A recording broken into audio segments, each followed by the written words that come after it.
Hi, my name is Jeff, and this is Bob. Uh, I'm what's up? supposed to be Jeffy. Yeah, what's up, man? We were just kind of actually chatting backstage about um these lists and doing these, and Jeff had a very nice words to say, and I was like, we could actually be talking about this while we go live. But we were just kind of talking about recommending movies and like the list I gave him, and I kind of wanted to talk about this. I feel like we should start doing this more often on the channel, talking about the movies and why you recommended these, right? Like, why did Jeff recommend these to me, or why did I, in this case, why did I recommend these to him? And for me, like, so there's a couple B budget, lower budget type of movies on here that probably most people in the chat have never even heard of. But when it comes to it, like, I really take these seriously because I don't want to waste anyone's time. So when I recommend movies, I look at this list like, okay, Jeff, I know him. I know his taste pretty well. I've gotten to know him for about 2 years now, 2.5 years. Became really good friends in the last year or so about. And so I'm like, okay, he's somebody that can appreciate a movie like this versus, I don't know, say a couple other people out there. I would be like, okay, I would never recommend a movie like this to them. So that's why I always say, like, 10-inch Hero, for example, right? Tim hated it, absolutely hated it. But it's like, there's somebody out there that appreciates that movie. Ellie liked it. Mizzy also liked it. I like it. So there's somebody, when I recommend movies like this, and because I do so many of these streams and I got to recommend so many movies, I hate to give a dud to somebody knowing that somebody else out there might have liked it. And so Yeah. sometimes if somebody shits on a movie, in my case, when I give something a half star, most people run out to see it. But if you give a movie a half star, most people dismiss it right away.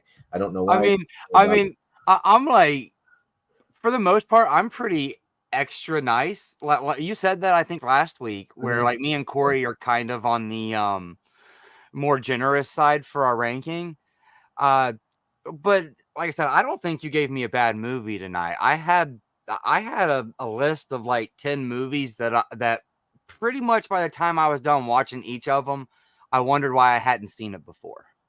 That's cool. That's good to hear. I'm glad. You said your list did something, or this list, whatever, vice versa, did something that I don't. You said nobody else has done when I recommended them 10 movies. Yeah. So something new happened tonight. So, or will happen tonight, which is fun. But yeah, that's the thing, man. I want people to enjoy the movies, right? Just like I want to enjoy the movies. Um, I talk about it often, but like Ashley asked me a long time ago, like, do you ever get burnt out? And it's like, yeah, when you watch a lot of movies you don't like. And I don't want to say a shitty movie, right? Because that's so subjective. Like, just because I Yeah. hated something Caprice or you recommended to me doesn't mean other people won't like it. And so I don't want to say shitty movie, but when you watch movies you don't like, and you watch a couple in a row, or 4 out of 5 in a row that you just really hate, that's when you start to feel like, okay, I need to get back to watching some movies I like. And I enjoy doing these because last night I couldn't figure out something to watch. And so it's nice when I have these streams because I'm like, I know what I need to watch.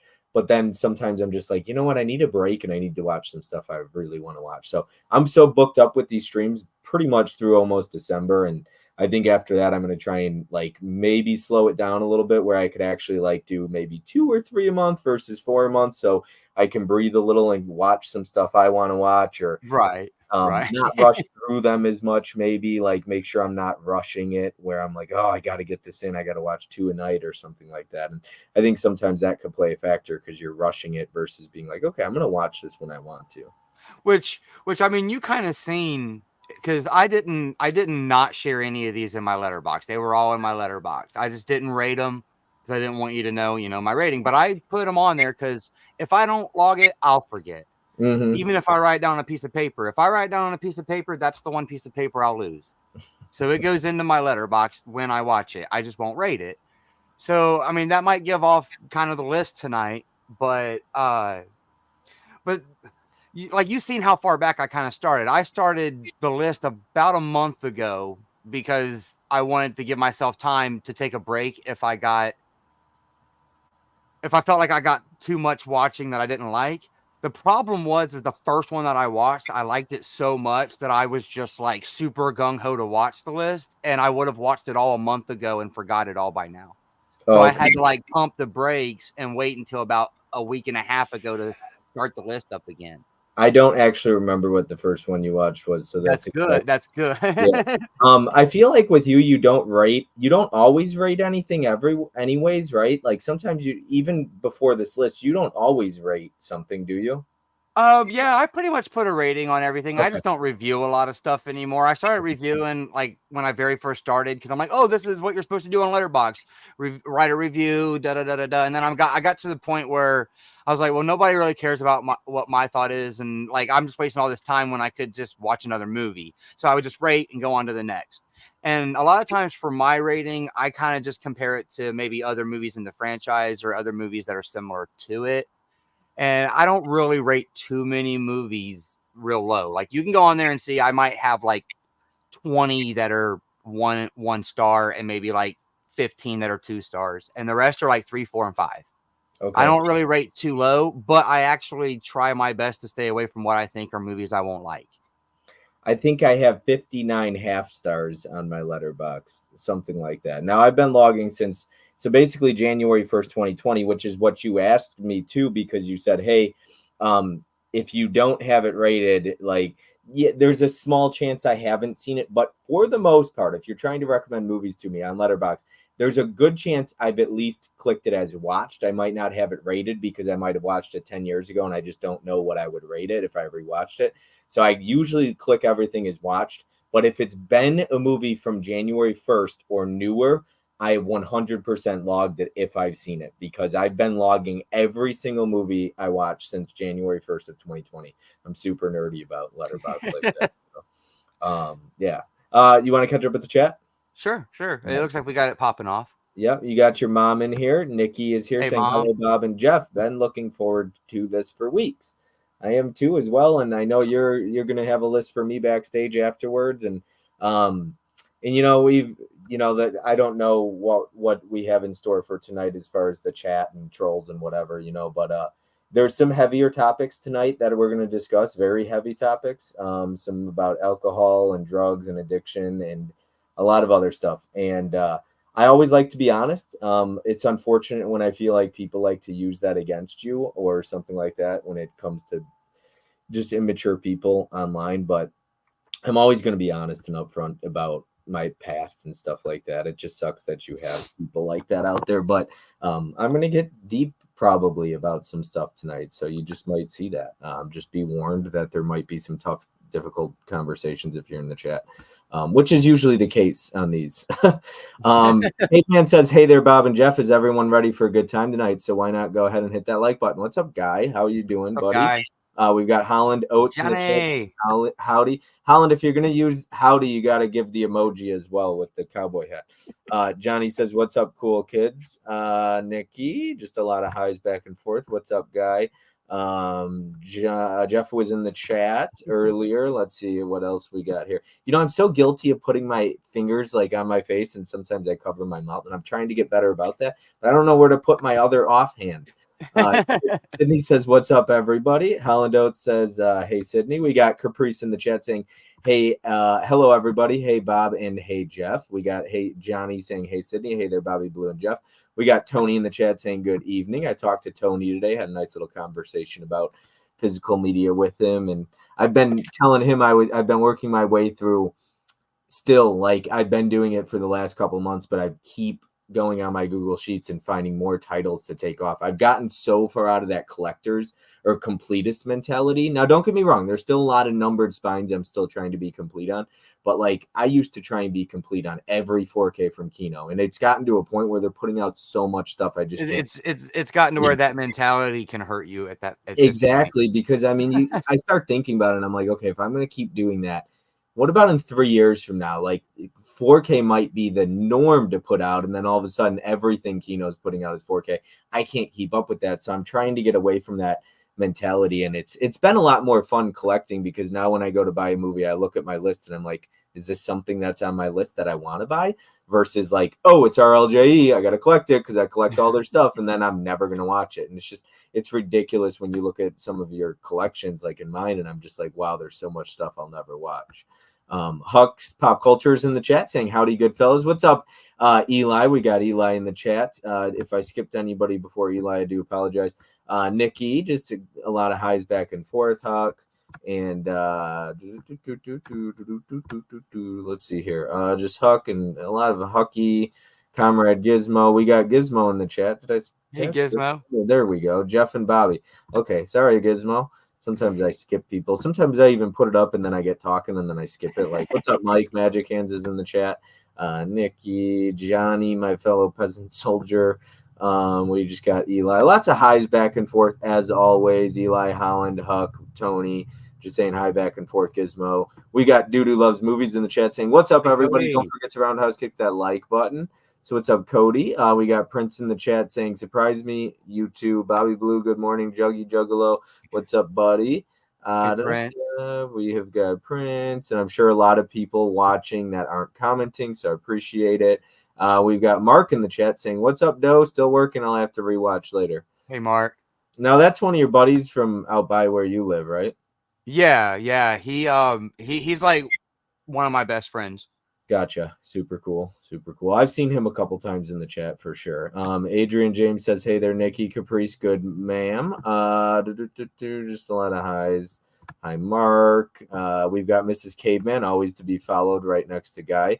Thankfully, I'm not a completionism, and numbered spines don't matter for me, which is totally good, man. I always tell people it's a very dangerous habit. I think Tony. I never thought about numbered spines until someone pointed out that Vestron had numbers on them, and then I'm like, oh, I got a handful of Vestrons and they have numbers on them. I never even thought about it. I just bought the movie because I wanted the movie. I think that's how sometimes it is for people.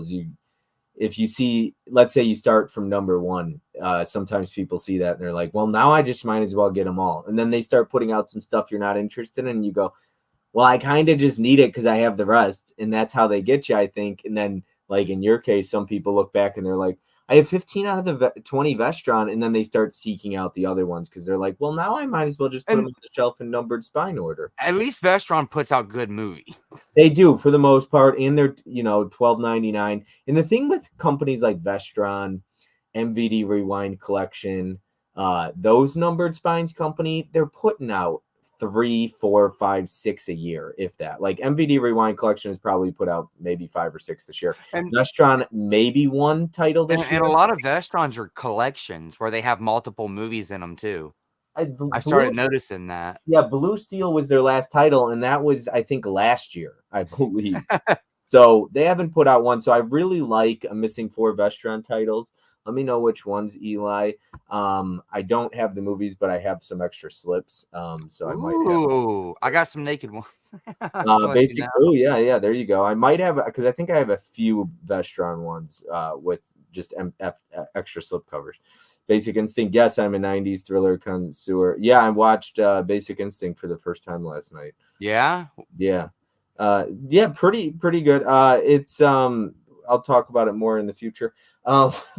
Just forget that there's a Basic Instinct 2 and you'll be all good. I have Basic Instinct 2 behind me, and Tony was asking, he's like, you got that slip? I was like, of course, yes, sir. It's an MVD Marquee Collection title, and I have all their titles, and it came with the slip, so I have to check it out at some point. Because I now watch this one, so I feel like I have to. Okay, so you want to dive into number 10 at this point? Yeah. So we're gonna start pretty heavy. Number 10 is Basketball Diaries. Okay, where would the Basketball Diaries be? Okay, number 10. Yeah, I mean, it doesn't get much heavier than this, I think, at this point. I'd say this is probably the most difficult watch on your list, maybe. Yes. And it's a little rough for me because it hits very personal to home. Now I don't quite remember when this movie came out, but I remember being in high school and my older brother was like, "Oh, I love this movie. You need to watch it. It's amazing." And he used to talk it all up and everything. And I was just, I don't know, 13, 14, like, oh, forget Leo, whatever. All the girls like him, you know how, teenage boys are. So I just didn't really want to watch it. But the thing that I always remembered about it was my brother would always tell me, "Hey man, this movie's so real. It depicts it so good." He was like, "It shows you that you never want to be that way." And then he became that exact way, like my brother did, into the exact same loop that Leo fell into in that movie. After he told me that he was like, I'll never fall into that. That'll never be me. And he ended up dropping out of high school like a year later and fell right into it. And it's almost like when I'm watching that movie, I almost feel like I'm back in my teenage years watching my brother go through that same shit. So it was just really hard for me. This is a really good movie. Like really good, but it was just so hard for me to watch. Like I'm almost in tears just talking about it and thinking about it. Like when he's standing there, like, dude, I got notes on this movie. I got notes. Like I did not like this movie. It's just so hard for me because I have a personal tie to it like that. Um, like that part where he's just like, I guess this is kind of close to the end, but where Do you he's want at me the to, door, do you want where me he's to at the door with his mom. do you want me to put spoilers up? I am Yeah, gonna because put this movie spoilers. is gonna be hard to talk about without talking spoilers. Yeah, So, like, the absolutely. cast and the cast in this, Mark Wahlberg's in this too, and Yeah. nobody ever talks about that. Everybody talks about Leo, but Mark Wahlberg kills it in this movie. And one thing you had mentioned before I put spoilers up was that comment you had said of that'll never be me. I can never get to that point. I'll never get there. It hits so hard when I hear people say that, or like when that's mentioned in movies or somebody just reiterates that saying, because I've been there with certain things in my life where I've said that'll never be me. That can never. I mean there's things that I've done or have had happen to me, and I've been like, that could never happen to me. I would never let that happen. Now, this has never happened, but I've heard people say this, right? How many times do people drinking and driving? I never, luckily, did any of that when I drank. But how many times have people said, that would never happen to me. I would never do that," where they would kill somebody on the road drinking and driving. But Yeah, all it takes is like that one time. And I've had stuff in my life that I've said, I'll never do that, or that would never, I could never have that happen. That would never happen to me. Like I would never get that far, and it's happened. And yeah. that's why after the last time that happened in my life, I was like, you know what? I'm done saying that, because those are those moments, like those humbling moments where anything can happen to you. You'd be surprised. Like don't ever, just tell yourself you can't I get mean, that I stuff. mean, I mean, I mean, I mean, dude, that was that. This movie, like, when I watch it, I just those words he said just echo in my ear. Like me and him, we went to high school together. The whole works. Like he's like my stepbrother, and we grew up as teenagers together. And um, we've been out of high school now for 17 years, and he spent more time behind bars than he has being free. And dude, this he's smarter than me. He's better. Like he had a better like brain than me. You know what I mean? Like he could have done something. And he even watched this movie and seen what he could become, and said the words to me. "Oh, what Leo is in this movie is crazy, man. I would never do that. That would never be me." So like this movie just like was hard for me to watch. But it's not a bad movie, like not at all. I'm gonna Um, I'm gonna put spoilers up. I feel like I'm gonna get emotional talking about this movie because of that scene you're about to talk about. That uh when he gets to his end, when he gets to his ends meet, like, because at this point, like, so the part the part that really got me, like, dude, like, I got it right here. It's like I'm bawling my eyes out. I'm in tears. I'm almost on the floor when he's on the floor, at the door, just begging for his mom for money, for anything. Just give me anything. Just give me, mom, give me. And they're like, I'm just like in tears, like bawling my eyes out. And I don't cry at a lot of movies, but like it just felt so real. Like I don't know how many I know that he did like Gilbert Grape, I think, before this, but if this is the movie, if this is the reason why Leonardo DiCaprio is as famous as an actor as he is, he deserves it. You know what I mean? Like this is a great early film for an actor.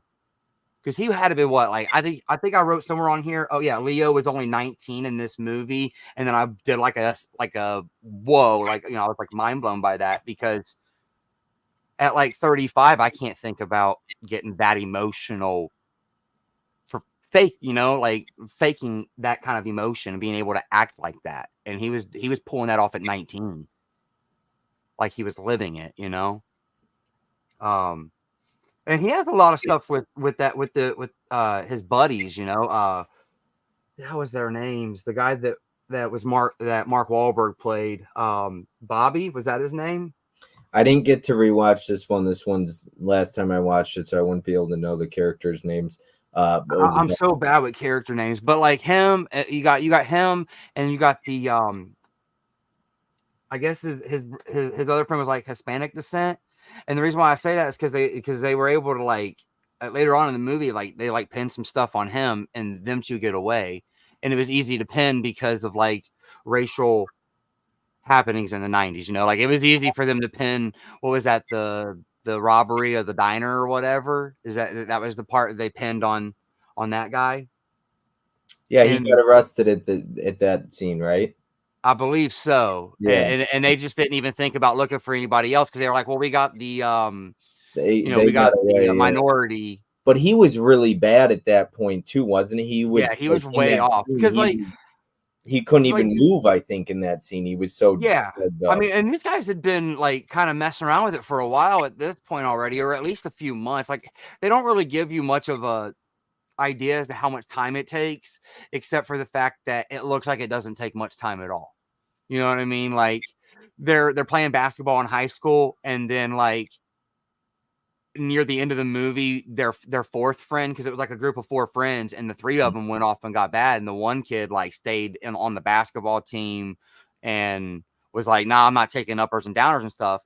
Like, dude, it was blowing my mind. And I remember guys like this in high school, and all I could do is just like roll my eyes and walk away. Like I was never one of these types of guys, but like they're sitting there in the locker room. And they're like, are they uppers or downers? And they're like, I don't know. Just take a red one and I'll take a blue one. And they're just taking whatever they could take because at that point they were just like grasping for straws. And that's when they all lost like their basketball team. Like Right, they got kicked from the basketball team because they're out there basically like ODing drugged on the up. basketball court. Yeah, they're sweating. They withdraw. I mean, it's bad. Yeah, that you had mentioned earlier that scene with the mom though. Like, I I never shot heroin. I never did heroin or anything like that. I've talked about asking my mom for help when I was gambling and things like that. But I've had my mom like tell me when I've been struggling for money and I've asked, and she had cut me off. I remember one day she's like, you know what, I'm done helping you. Like you got to figure it out on your own. I remember, and that was like it was a wake up call. That was as well, but that scene breaks me. Well, It really does, dude. It's like you can tell that the mom wants to do everything she can do for her son, but she's to the point now where it's like, I can't help you if you're not willing to help yourself. I've done everything I can do for you at this point. If I give you $20, you're gonna go kill yourself with that $20. That's where mom was at that point. and he's trying to break in, and she's so broken. I mean, the performances in that scene on the floor in particular, it's so heartbreaking. It breaks me. It truly breaks me because I've not been there, but I've been in similar situations, in that relationship, and that I always talk about those mother son, or I'm sorry, father son moments in movies and how they're always my favorite. But sometimes those moments between the mother and son, it's in a way because I always look up to my dad more, but I feel like my mom's actually probably been there more for me and helped me more. It, But I always well, talk about my dad, and I mean, okay, so I wrote this down because this is the quote, dude. This is the quote where I was literally like on the floor in tears. He was like, "Mom, I'll be a good boy." Like he just wants to be a kid again, Like at that point, like, I mean, he doesn't. He wants his drugs, but like you can kind of feel like you kind of feel like he wants to be that young boy again that his mom loves in that moment too. He's like, "I'll be a good boy, mom. I'll be a good boy. I promise I'll be a good boy." Dude, that shit just had me break it down like a little boy, man, like a little baby. I'm sitting here like just tears rolling down my face. Like, and I watched this movie by myself. because like I had the stack of movies I bought. I'm gonna spoil it. Would you buy these? I bought most of these. I have most of these in my collection now. And I had a stack, and I'm asking Bree, I'm like, which ones of these do you want to watch with me? Which ones you don't? She didn't want to watch this one because she thought it was about basketball and sports and stuff. And honestly, I wish I would have had somebody I watched it with, because watching it alone is really hard. Yeah. I think the last time I watched this was backstage with, it might have been Mizzy. I was getting ready for the 90s stream that Tim did. That's the last time I watched this because I wanted to see it where it would fit in my top 25 90s movies. It's a tough one, man. It's tough. That's that whole scene that just, I'm with you. I think that's how it is. I can't necessarily say with heroin, but like I imagine that the drugs get a hold of you and it's so hard to get off of them. And it But doesn't even have to be the drugs, it's just the addiction. yeah. Like I've And seen I people and be I addicted to things that aren't even drugs. and I think that's part of it, is that they want to be a kid again, especially at that age 19.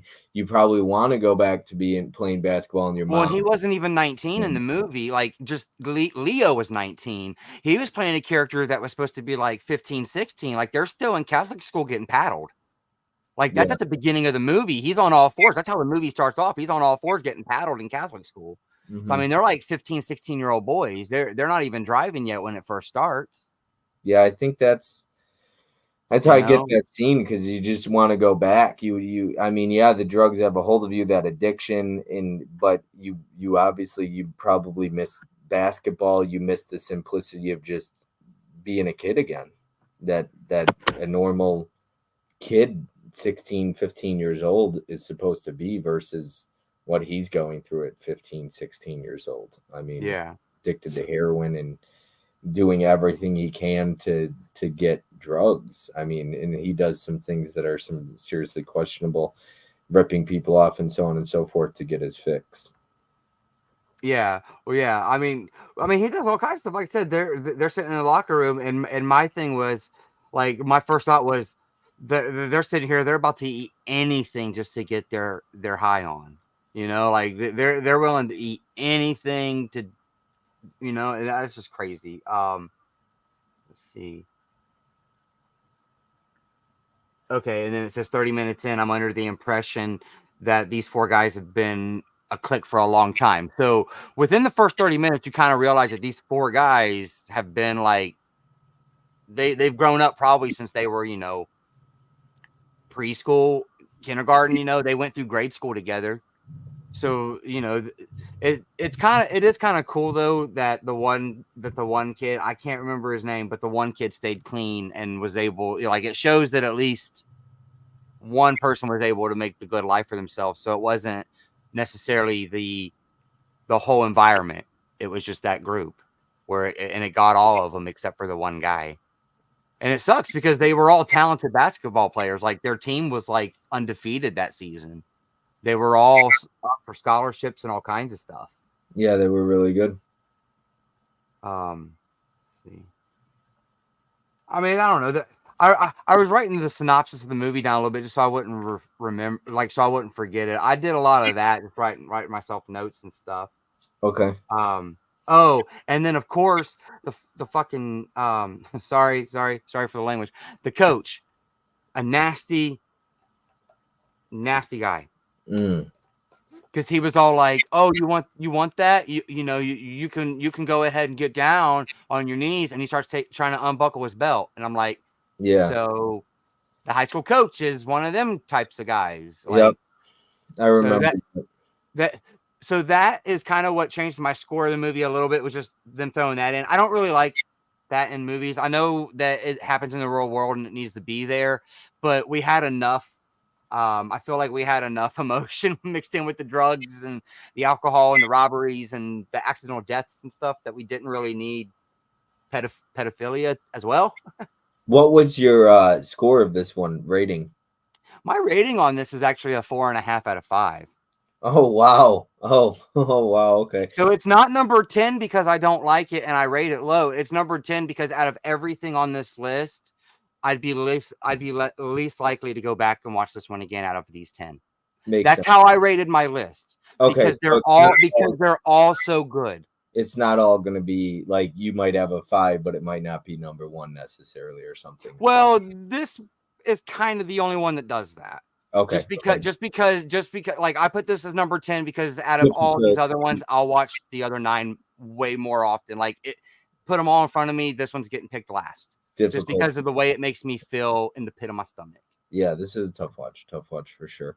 I'm going to take spoilers off the screen. I'm going to catch up with the chat here. We got a couple to catch up on here. Sydney Eubanks says Basketball Diaries is 3.5 out of 5 for him. I watched Dreamscape on Tubi last night. I think that's a Scream Factory title, I believe. Is that the one with Dennis Quaid, Adrian? My favorite addiction movie, So Good. Caprice says Caprice does love Basketball Diaries. You should recommended it. And Holland says that Basic Instinct is on his Tubi list, Jeff. No worries, I'll get to it. Eli says I'm missing 4, 5, 8, 10, 12. I don't know the names of the titles. Okay. All right. I can let me screenshot that and see. All right. I will take a screenshot and I'll let you know if I on the next stream I'll take a look. Leonardo DiCaprio was a hot heartthrob in that movie. Dang, Prince says. Completely understand, Jeff. My dad was the same. Capri says. Eli, don't forget to slash that like button and sub to both these awesome channels. Appreciate that. We got Mizzy in the chat saying, "Hey Bob, Jeff, and Jed." He just got home from Florida, I believe, or he's getting home. The real question is, did he watch the Dakota Johnson stream like he said he was going to do it? Adrian says, Mizzy, how you doing? Johnny says, what's up, Mizzy, Johnny, hey, Johnny, hey, Mizzy. Leo had 2 bangers before he made Diaries. Which ones are you talking about, Johnny? All right. I know there was Gilbert Grape, but I don't know what else there was before that. Yeah, I know there was What's Eating Gilbert Grape, which might have been. Oh, he did Critters. He was in Critters 3. Yeah. If that's what he's talking about, he was in Critters 3. We'll see if that's one of the ones he's talking about.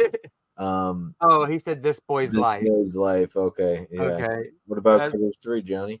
All right, let me take that off so it's like less to keep up with here, because obviously when I'm unsure of your order, I just have them all pulled up on the screen, but I don't know which one to go to, so I gotta like read it after you say it so I don't hit the wrong one like I was doing all night with Nikki. All right, so whenever you are ready, let me give a spoiler alert really quick.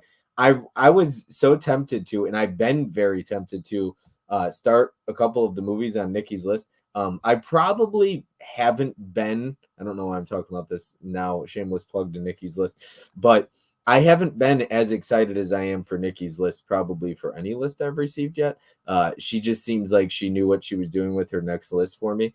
And, but I don't even have anything scheduled with her. And I'm like, I can't start it now because I just don't want to do that. That's the problem. Kind of like you said.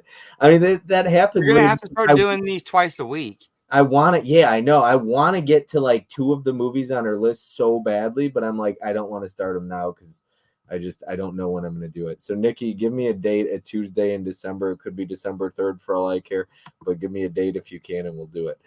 Because I need to get to that list badly. It's like the one I'm most anticipated for. Sorry to everybody else, but and I could hate them all. You never know. I could love all. Well, I think after tonight, I got another list for you that's a lot better than my first list. Okay, and you know me better now, so I always tell people just because I'm super excited doesn't mean I'm gonna necessarily love it, right?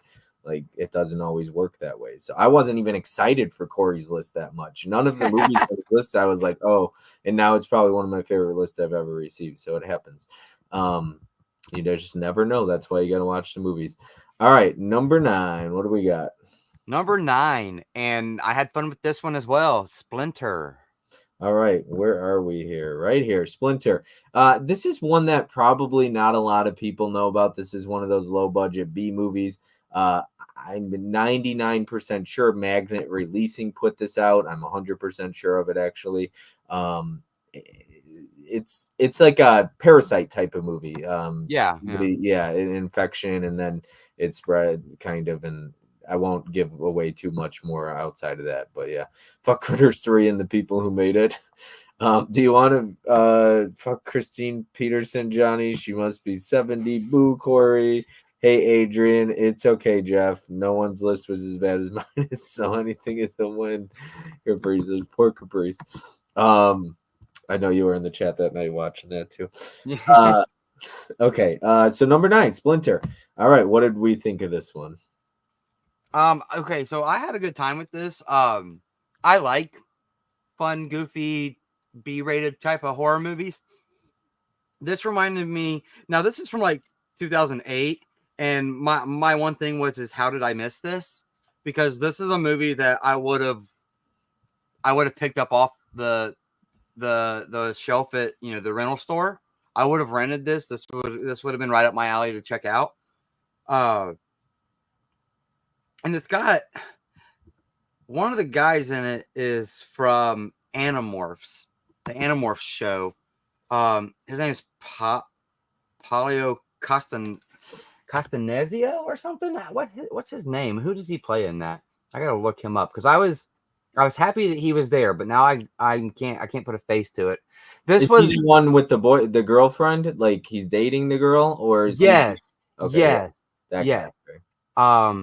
And he was in Road Trip. That's right. He's super like Yes, goofy looking. yes, Like he's like a high school dork, right? yes, he's like the nerdy type. Yes, and But I like him pretty much in everything I see him in. He plays kind of the same role. He's pretty typecast, but he's good at what he does. Like when he's there, yeah, he's pretty nerdy in this one too. Yeah, kind of. Yeah, he ain't very helpful to his girlfriend. He's kind of a wuss. He's a pussy. No, yeah, he's a big wimp to start the movie. I mean, so of course these people have never seen Texas Chainsaw Massacre because they just straight up pick up hitchhikers. Like that's where it starts off is they pick up the hitchhikers, and that's basically where our story starts. Because they're driving and they pick up that guy and that girl, and the girl, I think she was already wasn't she already infected? Yeah, she's sick. Well, wait, she's got no. She's just meth out of her mind. She's just she's on drugs. She's on crack or meth or heroin or something. So she's in withdrawals real bad, if I'm not mistaken, right?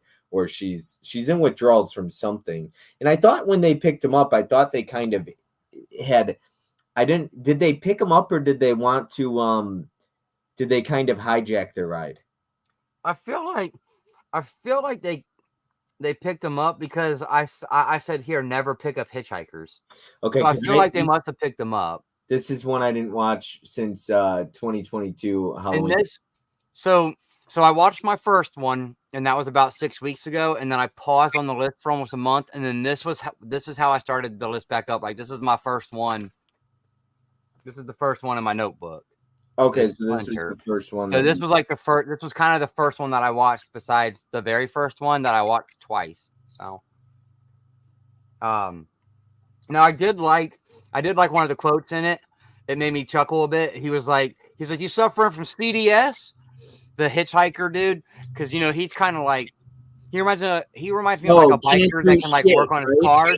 And he was like, "You suffer from CDS, can't do shit." And he's talking to the nerdy guy because the nerdy guy's trying to like switch a tire and he don't know how to change a tire because they ran over like a porcupine or an armadillo or something and messed up their tire. They ran over it's the parasite. Yeah, it's the parasite, but we don't know that yet. Yeah. And when he's working on the tire, he gets himself one of them gets don't spoil cut. Too much, but yeah, because otherwise I'll put spoilers. So this was recommended to me years ago, from a friend of mine on Instagram. Named Ben, really cool guy, and he recommended this one to me. It was one of the first recommendations he ever gave, and I really like this one as well. I think I gave this 4 stars, I believe. What would you give this one? How many stars? I actually so I gave this a 3 out of 5. Okay, 3 out of 5. Okay. Yeah, like I said, I think it's real solid. And it's not that I wouldn't watch it again, and I would still buy it. I don't have it. Like I would, like I said, I think. Yeah, I would own this one. Does it have a Blu-ray? It does. Magnet put it out. So it's probably hard as crap to find now. No, it's probably really cheap, like anywhere from $6 to $8 probably you could get it for, or cheaper even. Okay. On Amazon, you probably get it for like $10, but you could probably find it on eBay or something for $5. I mean, I ended up watching it on Peacock. I think that's where it's streaming at right now. Shit, if you got Peacock, go watch it. Like, if you're watching us talk about it and you got Peacock, go watch it. It's worth it. I think it's only like 89 minutes or 92 minutes or something. It's a pretty quick watch. Oh, like, it's very short, yeah, and yeah, it's not slow. And the pacing's really good too. Like it just goes and goes and goes. Because like I'm sitting here, I guess we can probably put spoilers up. Okay, hold on. It's not a slow movie. Yeah, this there's a lot of slow movies out there, and I get that criticism, but this is not slow. Yeah, because like so he he says he's suffering from CDS. And that was after they were already out of the car.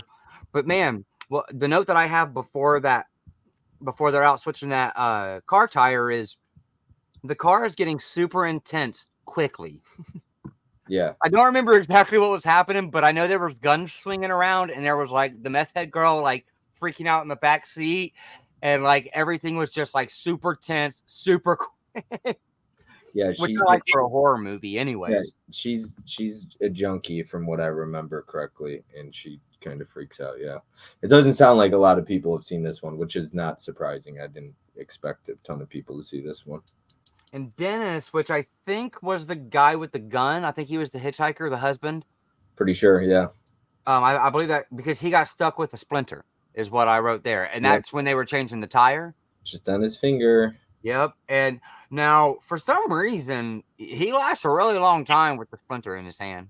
Yeah, it starts to spread to his entire arm, and it slowly spreads, but it's just a tiny little splinter, and that's all it takes. And so it's cool the way he comes together with them at the end. Like, don't touch it. Don't let it touch you. Yeah.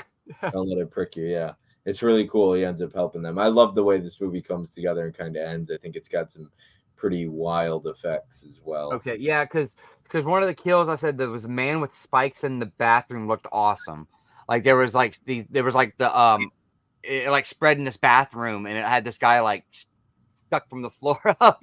It was a really cool kill. Like it was practical, and I like that for my horror movies. I don't really like a lot of like CGI and stuff in my horror. I'd much rather it be practical. Like when I'm watching the old Freddy movies, I like the claymation stuff better than I like the CGI stuff. It just works better for me because I'm like, hey, somebody put work into that. It's kind of more of an artistic thing. And you got to leave a little bit to your imagination when it comes to horror movies anyways. I'd much rather it look like somebody put real work into it than just sat here and did some, clicking on their computer.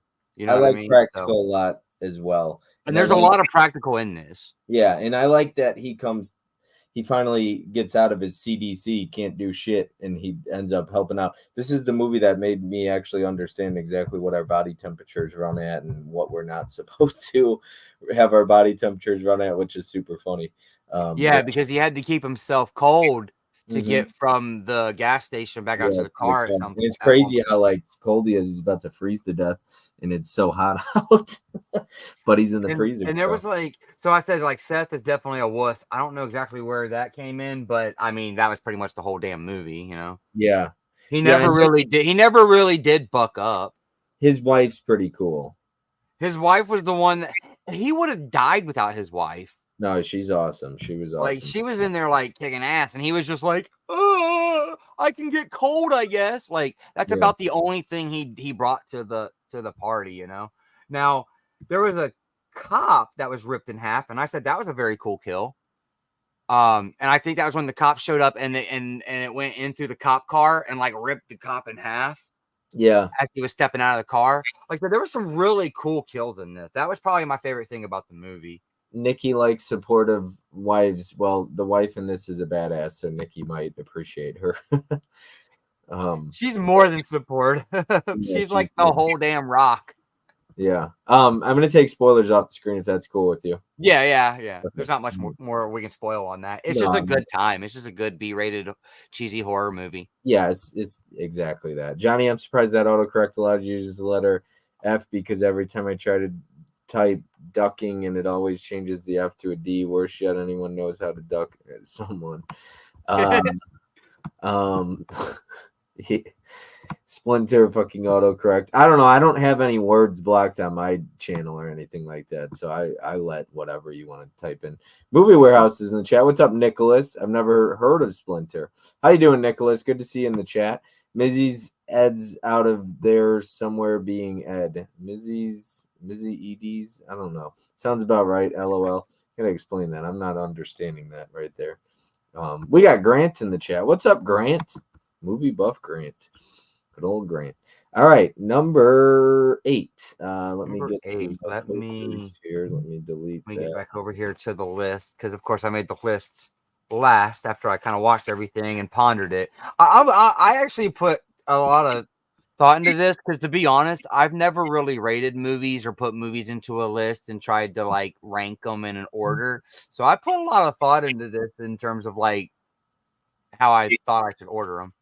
But as of a surprise to maybe no one, number 8 is Dirty Deeds. Got it right here, and I could not for the life of me find any picture for this movie. So it's got Lacey.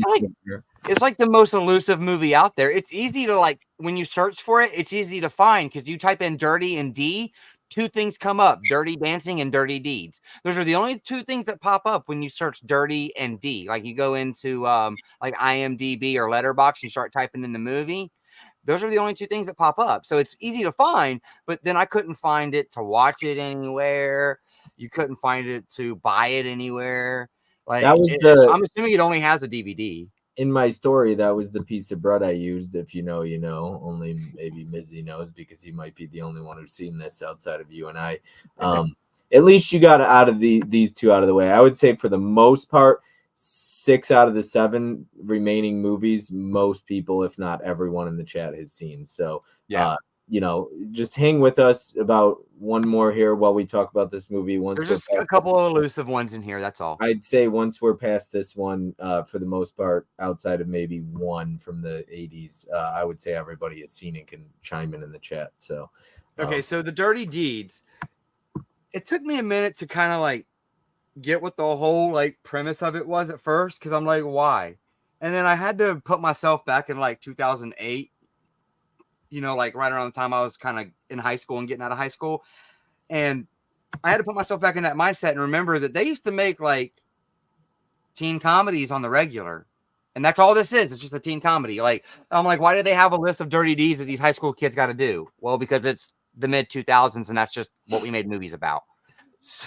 So once I got past that, I was able to be like, okay, I can enjoy this. Like, it's kind of stupid that they have these list of deeds they got to do to be like the big head honcho of the school or whatever, but I can look past that and enjoy it for what it is, which is like kind of a raunchy comedy, but it's not real raunchy. I would like there's some boobies in it or whatever, but there's like, is there nudity? Any? I think there were some boobs. There might have been one scene because there was a party, right? You know, there was like the nerdy kid that had the party at the house, and then like he has the girl's boob in his hand. I think you see the boob then, but I might be wrong. It might not be, but it is. But I wouldn't see why it would be rated R for anything else because there's not that much language in it either. Nah, it's just I would consider this raunchy comedy. I know it's not Ariel Kebbel because she's never showed any nudity, and she's at the party. No. I think it was like I said, I think it was one of the girls at the party, and it was just some actress that I had never seen before and probably never seen again afterwards. You know, one of the quotes I wrote down that I love is when they keep calling him "see a dildo" when the cop because his name's like Dill Hole or whatever. Dill Hole. They call him Dildo. Yeah, they call him Dildo. See a dildo. I was cracking up. And I seen that one girl, and I was like, that girl was in Mean Girls. Yeah, Lacey. She was playing high school students, and I went to look back at it, and that girl was like 23 or 24 playing high school students all the time. Yeah, which wasn't uncommon at all. There's even other people playing high school. Dude, I would have loved to have been playing high school students when I was 24, 25, you know? Yeah, Lacey Chabert or Chabert, I believe is how you pronounce it. It's Chabert, but yeah. So this fit all the tropes because like I'm sitting here, I'm writing this down. It's like it's a list of deeds that carries legendary stories. I said, Someone is going to attempt this list, I bet. Dot dot dot. Yeah. No, it's The and I like deeds, now Milo. the deeds were pretty cool. I thought the deeds were all right. They weren't anything too outlandish. And I would see that, like, if you were doing like a dare list in high school, every single one of these fit the bill for that. Nothing was like too unrealistic for high school students to be doing, except for maybe the stolen car.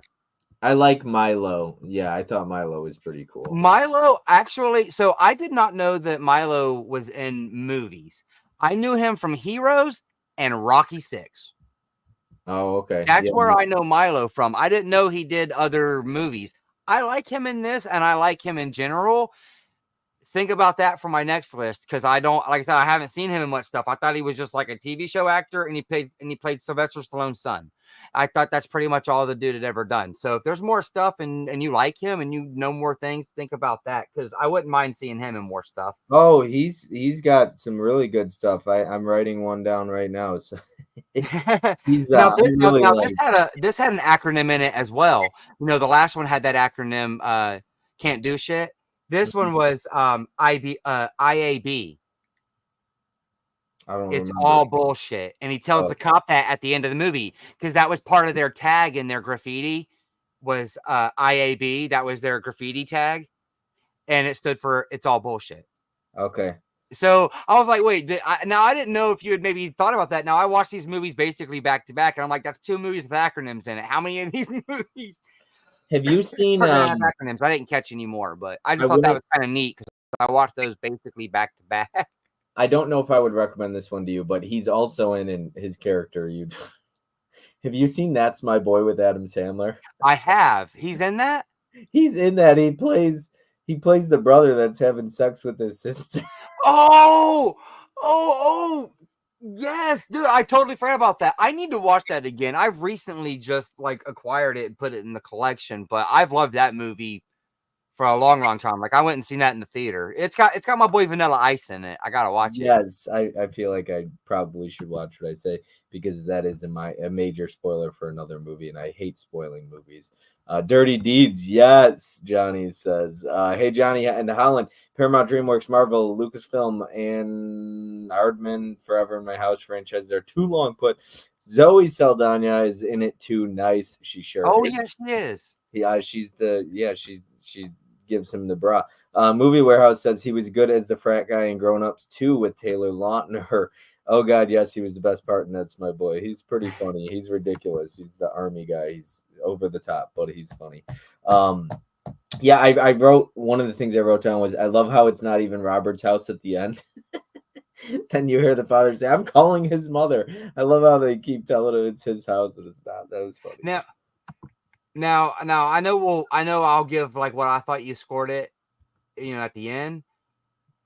But I was kind of surprised that you would recommend this one to me, only because, like, as I kept watching movies, I'm like, I look back at Dirty Deeds and I'm like, that's got a happy ending. That doesn't seem like a movie that you would recommend for someone else to watch. Oh, geez. I'm like looking at these. I mean, there's some comedies on here though. Because I mean, he gets the girl, I can't believe I gave you 2 comedies on this list. Wow, that's a first. I don't think I've ever given out 2 comedies. And I gave a dark comedy, like a horror comedy on this list. There's hot comedy in the horror title that I gave you. Yeah. Which I can't wait to talk about when we get there because I think Yeah. the chat will erupt and be like, "What? You gave him that?" But Now, yeah, now, no, now, one of my favorite things about this movie was the soundtrack. So, like, it closes out with a Bowling for Soup song. And what I will say is my last thought was I would rather watch Fired Up, but I enjoyed this. okay, I would rather watch Fired Up 100% out of 100%. I don't compare the two because one's about trailers. However, Fired Up is one of my favorite. Like, I just kind of lump them into the high school raunchy comedy. Fired Up And I is can only take those, like, I really enjoy them, but I can only take so many of them at once. And if you're gonna put this one in like Fired Up and not another teen movie or something like that in front of me, I'm just gonna go with Fired Up, because like that movie kind of did it the best in the mid thousands, in my opinion. my And it's not even R-rated. My hottest take would be, oh, there's an unrated version of Fired Up that's very fun to watch. But my hottest take would probably be that I'm not saying it's better. I'm not saying. Well, yeah, I would say Bring It On's better. However, I enjoy Fired Up more than I enjoy Bring It On. I fucking loved Fired Up, dude. The Dude, amount of Fired Up was good. I remember like the first time I watched it, I rented it, and I was like, okay, I have this on a 5 for 5, like $5 for 5 days. And I watched it like 3 times. I took it back, and like 2 weeks later, I went and rented it again. Like I that think movie was Fired so Up was freaking about hilarious. okay, so it was 2009. I was 18, 17 or 18. I was the perfect age, dude. And I was like a late bloomer. I did not get a growth spurt at puberty until I got older. Fortunately, when I entered high school, I was very small and short and just got picked on. And so I had to grow and everything. But when I was like 17, dude, my hormones were at an all-time high. So the amount of women in bikinis and whatever else they're wearing in that movie, dude, you're a 17 I year mean, old and straight the actors guy. in that movie are great. Like Yeah, I like both those actors, and yes. they're in And multiple things. people are like, "Oh, you're a pervert." It's like, dude, I was 17 in straight. Like, what do you expect? Of course, I'm gonna love Fired Up. Like, it's the amount of women that are in that movie and in the sexual content and raunchiness. Like, that movie was so right up my alley at 17 years old. Johnny said, "Bowling for Soup," almost great song. Yes, Absolutely, yes, Bowling and for that Soup. is exactly how it closes out. See, Johnny knows what's up with Dirty Deeds. Yes, he does. Fired Up is a very underrated comedy. I remember it had an awful trailer that made it look like garbage. It's very fun. It's ridiculous. It's another one of those over the top. But like you said, people love to shit on the 2000s and comedies. I know Tim's not a big fan of 2000s comedy. Ken is, but I love a lot of 2000s comedies. And I love the I two don't like shows. today's comedies. No, no, sir. Like No, anything sir. past like maybe 2011, 2012. Anything in like the last 10 years has not been pretty funny to me. Like I somewhere just comedy just kind of like died. I just watched um Totally Killer again for the second time, but it came out last year in like October, and it's one of those Gen Z type of like horror movies, and it is one of the very few Gen Z like horror or Gen Z comedies that work for me. It is very, very rare that I see any kind of Gen Z type of horror movie or comedy that ever worked for me, because the majority of the time I hate it. Like, I hate bodies, bodies, bodies with a passion. So it's pretty rare that I like Gen Z comedy or horror, because it's just not up my alley anymore. I'm too old and I just don't enjoy it. I can't relate to it or anything. All right, you want to take now discussing off and talk about Yeah, yeah. So I would rate this one probably. I'd give it a 3 out of 5. okay, another 3. All right. Okay. All right. So you'll have to tell me at the end what the thing that nobody else has done as far as recommended or on. I can already tell you what it was. What What is it it? is. All 10 3 stars or higher? Has that not happened before? That has. Mizzy gave me all Oh, okay, 3. okay. I was gonna say if that has happened, if that hasn't happened, then it's 2 things. No, I rated. I have a higher rated movie lower on my list. I don't think Oh. anybody's done that yet. Where they've rate where a movie that is better is lower on the list. Tony did that. His whole order was very different. Like 28 weeks later, he had like number 9 at 3.5 or 3 stars, and then he had like a number 4 at like 2.5 or 3. So he was all over the place. Ah, Tony doesn't rank his based on star rating, so he does it based on how much he liked it. I think Tony rates movies more so based on like a critical aspect versus other people, and that's why everybody's letterbox rating is different. But that's why he gets right. hurt, because he might give a movie a 1.5 stars because he thinks it was a bad movie, maybe, but he had fun with it. He liked it. He enjoyed it, but it's a bad movie. So, which that's why everybody's always different on that stuff than I am or anybody else. Which is why you don't judge people in their ratings, except Tony. You could judge him. I'm joking. All right. We've got 7 titles left. So number 7, what would number 7 be? Number 7 is Less Than Zero. All right, which is going to be right here. Andrew, why do I Andrew McCarthy. McCarthy? Why do I always forget his name? And Jamie Gertz and Robert Downey Jr. are all in Less Than Zero, 80s movie. Very heavy topic as well. Hmm. I Now I wa- this one didn't upset me in terms of like topic as much as Basketball Diaries, just because I didn't have the attachment to it. But it's the same similar type of story, and it kind of hits the same beats in the this fashion of like getting out of high school and getting right into, you know. I grew up with this one. I watched it when I was a kid with my dad. He showed me this one probably at an all too young age, but I did, and I didn't take notes on this one, but I did rewatch it recently. All right, now discussing Less Than Zero. Let's see if anybody's seen that. And James Spader shows some Yes, respect, Bob. yes. I'm sorry. Now I, James Spader is honestly just one of my favorite actors anyway. So I was very happy. Like I have a note here. I'm like, oh, James Spader's in here too. I was like, yeah, oh nice, James Spader. Like that's my note. Oh nice, I James Spader. always forget James Spader. Because He's not one of my favorites. He's a good actor. he doesn't show up until about 25 minutes into the movie either. Yeah, he's good in it. I feel like he was in everything in the 80s, so I don't sorry, he's not my go-to choice. He's not one of the core three in this movie, Johnny, so you keep your mouth shut.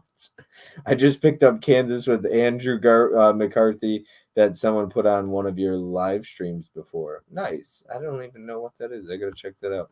All right, so go ahead. Let's talk some Less Than Zero. I'm gonna look up Kansas. So I mean, basically, it's one of those kind of like love triangle type stories as well as like an addiction story, because it's one of those things where it's like, all right, well, I'm gonna go off to school. Make sure you keep an eye on the love of my life type of deal, right? With Andrew's character. What the hell is his name in this? Clay, right? Or no, Clay is Robert Downey Jr.'s character, and then Julian is Andrew McCartney. So Julian tells Clay, "Hey, I need you, go ahead and keep an eye on her. I'm going off to school, whatever." And then he comes home for a visit. I mean, this is all within like the first like 5 minutes of the movie. Like they graduate high school and then he goes off to college. So I mean, we might want to put spoilers up. I don't really know, but this is all like this is literally within like this is like the first couple sentences I have. Yeah, this is the last one that is an oddball choice. So this is that other oddball one. Everything else is pretty wide as far as I think most people have seen. So I'm gonna And this is one that I still think everybody should see. it's a great movie, and it's Yeah. when Robert Downey Jr. was going through drug addiction, and I saw Johnny's comment about James Spader does play a pivotal role in Robert Downey Jr.'s spiral, and he does absolutely. And Sydney says, "Less Than Zero, good movie, 3 out of 5. I would love the song "Hazy Shade of Winter" by the Bangles, cover song originally written by Simon and Garfunkel. Simon and Garfunkel's good. All right, and Movie Warehouse. I looked up Kansas. That movie sounds really good, by the way, but it only has a DVD, so I added it to my watch list, and it's on Amazon Prime. All right, go ahead. So okay, so where I get like the love triangle part, he tells me, I need you to watch over my girlfriend. Well, obviously he watches over her pretty well when he comes home for Thanksgiving and catches him in bed. Mm. And we don't really know it right off the rip, but they're kind of using together his, I Yep. guess, on a break girlfriend, because they're not really like a thing anymore now that he's went off to school, but they are, like they are, like he's bringing her flowers, when he catches them in bed with each other, but he doesn't catch them really doing anything in their clothes. So, but they don't really try to like say that they weren't doing anything either. They just they're like, yeah, it is what it is. And it happened. Well, what kind of gets me now, this kind of confused me here at the beginning, and I never did figure this part out. And you might be able to tell me. So, because, that was 6 months after college. That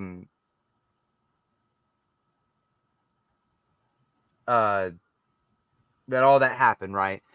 So that happened around Thanksgiving break, and then they're at a Christmas party next.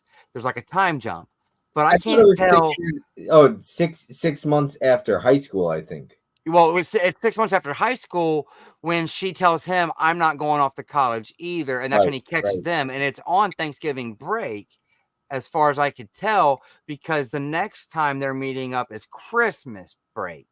Because there's Christmas trees up and there's Christmas lights. Because I even put right here, where is it? Something about it's Christmas. Didn't he just catch them in the act 6 weeks ago? That's where I was confused. Or was there another time jump? Well, she Because called. there's 6 weeks between like Thanksgiving, Christmas kind of deal is where I was kind of thinking. Well, she calls him and says, "Hey, he's not doing good. Like Yeah. he needs your help." She's using too, but she's not necessarily out of control.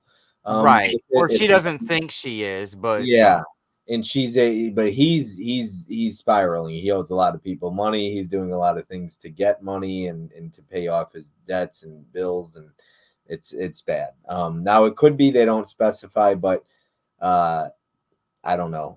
I just know that it seemed to me like a little bit more time than just the 6 weeks had passed, because there's like a conversation going on, and there's a lot to this movie where you gotta kind of pay attention to some of the conversations, because he's talking about that he's almost done with grad school now.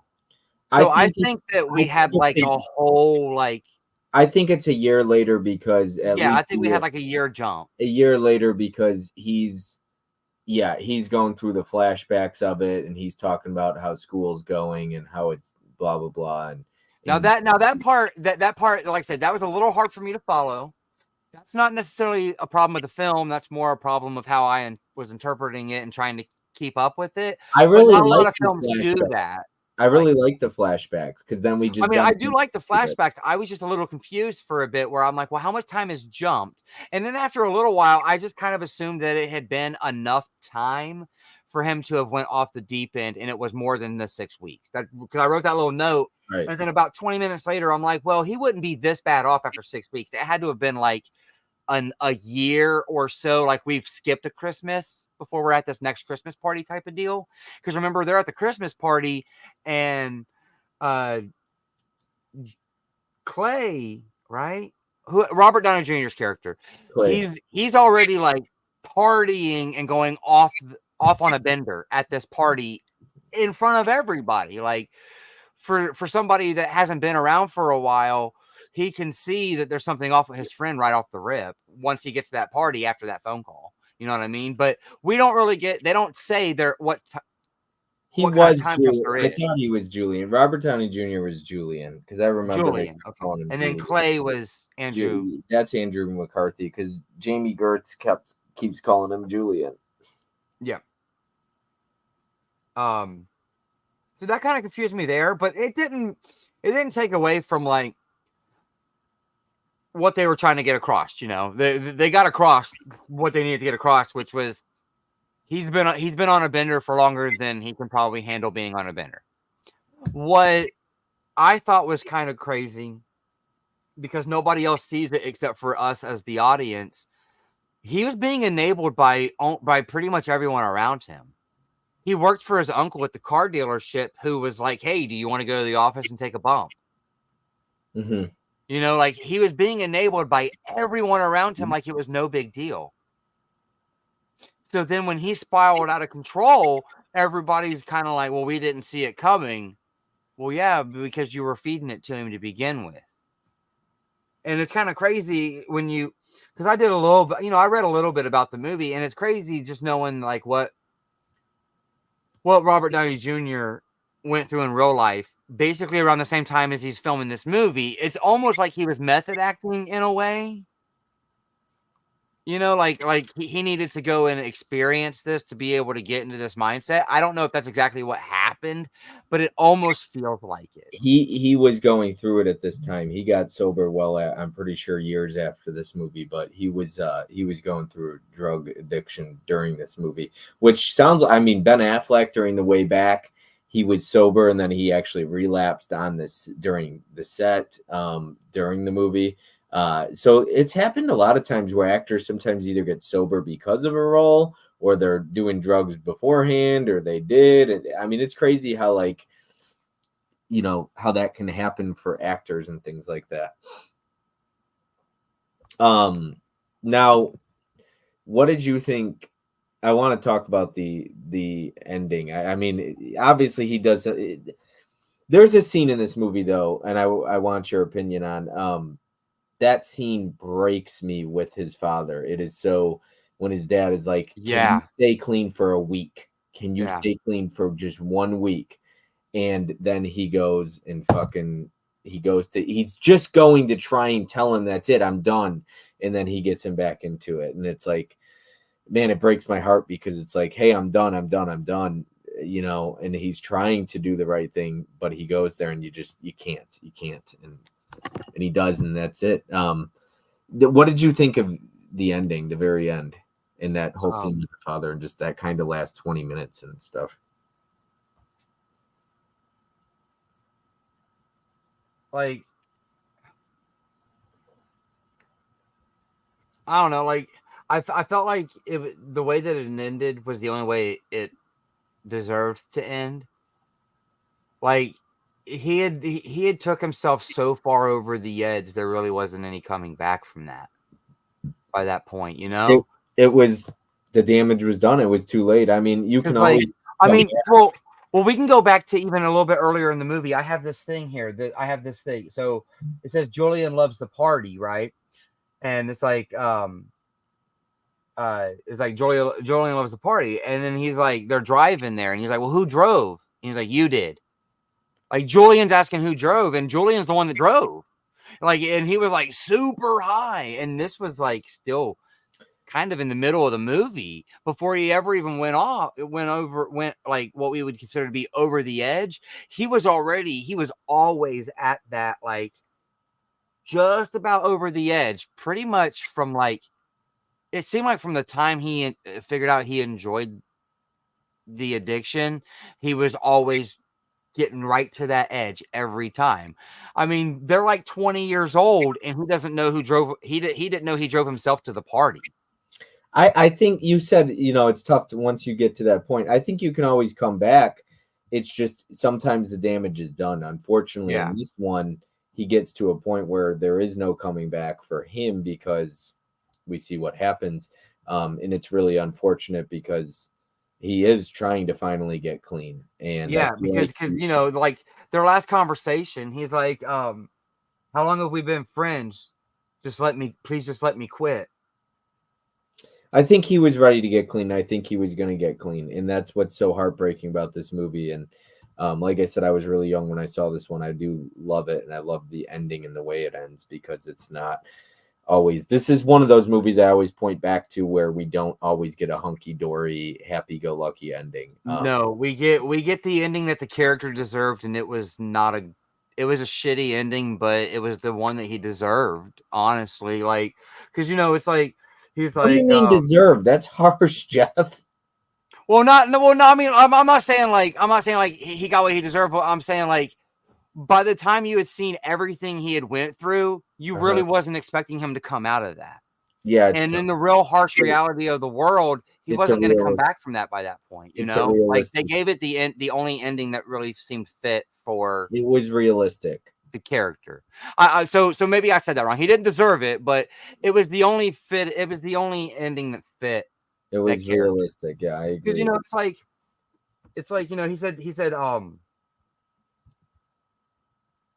he was like because he was like, we'll get you cleaned up and we'll get you back in school. Or, we'll get you back at school. And he asked him a question. He's like, do I look like I'm ready for homework? And you see in that exact moment that even though Clay's been struggling with this whole time, like, he really does love his friend. And he Hmm. tells you, he's like, I'm gonna deserve your friendship. Julian tells Clay, I'm gonna deserve your friendship because Clay has been through everything. He took his girl. He screwed him over out of money a year after year. He tried to talk bad on his name, and Clay still came back and was friends with him. And Julian did everything a friend shouldn't do to get his next fix. Almost every chance that you got, Julian did the wrong thing to Clay. And Hmm. so, when he says, I'm gonna deserve your friend, I'm gonna deserve your friendship, and then he just dies. Hmm. He doesn't really get to deserve his friendship. So to me, like the way that it the way that it portrayed to me was the only way he was able to deserve his friendship was to be done. That was the only way he was ever going to get clean at that point. Like he wanted to be clean, but his body wasn't going to allow him to be clean because his body was already too dependent on what he had done to it. You know, like that's kind of the ending because they're just sitting in the car in the middle of the bridge, and he literally just kind of like right between the two of them. You know, like that was like I said, it's probably out of all of the movies. Well, maybe not all the movies. It's one of the harsher endings. It is. It is. It is. Well, And they're saying, what I wrote here was, oh my God, Robert Downey Jr. so fucking good. well, they're That was doing. what I wrote for the end of this movie. By the time I got to this movie, I understand because of this movie and the way he portrayed this role. I didn't know who Robert Downey Jr. was until Iron Man because my parents maybe didn't watch his movies throughout the 90s, or they were just ones that I missed, or they're not really movies for kids. What I'm seeing here from this one, anyways, I knew him as Iron Man because that's when Hollywood gave him a chance to come back. But if this is the kind of movies that he was doing before he got to be like Marvel superhero, like, damn, like he is a talented actor. Also in Johnny Be Good. This isn't the only very unhappy ending I have on this list, though. No. There's another one coming up. Okay, I'm gonna take spoilers off the screen here. Right there. Okay, and I'm gonna catch up with the chat. I saw Corey jumped in the chat. Vinicio jumped in the chat. Be safe, Corey. Hey, Corey. Corey just said he was driving while watching the stream. Listening to the stream, I should say. Vinicio says, "What's up, party people?" We got Vinicio in the chat. What's up, Horchola? Caprice and everybody just kind of saying hi back and forth to Vinicio. What's up, my boy Johnny? RDJ's best performance until Tony Stark, and I'll die on that hill. Less than zero is excellent. It's definitely one of, if not his best performance. I liked RDJ a lot in U.S. Marshals. Yeah, Johnny, did you like Johnny Be Good? All right. He's also in Less Than Zero, which is another good movie. All right. We've got number. And I do you want my rating on that? Yeah. Please. So I'm gonna give it a 4 out of 5, and to be honest, this might hurt your feelings because my mom told me a little something after I was kind of discussing this one with her a little bit. She said, "You like Andrew McCarthy? He was the thing that I didn't like about this movie." Oh, really? And now I haven't seen him in very much stuff, but he was the thing that, like, this was almost a perfect movie, except I didn't like Andrew McCarthy. Oh man, I love Andrew. He was. I felt that he was kind of dry. Oh man, I love him in this movie. He's like probably my favorite. Like I didn't, but see, I was so enamored with Robert Downey Jr. the whole movie.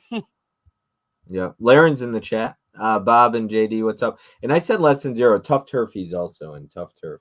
But yes, Tough Turf's another great movie, very fun. And Cody, dude who loves movies, met the director of Tough Turf, which is really cool. All right.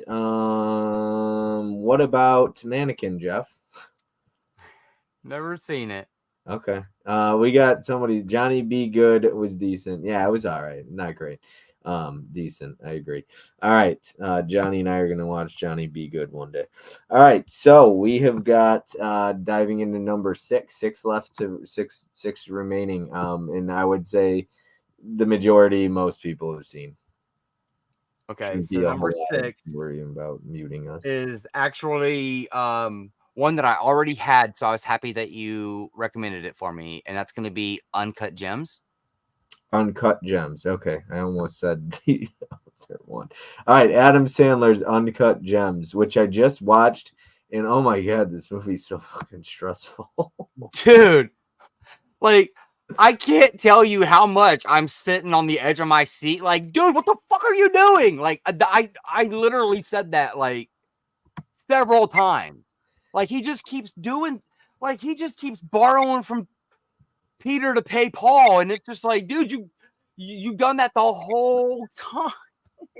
It was very stressful. But it was good. Like, I liked this one too. Oh, I've seen Mannequin and Mannequin too. Not the second this one. was the weirdest opening for a movie I've ever seen. Oh, okay. This one, the opening. Yeah, It opens up inside his colon. it's very strange, the opening of this movie. I thought you were going into the very, very beginning. The way that so let me be Like clear I'm about saying, one thing. it's in his colon, right? Doesn't it start off in his colon? No, it And then starts off with the Rock, the African American people with the Rock. no, because I thought they were pulling the camera out first, and that's how the title No, comes up, and no, then they go from no, his colonoscopy I'm over pretty to the Rock. I'm pretty sure it starts with the Rock and Because then because goes because me into and Brie were sitting down watching that, and she's like, "This is the way this movie's starting is inside Adam Sandler." no, I thought it was somebody correct us if we're wrong, but I feel like it was the beginning was the very opening was um the the the Rock, the scene with the people in the Rock. I don't yeah, I thought that was the very Yeah, beginning. I thought that was after they like because they were going. I thought they were coming out of like It his starts colon. with the Rock. Okay, so it starts with the Rock. Yeah, and then it goes into his colon because the camera zooms out. It goes into his colon or whatever, and then you get the Does it zoom? Does it like zoom into the Rock and then it zooms back out of his yeah, colon? Is that how it it is? zooms into the Rock exactly, and then I just remember the very first thing I wrote down was then the the camera movie pans literally out, opens up inside someone's colon. and then the camera pans out, and it's the screen. It's showing the screen, yeah, and Yeah. everything. So, the only thing I wrote down in this damn movie was because Caprice recommended what Heaven Knows What, which is the same directors as this movie. Let me just say one thing about the Safdie brothers is their fucking score. It gives me a headache. I absolutely hate whoever composes their score. I cannot stand it. It is my least favorite score ever. It's so stressful. It's annoying. It's very annoying. It overpowers the movie for one, and it doesn't even fit with the damn movie. Their score is so odd. Whoever they're choosing to compose the movies, it does not fit with the movie, in my opinion. The score in this is very off-putting. It doesn't Yeah. make sense to me. Honestly, Huh? the score is what brought my rating down for it a little bit. Yeah, I think whoever composes their music, honestly, it just sucks. I really do. I get it might be. I'm just gonna be blunt. I absolutely hate whoever composes their music, and I'm trying to find the composer right now. But oh my god, I fucking hate it. Um, I think I looked it up. I wanted to see if it was the same one. The movie score is awesome. And he gave it 4.5 out of 5 for Uncut Gems. Sydney Eubanks. Trying to find the score. I hate the score so much. Composer Daniel Lopatin, who did the score for the Bling Ring as well, and the Good Time, which is the same directors as Uncut Gems. So yeah, Daniel, you are not for me, buddy. Go ahead. Uh, Much for me. He's the same. so it only took about 15 minutes for me to figure out that this was not your typical Adam Sandler movie. Oh yeah, no. Did you not? Did you not know I that? mean, it took about 15 minutes, and I'm like, he's not gonna make me laugh for the next like hour and a half, is he? Because this is about a 2 hour movie or so, and I'm about 15, 20 minutes in. I'm like, I don't think I'm gonna laugh during this. No, 2 hours 20 minutes. Actually, this is a long movie. It feels it's run. Okay, so It's long. It feels I long. did write somewhere in here. This movie's okay. This movie's over 2 hours. It doesn't feel like it. The pacing is it just rolls, Because of how but, stressful it is, I but it's felt because you're on the edge of your seat the whole time. because of how stressful it is, I felt the runtime. The movie feels 2 hours 20 minutes for me. It's fast paced. Don't get me wrong, but because of how stressful this movie is, it feels the 2 hours 20 minutes because it is. And I let me tell you something, okay? Let me tell you something. Let me tell you something that thing. But no, I've gambled. I've been down that road before. I was very bad. I've talked about it, I think, once briefly on a stream with Nikki, and I was waiting to kind of dive deeper into it with this stream. But having to borrow money from my mom to pay a bookie. So I've been not where Adam Sandler was, hundreds of thousands of dollars betting, 180,000 and stuff 15 like that. missing watches and Yeah, but I've been in some bad places with bookies and people I shouldn't be gambling with. All on sports, like him, all on sports. Really, at the end of the and day, it's so messed up too, because like what probably makes this movie even more stressful is that like he almost wins it all, not once but twice. yeah, don't spoil it. To make sure you leave that. You know what I mean though? Like that's part of the stress levels on this is like because he's betting, but that's what you learn about. I mean, anybody that knows anything about betting is you're only up for so long anyways. And this movie definitely shows you that you can get a couple ups, but it also shows what happens when you don't take those ups. No, you as a gambler, they say like when you're winning, you're still losing, and when you're losing because you're never satisfied. I think is the thing with gambling is you always want to win more, and then if you're down, you're like, well, I just got to get even. Oh my god, that's the excuse of a Yeah. lifetime. I just got to get even. I just got to win this one bet, and then I'm done. I'm out. I just got to win this one bet. I've been there. I know every excuse in the book when it comes to gambling. Let me tell you. I mean, addicts have plenty of excuses, but gambling, holy shit, I had every excuse in the book for it. So that's why I just have a very when it comes to addiction, I'm very like cold turkey type of thing. I don't support it at all. If somebody's an addict, if I have a friend that's an addict and they're using just a little bit, I'm like, I can't support that. I'm like, I don't do the functioning gambler, functioning alcoholic. I can't get down with that. So if you're somebody who struggled with alcohol, gambling, drugs, anything like that, and you're still using, you're like, well, I got it figured out now. I could just do it a little bit or have a drink a week, or I just gotta, I'm gonna gamble $20 a week or something. I'm like, it's just a zero tolerance is the word I was looking for. I can't support that. I can't be around it because I just don't support it. And some people don't understand it. It's like, look, I've been an addict. Okay. I just don't want to be around that anymore. I refuse. And some people just don't accept it. They get mad and it's like, you know what? You got to understand it from my perspective. And I care about my friends and my family. And I might have a funny way of showing it sometimes, but I'll do what I can to help people, but I'm not going to sit there and support you when you're drinking or using drugs or gambling. And in my case, it would be gambling. And I quit. I stopped. I haven't gambled in a while, which is the toughest part, football season, because holy cow, I always gamble during football season, always. And I have not been gambling. So it's been good. And this is probably the first year in the last 10, 15 years that I haven't gambled on football. It's always a struggle because I love sports and I love to gamble on sports. So it's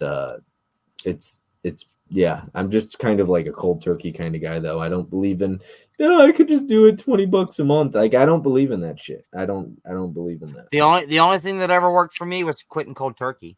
But It's the only thing that ever worked. Like you just gotta want to do it.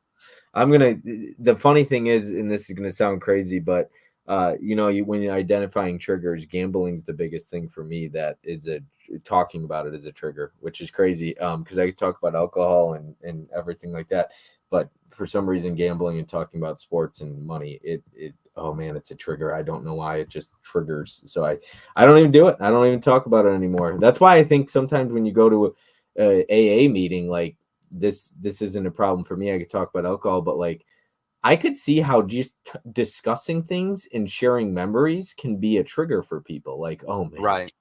oh man, that taste of alcohol on my lips. Like, oh yeah, I could see how that could be a trigger. Like talking, but so I've never been to a GA meeting. I can only imagine that it would be a wild trigger for me that I wouldn't even want to go down. Because it'd be what's your triggers? What identify your triggers? I'd be like being here. I'd be like you definitely know that he has like a problem in this like that. Mm-hmm. Like in that there's just these little things that trigger his addictions. And you know that, like I said, in the first 15 minutes, I knew that I was not going to laugh like I do in all the other Adam Sandler movies. I said, damn, he just got shook down. He just gambled $24K. I think this stone is bad news. I obtained all of that within like the first 15 minutes of the movie. because you see the rock and all that and everything, and he's looking at it, and I'm like, oh, and that's when he's like looking at it with at the very beginning with like the little gem thing or whatever, the little magnifying glass. He's all like, this is worth millions, it's 600 carats and all this stuff. And I'm like, okay, this sounds like it might be a bad idea. Yeah, and he So, wants to get so much more story of every gambler's life. Kevin Garnett's in this one, which is very fun as well. I'm gonna put spoilers on the screen so we could kind of talk about the ending of this movie here. Let me put some spoilers up. Hold on. All right. Okay, spoilers. Let's talk about that ending. Unless you got some more to say in okay. the middle, but So this was the third to last movie I watched on the list. By the time I got this far in, I was not surprised by the ending, only because I kind of felt that I had too many nice endings for one of your lists. Just to be honest, I figured I'm like, he likes movies that make you feel something. And right now, he's feeling like he's winning, and we're getting really close to the end of that run time. So it didn't surprise me that he went out the way he did, but it definitely just kind of came out of nowhere. Like, you was not expecting that guy to just be like, boom, like after they knew he won the money. I figured there was like another 10 minutes there where they were about to kidnap him to make him go get the winnings and then do it. It kind of just surprised me as to he had that nail file or whatever, that file in the door. As soon as he pulled that up and unlocked the door, it was like they pushed through, boom. Well, you know what? Like, you left seconds. You left a guy who's at wit's end with you, sitting in a hot room literally in between two doors. He just stupid, man. Just made stupid decision after stupid decision. What I get you. Oh, I just won. I can finally pay you, and I'm good. Like, no, those guys were sweating and hot and stressed out, and probably claustrophobic almost. And they the one guy, one of the guys was like, "What the fuck did you do?" Because they knew they needed him to get the money. They knew that when but the one guy didn't care anymore. By that point, the money was not even the problem anymore. It was the disrespect. Because all he had done is disrespect by continuing to rebid their money, repawn their stuff. And he thought he was getting away with it when they had ears and eyes all over town, knowing exactly what he was doing. And at even points in his life, they were stopping bids and stopping these things that could have helped him, where he would have won big and got himself out of this trouble. But he had already, by the time he won big both times, he had already done so much dirty that nobody cared that he won. It wasn't about the money either time. Because he almost won when he did the 45K, when he dropped the 45K down and he was going to win on the Celtics, but he got kidnapped at his daughter's play. Yeah. So when he got kidnapped at the daughter's play, and the guy was like, I canceled the bid. Yeah. That bid would have got him out of all that turmoil. But he played dumb all the way up to that point. He screwed himself out of winning that money and winning that bid because of all the actions he did up to that point by playing with that guy's money. So what does he get out of the deal? Naked in a trunk. Like, that's all he got out of that. And you would have thought that you would have thought he would have learned his lesson then. You ever been naked in a trunk, Jeff? No. I'm just joking. Neither have I. I've been put in a trunk. But that's all he got. That's all he got for that situation. So, like, the ending, I felt like the ending kind of fit only because he didn't learn from the first time.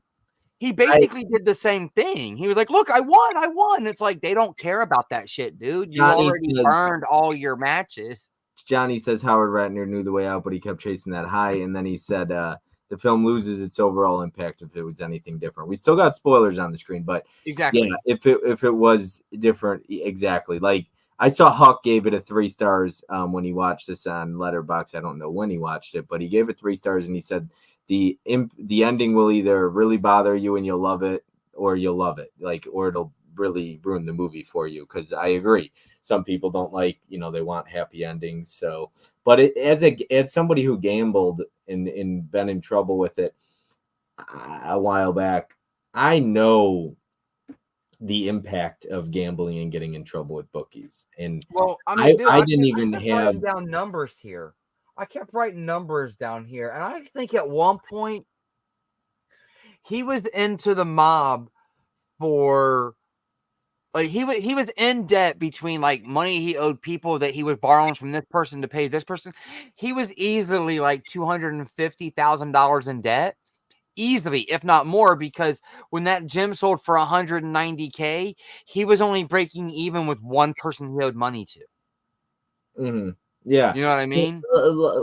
For me, I've been there with not that much money, obviously, but thousands, and I was in big trouble. So I know the impact that gambling has on people, and when you're doing stuff with the wrong people, and I was, but not to the level that he was, and not the same kind of people.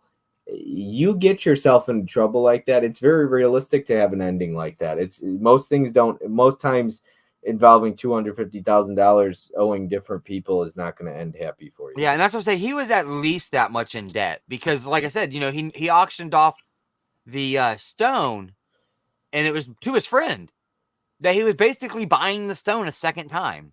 But then he Yeah, was able to turn around and sell the stone and basically wash even with his one friend, but he still never owned the loan shark back. And we have no idea what that was. It was at least 45K because that's what he bid at the restaurant. And the gangster mob boss or whatever stopped that bid. It was a bet, $45,000 bid. bet, That's what I wrote bet, down here. I'm like, bet. 24K, and then he turned around and canceled the 24K and made it a $40,000 bet instead Yeah, because not he a was bid riding bet. that high so much. Yeah, not a bid bet. Yeah, bet. Yep, yeah. He got into some trouble. I really like how the movie ends with his cheek in the bullet. I thought that was pretty cool because that's kind of how it opens. Yeah, I Pretty know, big. I know. Like we were because like I said, I watched this one with Bree, and she's like, "So they're gonna end the movie the way they started it, inside Adam Sandler." Yeah, And yeah. I was like, "Yeah," I was like, "But it's fitting." And honestly, I think the ending is fitting for this. It didn't rub me wrong. Like, I didn't mind the ending. I thought that to me, it was the only way it could have ended. No, I agree. I agree. It's just one of those ones where it's like, well, c'est la vie. I'm You gonna kind of take. get what you get I'm gonna take at that spoilers point. off the screen here. I saw Steve jumped in the chat. Where was it? Hey Mizzy, hey Holland, it's been a while. Steve jumped in. We had Movie Hunter in the chat saying, "Evening, everyone." Just a lot of highs back and forth. Anthony saying, "What up? What up?" We got Anthony in the chat. Hey, What's up, Anthony. man? Nikki says hi to Anthony. Anthony says, "Uncut Gems is a good watch, but definitely a one and done for me." Yeah, I haven't watched it since theaters. So what was that, like 2018, 2019? I think in December I saw it. And this was the first time, and I probably won't be revisiting it anytime soon. We got Victor in the chat. What's up, Victor? What's up, everybody? He says, what's going on, man? Hey, Victor. Hey, Movie Hunter 2020. You know what's funny is last night I watched this, and then I was like, okay, I usually don't mind watching a bunch of stressful, depressing movies. But after this was over, I was like, I need a break. And then I watched Basic Instinct, and that wasn't much of a break. So that was also pretty stressful. Hey, Bob and Jeff, I love Uncut Gems. What up, Anthony? Sydney says Uncut Gems is really good, but I haven't seen it since it came out. That was the same here until last night for me. So, all right. What would you give that? How many stars? I'm giving that 4 out of 5. All right, 4 stars. That's what I figured you might be at a 4 on that, just like less than 0. Yeah, that score drives me fucking crazy in that one. All right, what we got 5 left. And we haven't, which one I'm waiting on hearing, and good thing I haven't heard it yet. That's all I got to say. So don't be pulling that. It's funny because I was so confident it wasn't going to be one of your 10, 9, 8, but it's funny because like I was waiting for disconnect on Tim's stream, and he's like number 8, and I was like, no. Well, this is a bigger. People are gonna freak out when they do hear it, because but it's in a good spot, so we'll see where it ends up. But yeah, it's funny because that was so high on my list, and I gave you another one that's really up on my favorites of all time. Well, like I said, I had a hard time, kind of like in the middle of my list, and even the top of my list. It's kind of hard for me to like basically place the numbers in a certain order, because depending on how I wake up that day and my mood, I might choose one over the other. They're all real close. So Like in this, your, this was a very tight list and kind of with, hard for me to judge. with your mood right now, what would be your number 5? What would be my number 5? What is my number 5? Yep. Unlawful Entry. All right, which Tony gave you in Tennessee, correct? Yes. Okay, you bought off Tony in Tennessee. Yep. I don't know if Tony's still in here, but Unlawful Entry, which I'm thinking a lot of people have seen this since Shout Factory has recently put it out. Hopefully there have. But yeah, most of all the movies I've recommended to you have a lot of spoiler heavy content. So Yeah. unfortunately, if you haven't seen them, Unlawful Entry is really good. It sure is. Steve says Good Time is great. Daddy Longlegs is decent. And yet no one gonna talk about Julia Fox. Yo, Julia Fox, hot. I want to touch the hiney. Right, Johnny? Yes, sir. Yes, sir. I'm not going to talk about women with Jeff because he's very classy and he has eyes for only one woman. I'm single, so I could talk about women, but Jeff does not. So I try to keep it classy when I have Jeff on here, because he does not talk about other women, which I totally have a ton of respect for. But I'm single, Jeff, so I get to. Hey. But I have not seen it yet, but I have it. Unlawful Entry, you got to check it out, Nicholas. Got to check it out. Unlawful Entry, good movie, 3.5 out of 5. I was gonna watch this. My dad, when he came by a couple months ago, and he's like, "Is that the one with Ray Liotta as a cop?" I was like, "Oh, you seen this?" He's like, "Yep." The age So seen it. So obviously I had never seen it before, and I got it from Tony because, well, I mean, he was passing them out, kind of. Not passing them out. Like I bought it from him or whatever, like I got it from him. But he was like, "This is one that you should have." Like, he was trying to give some of us younger film lovers some older stuff. Older. I say older. I mean, 90s is kind of older now. Some older stuff that we may have missed along the way. He was like, "This is a good one. This is one you should watch." Well, Holland I'm gave kind of upset that I waited until it made a list for me to watch it, because I've always been a fan of Kurt Russell, and this movie just embeds the fact that Kurt Russell was a badass that couldn't be messed with in the 90s. Like, he did a role and it was just good. Because like I like the other one that he did right around the same time, Breakdown. Great. Oh, Breakdown's awesome. So I'm saying, like, he just did really good movies right around this time, and this is another one that's just really good. Now, without spoiling it, you know how Johnny said Julia Fox? Well, I want to definitely touch on Madeline Stowe in this movie.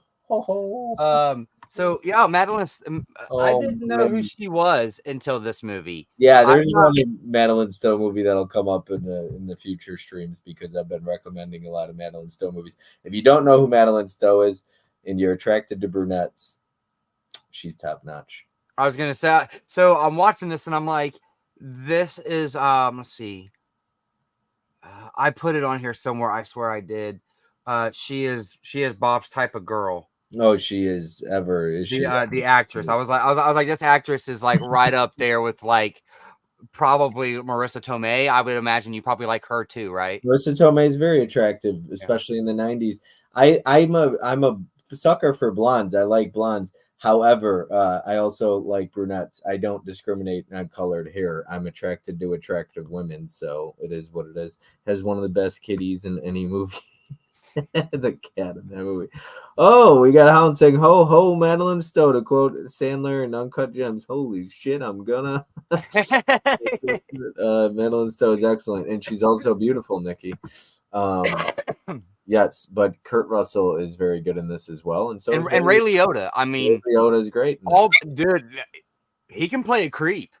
He did. That's really what he is. He's kind of a creep in this one. Sure did. Sure did. Played a creep. Absolutely. So the whole premise, without like really spoiling anything, is you kind of right from the beginning, obviously unlawful entry. Somebody breaks into their house. They have like a nice suburban house. Somebody breaks into it. It looks like it wasn't like planned. It was just some guy breaking into a house trying to get something of worth, right? But scares the wife. And I'm telling you what, my second sentence is, because I didn't know anything about this movie. I watched no trailers, nothing. I just kept hearing everybody say, "Oh, Scream Factory, it's great," and then you recommended it to me. That's about all I had going into it, and the fact that I knew, well, two of the three. I didn't know who Madeline Stowe was. I knew two of the three actors, but my very first thing I wrote down was the way the officer Pete looks at Karen is odd. Like, Oh, if yeah, you're I mean, looking for subtleties like that, I would too. I mean, oh my goodness, she's gorgeous and she's beautiful. Yeah. Uh, but right even from the that moment, it even the sets a other tone. It sets a even the tone other for cop the movie. says to him, he's like, "Don't do it." Yeah, I mean, it sets the entire tone for this movie right there in the first, like, it's not even been 5 minutes, I think and I they're actually have. responding to the call. I think I actually have notes on this one, and I probably wrote somewhere on here. I also no, I didn't write anything creepy, but I thought I wrote something like I also would do certain things that aren't the healthiest for Madeline Stowe. But I didn't. I didn't write it, so I wasn't creepy when I wrote this. But I did write Yeah, one of it the says much better obsession movies out there, in my opinion. I think it's a really good one. Like because at one Stalker. point they go to the club, and I'm like, in the club, I think Pete has eyes for Karen. I said that, but I'm pretty sure by that point I kind of already knew he did. Oh yeah, But no. like Ray Liotta's a pretty good actor, so like he's playing that I'm a menace cop that tries to hide that I'm a menace cop, and he plays it really well. Now there is one thing I want. Well, it's spoilers. I'm gonna put spoilers on the screen for this. There's one thing I want to talk about. So spoilers for the movie Unlawful Entry. But do you remember in the beginning when he says, "If I got my hands on him, the things I would do," and then he gets the opportunity, and he doesn't do anything. I feel like Yeah, that's so often. So many people talk about that. If I had the opportunity, I feel like that's such a common thing. It's so many people bullshit, right? Like, oh, they talk about it, talk a big game, but they would never do anything. I think that's pretty common for a lot of people. I wrote not even that you talk a big game, but you just don't do it afterwards. Like it's such a different situation. I wrote the guy was unarmed, but then at the end he gets the opportunity and he shoots his ass dead. He doesn't leave a bullet out of his chest. yeah, yeah. It's Because yeah, he because doesn't. I wrote that too. I wrote Mike gets to take a ride with Pete and his partner. I said, and the shift is over, but Pete has one more stop. Mhm, Says, oh, it's been the intruder. He's been identified, and Pete's giving Mike the chance to whoop his ass, but he backs out. mhm, But yep. and then at the end, I'm like, so here at the end, I'm like, what the fuck his name? I just put I put the actor's name again. I just put You could put. I do that too because I don't always look it up. You could say the character. You but could say. I put Kurt's character came full circle because he finally stood up for what he said he was gonna, like, he finally stood up and did what he said he was gonna do. I wrote, I also really like that all he wanted to do is protect his wife. She didn't make the things the easiest for him, but when she doesn't trust or believe in him, but she did, or he came full circle, like you said, and he just wants to protect her. That's all he wants to do. Yeah, She just doesn't get it. She's thinks he's overprotective or whatever. She doesn't understand that, hey, that's the thing is I think so many women don't get it. We're guys, okay? We know what other guys are thinking, okay? And he's the one who was out on a patrol with him. He's the one who's been hanging out with him. He gets to yeah, know him. He knows what he's interested in. Like you said, he could see the way he's looking at him. I think so many women just think, oh, he's just a friend. Like he's the guy that you tell he's just my friend. Like, okay, uh-huh. Like you girl, like most men have at least had the thought of sleeping with you. Like, let's be honest. There's a decent chance that he saw you. He's at least thought about it. Like, and I just don't think a ton of women realize that. Like, I'm not saying all men want one thing. Okay, that's not what I'm saying at all. But like men are protective for a reason. Okay, they're concerned. And especially when they get to know a guy, like take your boyfriend's word. Trust when he says like he's not good. He like let's keep him away from the house. Like He told me I was lucky, and I know what that means. Like, take him at his take your husband at his word when he says, "Can we not have him around the house anymore?" Like, listen yeah, to me. and he's pretty like easygoing about it at first, like towards his wife about it, you know. There's a difference He's like between he's being like there's jealous. something about this guy off. I don't like him around. All that. Yeah, there's Um, a difference between being jealous and protective, I think. so I kind of seen another underlying um No. message here as well, where I feel like they were trying to say something about uh I guess two-faced cops in a way, and how they can kind of get away with things because he goes to his partner, right? He goes to his partner, and the partner's like, I don't really want nothing to do with this. Cops stick with cops kind of deal. Yeah. And so there was like another underlying message there, like that was like a scary type of thing where, well, what happens if the cop goes bad? Who do you turn to now? Hmm. Like that was another thing that was kind of like a side piece of this. Like I kind of felt that there. Like, what's he supposed to do to keep his wife safe when the person that's supposed to be helping him keep his wife safe is the one he's scared of? You know, the Hmm. cop. He's Yeah. worried about the cop being the He's one. trying to protect her from the cop, the one who's supposed to keep her safe, So, right? like, the unlawful entry to me isn't necessarily that break in at the beginning of the movie. It's really the cop being unlawful and entering within the confines of their relationship and their life. Because Mhm. he's stepping over all kinds of boundaries with his wife pretty quick. Yeah, Like no, no doubt. Yeah, catching her absolutely. out and about and having coffee with her and Yeah, and he walks in and she's in the pool. Yeah, yeah, like, 100%. oh, Yeah. you go ahead and finish your dip. Like, dude, you're a creep. Get the fuck out of my house. Like that was, which I did put on here. Ray Liotta plays an amazing weird guy. Yeah, no, I wrote that as well. He plays an amazing creep. I did write. I do think the first half is extremely strong. Not to say the second half isn't strong, but I feel it has some pacing issues at moments. Yeah, I wasn't bored for 1 second in this movie, but I just think the first half was so incredible that as things play out, it gets a bit wild. But that's my opinion, of course. I just think the first half was so good in this movie. I just think it's excellent. yeah. Well, like I don't know, and it's kind of bad because it's not a long movie. It's only like an hour and a half. It's only like 90 minutes or something like that, 95. Uh, but like the last, I don't know, probably 35 minutes just seems to be like, okay, well, where's this really going? What's really going to happen? He's just torturing him. You know, like the buildup was really really good. So I definitely agree with you on that. I did like the ending, but there was a little bit in the middle there where it was like, okay, can we just kind of get to the point?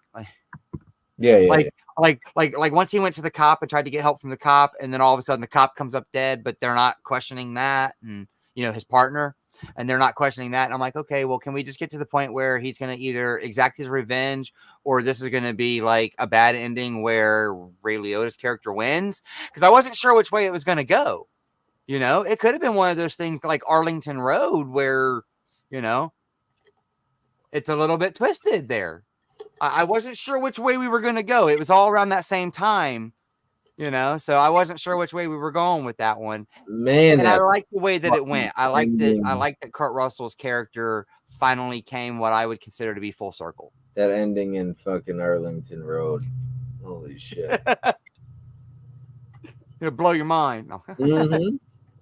Literally and figuratively. All right, I'm gonna take spoilers off the screen here. There we are. Got some people in the chat saying hi to Laren. I saw Laren said unlawful entry is great. I fall in love with her in every movie she's in. Laren, I could not agree more. We'll do a stream for Madeline Stowe's birthday next, Laren. It'll just be you and I, and Nikki will be there as well. I need to see more of her movies because I liked her in this, and I just don't think I've ever seen her in anything. Stay tuned. It's going to be coming up very soon. Another one of her movies very shortly in this stream coming up. Yo Holland, Movie Hunter 2020, Nikki, Mizzy, Victor, Sydney, Johnny, and Excelsior. Anthony just saying hi to everybody. I think I'm way up at the top there. Steve says the Safdie brothers directed Uncut Gems, and they also directed Good Time and Daddy Longlegs. For those who don't know, check out 12 Monkeys, JD. Oh, I love 12 Monkeys. I did not like 12 Monkeys the first time I saw, but Madeline's Toes in that one too. Hope you enjoy, Holland. You're welcome. Maybe I just didn't know who she was when I watched that one. Yeah, she's in 12 Monkeys. Ha ha ha, 911. No Madeline's Toes stream. Please, I'll feel like fucking as for in sewer. It'll feel like a fucking ass for and sewer. See, Johnny, I'm convinced Johnny doesn't find a women attractive. I say it every week, but the way he talks about women and these actresses, we all question it. If Johnny even finds, I guess, Julia Fox from Uncut Gems, maybe that's about it. I'm wondering if Johnny's attracted to women outside of April. If he even acknowledges women that are attractive. What's up, Dell? We got Dell in the chat. It's just because of what Johnny says, and somebody's probably saying, did Bob just call Johnny gay? Steve is laughing emoji. Holland Oates says Dell, ad for Ensure. Yeah, Ensure is what. I don't even know what that ad would be. I don't even know that company or brand or whatever. Sorry, Johnny. I think it's some kind of shake that helps you, like a milkshake that helps you poo. No, she's attractive. I mean, I think most people would agree Madeline's Toes attractive. I mean, Johnny's out here calling people. I mean, what is he going to say about Jessica Alba? Does he also think she's ugly? I've never met somebody who thinks she's ugly. What's Johnny going to say about her? She's ugly too? I just don't get it, Johnny. I just don't get it. I'm confused. He only finds April attractive. That's okay. That's a good thing though, I guess. That the only eyes he has eyes for is his wife. April, if you're watching, Johnny adores you. All right, number four. Number four. Gritty. Number 4. Holy crap, man! I had a lot of fun with this one. That's gonna be Better Watch Out. Okay, Better Watch Out. Christmas movie. I really like that poster, by the way. Yeah, cool. I think most people have seen this. Well Go USA put this one out. You had the DVD of it, I think. Yeah. Yep. Better Watch Out. Oh man, that little kid's a shit. Okay. I don't want to spoil. I mean, I think immediately we need to put spoilers up for this one because it's pretty tough to talk about without spoilers. Ensure is a beverage catered for the elderly. He's such a clown. Oh yeah, she's definitely attractive, especially in this film in the Unlawful Entry. Absolutely, she's attractive and throughout the 90s. She's such a bitch in the TV show Revenge. But yeah, Better Watch Out. Let's talk some Better Watch Out here. So the first thing I said was, okay, so this is not what I thought it was about, what I was about to watch. This kid is a psycho. There's spoilers. Hold on. Hold the phone. Spoilers. Oh. Damn you, Holland was my local life and rescue squad.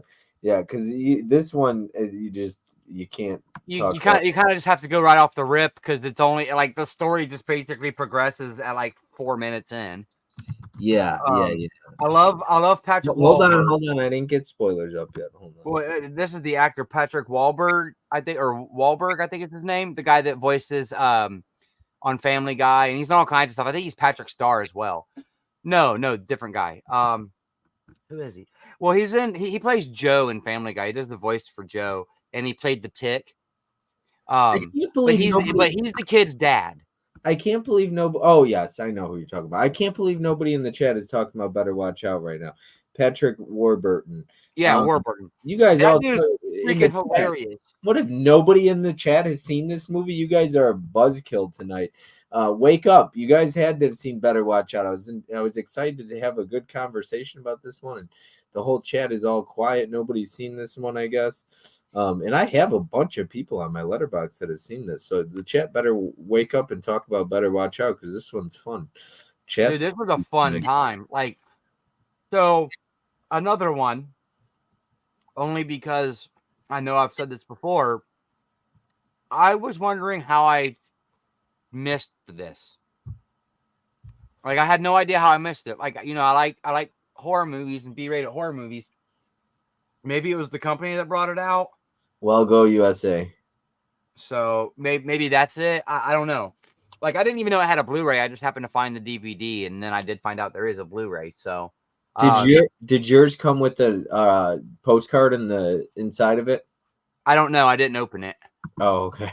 I bought it after I watched it on, I think, Peacock as well. Victor, I no streamed it, and spoilers. I liked it enough that I just bought the first copy I found, and it's still sealed. No spoilers, Victor. Dell hasn't So, seen this one. Better Watch Out is great. That one really surprised me. The same two kids from the M. Night film, The Visit, and are both in Better Watch Out. Thank you. Anthony perks up. Finally, somebody in the chat. Anthony's got life. Yeah, this one's a lot of fun. It's so this is not what I thought it was going to be. Okay, so I know you said it was like a Christmas. The only thing you really told me was that it was a Christmas horror. Heavy spoilers, guys. If you're watching in the chat, heavy spoilers. Go in blind. Go watch this. It's one of those movies. It's fun, but if you know the twist, it kind of ruins it. So, this is kind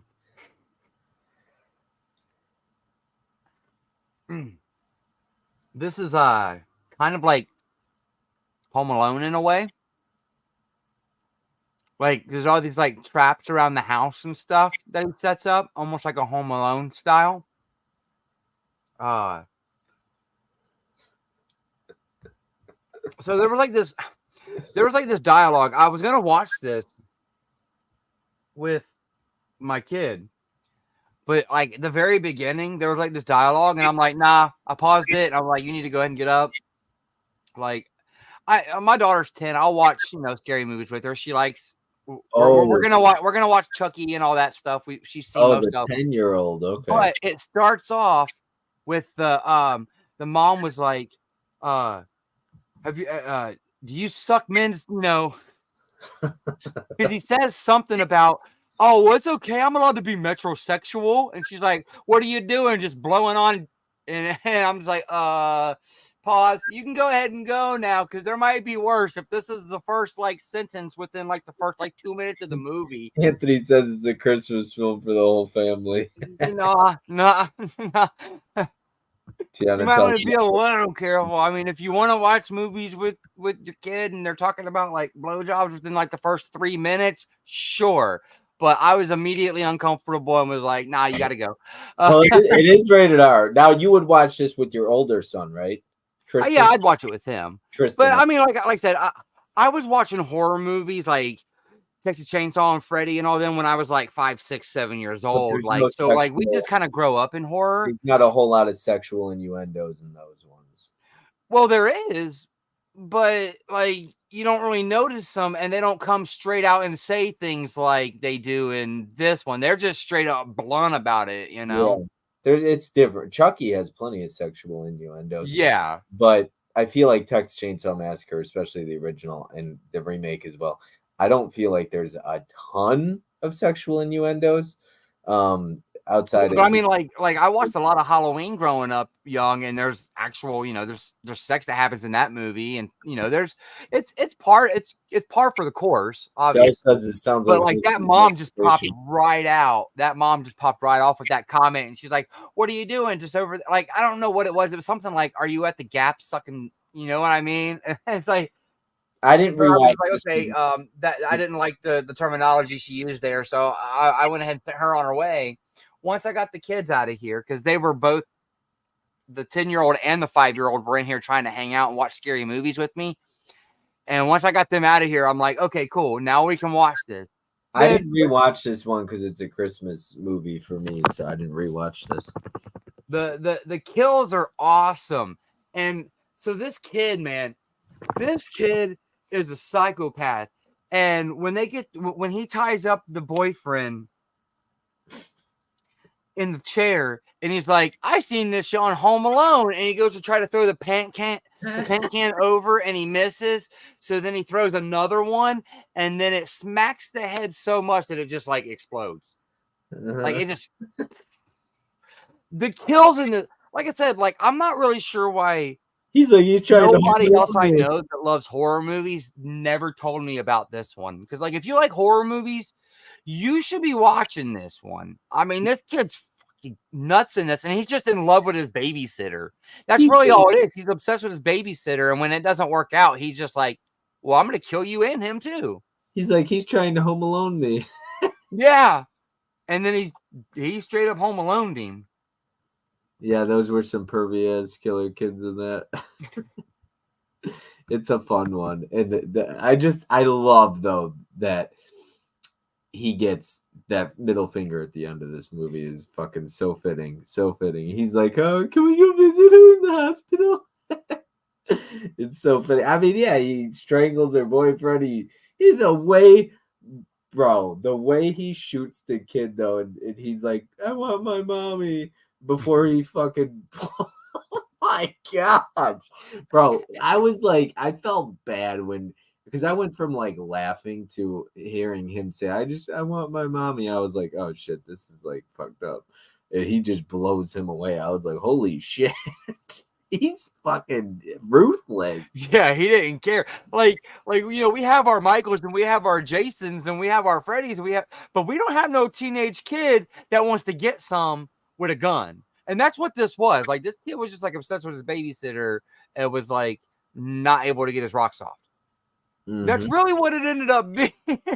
Yeah. Now it kind of blew my mind there at the end because I'm like, I don't think this is his first time doing this, or he's just really smart because he's like getting things together and cleaning up, and he's able to like put the paint on this person's hand, and he starts setting it all up like it's a big crime scene, and he's gonna be laying in bed sound asleep, and he didn't get up and like sleepwalk out of the room, and like this kid is in all definitions a psycho because only a psycho is that smart to have it completely planned out.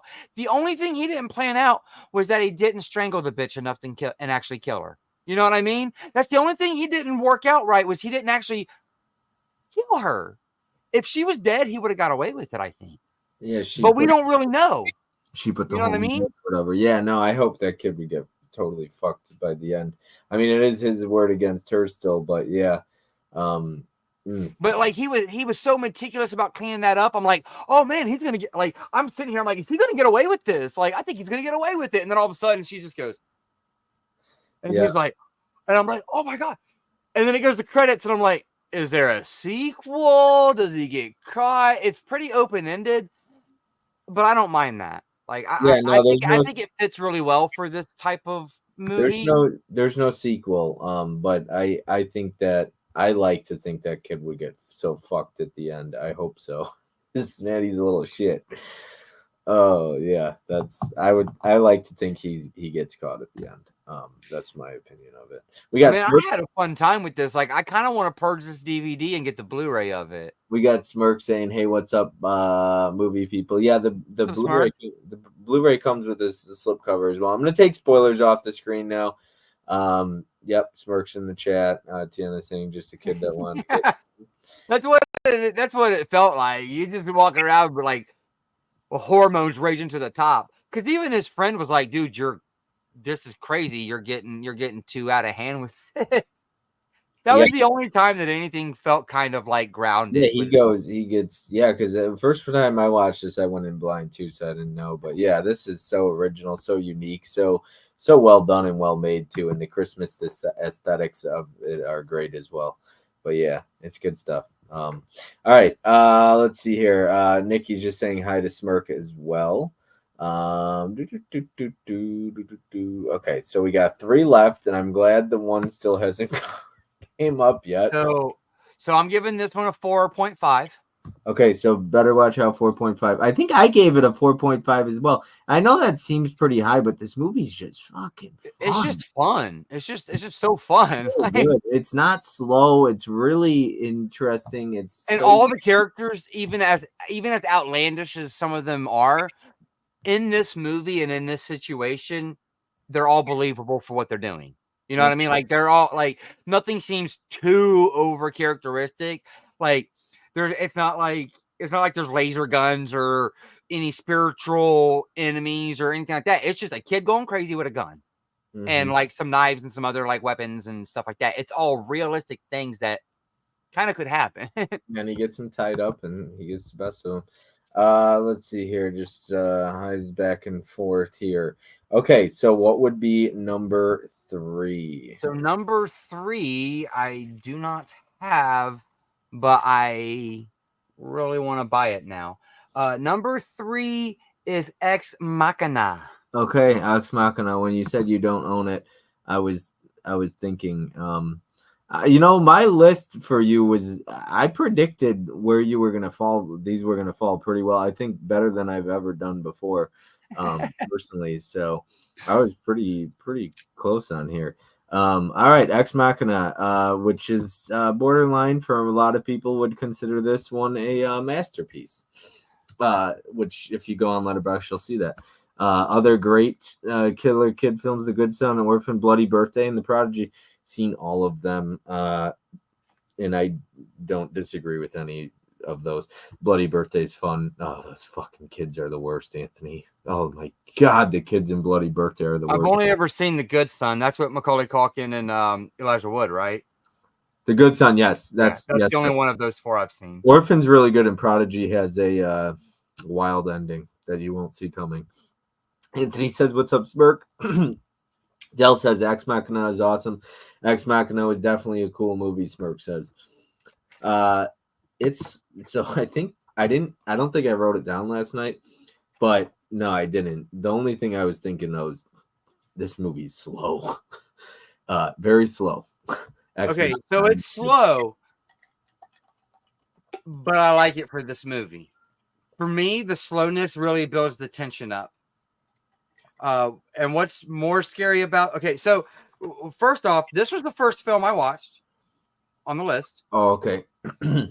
That's a good start, yeah. This was a really good start. And when I looked at it, if you go back and look at my Letterboxd, it was in like August. And I watched it. I'm like, oh my God, if every movie on Bob's list is this good, I'm going to love them all. I want to watch them now. But I knew that I'd forget them.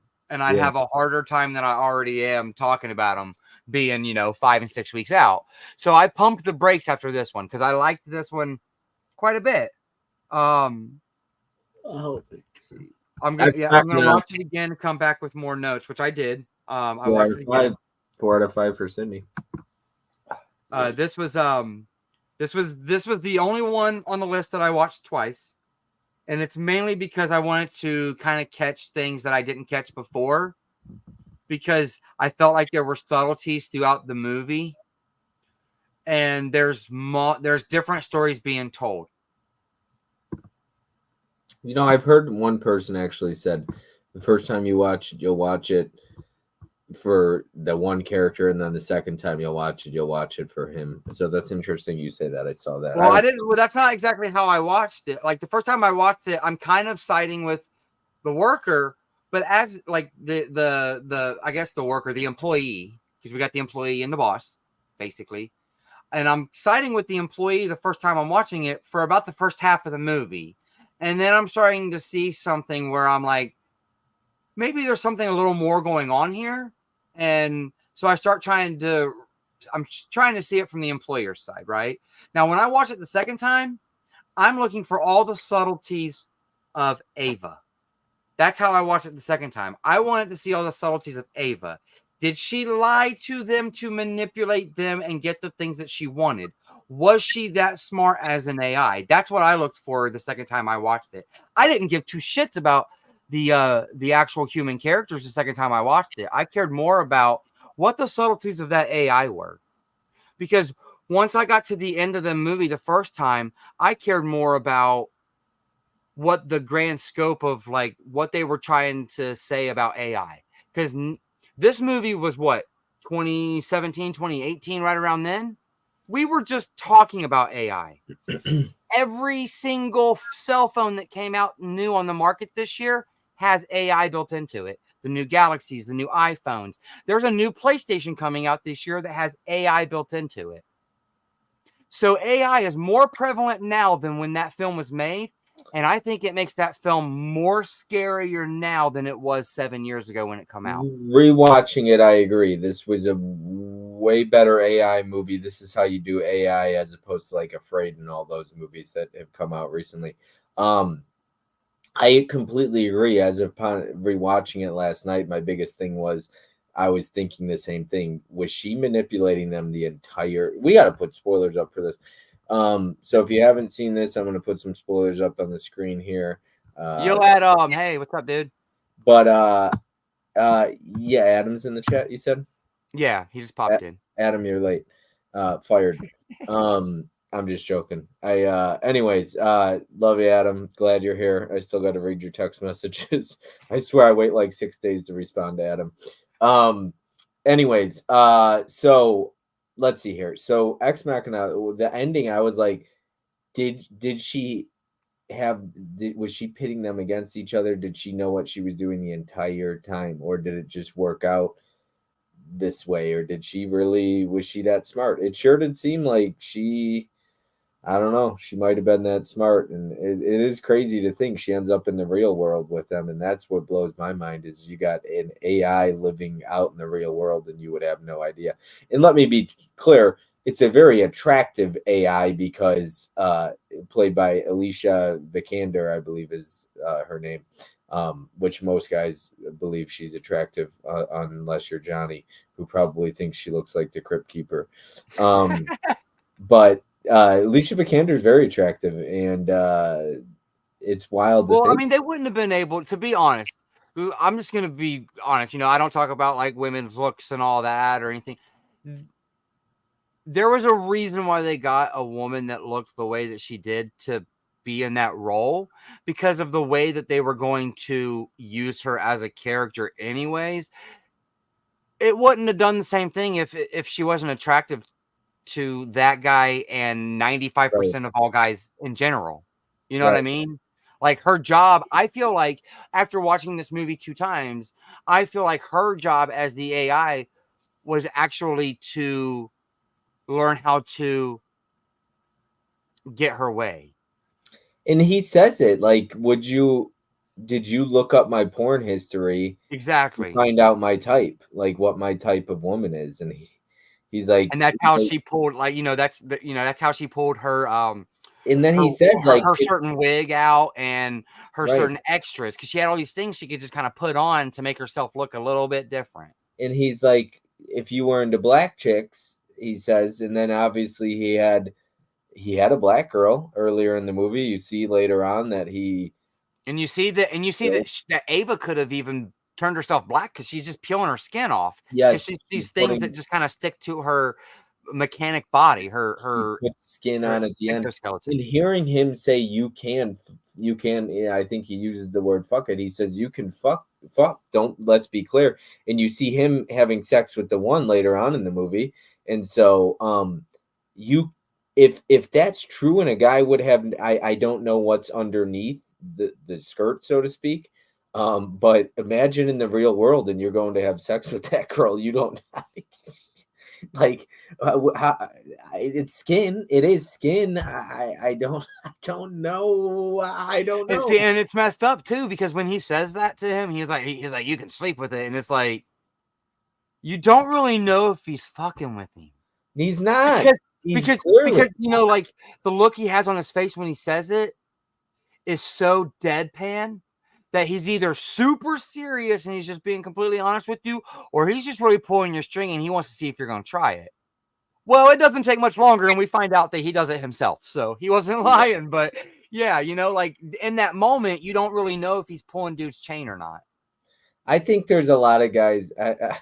I'm just gonna go out on a limb here. The thing is, no guys will admit it. I don't think anybody in the chat right now would admit it.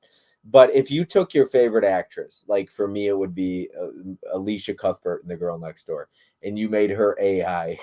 Tell me, listen, if you're single and you're in the chat right now, you and I don't know if there's anybody that loves Alicia Vikander. I guarantee you nobody would admit to it, but there's some guys out there that would totally fucking AI if it looked like they're Okay, so exactly I'm and not if it gonna was put like because totally we're on the internet and everything. I'm not gonna put anybody on blast, but I have literally heard a male tell me before, if I could just have a doll and turn her the fuck off so she would shut up, I'd be fine with that. I've literally had other men tell me that before. So Yeah, I think this there's movie, there's some truth to people in this world that like that would probably just be perfectly fine with someone like an Ava. Because I've literally heard somebody tell me that before. If I could just turn her off and she wouldn't talk back to me, that'd be great. Yeah. And maybe she'll cook my dishes and cook and clean my dishes for me too. Johnny And I'm like, says I'm okay. not fucking a robot, Bob. Well, Johnny, you don't find women attractive, so I'm not worried about it. Johnny did say he finds Vikander more attractive than Stowe, and certainly more attractive than Steenburgen. She looks like someone who stared at the ark when it was open. He's such an idiot. I am not gonna let my privates be potentially electrocuted by a fucking AI. That's my question is I need VR from that 6th day. I need that VR from the 6th day. I want to know if how he has sex with her, because like Victor just said, I mean, it's an AI. Like, there's not flesh, there's not. I don't want to get into a woman's vagina right now, but like if you're putting it in of an AI, like what is there? Are there? I dare I say, like, what is there for you to? So he's got everything about it. There's the flesh, there's the lips, there's everything that a vagina would I look mean, like. I would assume so. Everything we see with our eye in the movie is to like to truth, you know? Like the robots have breasts, they have nipples, they have hair, they have pores on their skin. Like obviously they're humans, so they can't hide all that stuff, but they're trying to make these robots look super human and realistic anyways. Everything that we see with our eyes looks completely true to form. I'm supposing that we're supposed to leave that to our imagination, and our imagination is just supposed to be like, it just works. I really feel like you would know. You have to know. Like you're feeling a stomach, a waist, breast, and it just doesn't. There's nothing natural about that. I don't. It's an AI. Like I imagine that it's pretty solid and hard. Like you're just gonna assume they're fake breasts at that point. I would assume. But before she puts the skin on, like where the hell would of your butt or any kind of inserts of holes even go? I don't I understand. mean, unless she's got oil that keeps her going. She's got to get that out of a reservoir somehow. So Before there this, might be reservoirs. and I didn't he mean, say she can get turned on too? Didn't he say that? I think he did. Yeah. I mean, I don't know. It's interesting because there's a new AI movie called The Subservience or something with Megan Fox, and the guy. Well, spoiler alert to the movie Subservience, called Shut Your Ears Off, but for a second, but he sleeps with her, he fucks her, and she's an AI. So it's so interesting. I mean to be fair, I feel like it was about 10 years ago I started seeing on Facebook Japanese robot sex dolls and da da da da da. So I mean they're already kind of like been in our world anyways. I just don't know much about it because I ain't looking into that stuff. But Um, apparently it's already kind of out there, and whatever they did, whatever this company was doing to produce them had already kind of gotten everything figured out to make them pass off as a human at that point. how about how smooth that knife went in? Just Just so smooth. And then so okay. now, So question for you is since he can't get out, is he just going to starve to death in there? He'll I eventually die, right? Like that's where I think the horror aspect comes into this movie, because if you look this movie up, it's a psychological thriller horror or something like that is what it falls under genre wise. And really there's not a whole lot of scary parts except for there's like certain moments where like the music kind of just gets to this tone and then like the things go red and she looks like she might like do something and then she just doesn't. Like it's not really scary, but the scariest part's that end because you don't really know. It's kind of like, I really don't want to compare it, but it's kind of like Saul. He's just locked in that room and we don't know, Like, I guess that's just kind of left to our imagination. And that's kind of like one of those horror movie type of endings. Mm-hmm. Not Ex Machina as Because Fire Anthony says. he's locked in that, and not only is he locked in that, but that whole mansion is on an island, on a remote island that he had to be flown into. Yeah, I don't even know how she got back to the real world was something I was confused by. I guess the helicopter that was there or whatever. I mean, the helicopter came down. She seems pretty damn smart. I mean, she could probably kill him. She could probably fly. She could probably just She say, probably "I'm knows how to here." do the helicopter part, so she could probably just kill the guy and then just fly the helicopter on out of there. She could even just say, "Hey, I'm leaving by myself." Who knows? I don't know who the helicopter guy is. We don't really Now- ever get that explanation. Now, I feel like the big overarching thing in this, which it was kind of talked about in one part of the movie, but it pointed out, it stuck out to me because I played a game called the Turing Test, and they were talking about the Turing Test. And when I looked up the meaning of the Turing Test, because I played this game, and it's kind of like you're in the space station in this game, in that game, and I looked up the meaning of what the Turing Test was, because I'm like, what the hell is this game I'm playing? Like, I'm in space, and there's like all these robots, and they're telling me what to do, and they're telling me, you know, how to do things. I'm like, okay, what's all this about? Well, the Turing Test is basically it's the ultimate question of whether or not AI can become sentient. And then this game that I was playing, it's a spaceship, and what they're doing is there's a single astronaut left on it. You're that astronaut. It's like a first person game, right? You're that astronaut, and the computers are basically walking you through the steps for you to turn the spaceship back on. And the overall Turing test is, has the spaceship become sentient enough to get you to repair it so that way it can fly off and eject you out of the ship.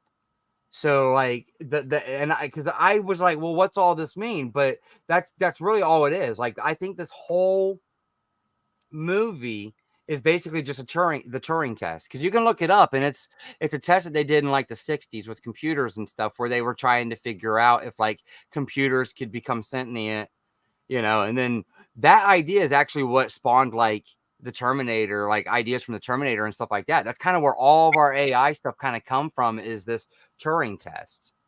And it's like I said, it's an old literature from years ago. And Oscar Isaac talks about it for just like a moment, and it just keeps on going. But for some reason that stuck out to me. And that's a big theme for the movie. And if you catch that, it really makes you think about.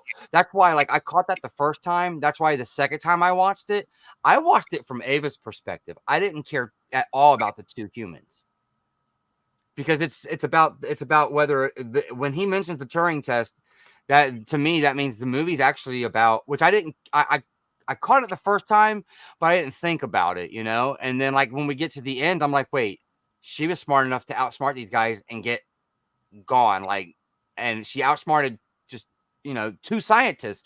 These guys were scientists, they were super smart. The one guy built the whole company and had designed them, and she was able to do that. So it just always brought me back to that. And and I knew something was up as soon as he had him sign an NDA. I was like, wait a second, you don't sign an NDA for just regular work, weekend work and resorts, because he was doing some kind of like, it was like some kind of special thing he was doing for the company, like research. It was supposed to be like data research that he was doing for the company. Let's see, where is it at? She knows things. He had the stuff killed.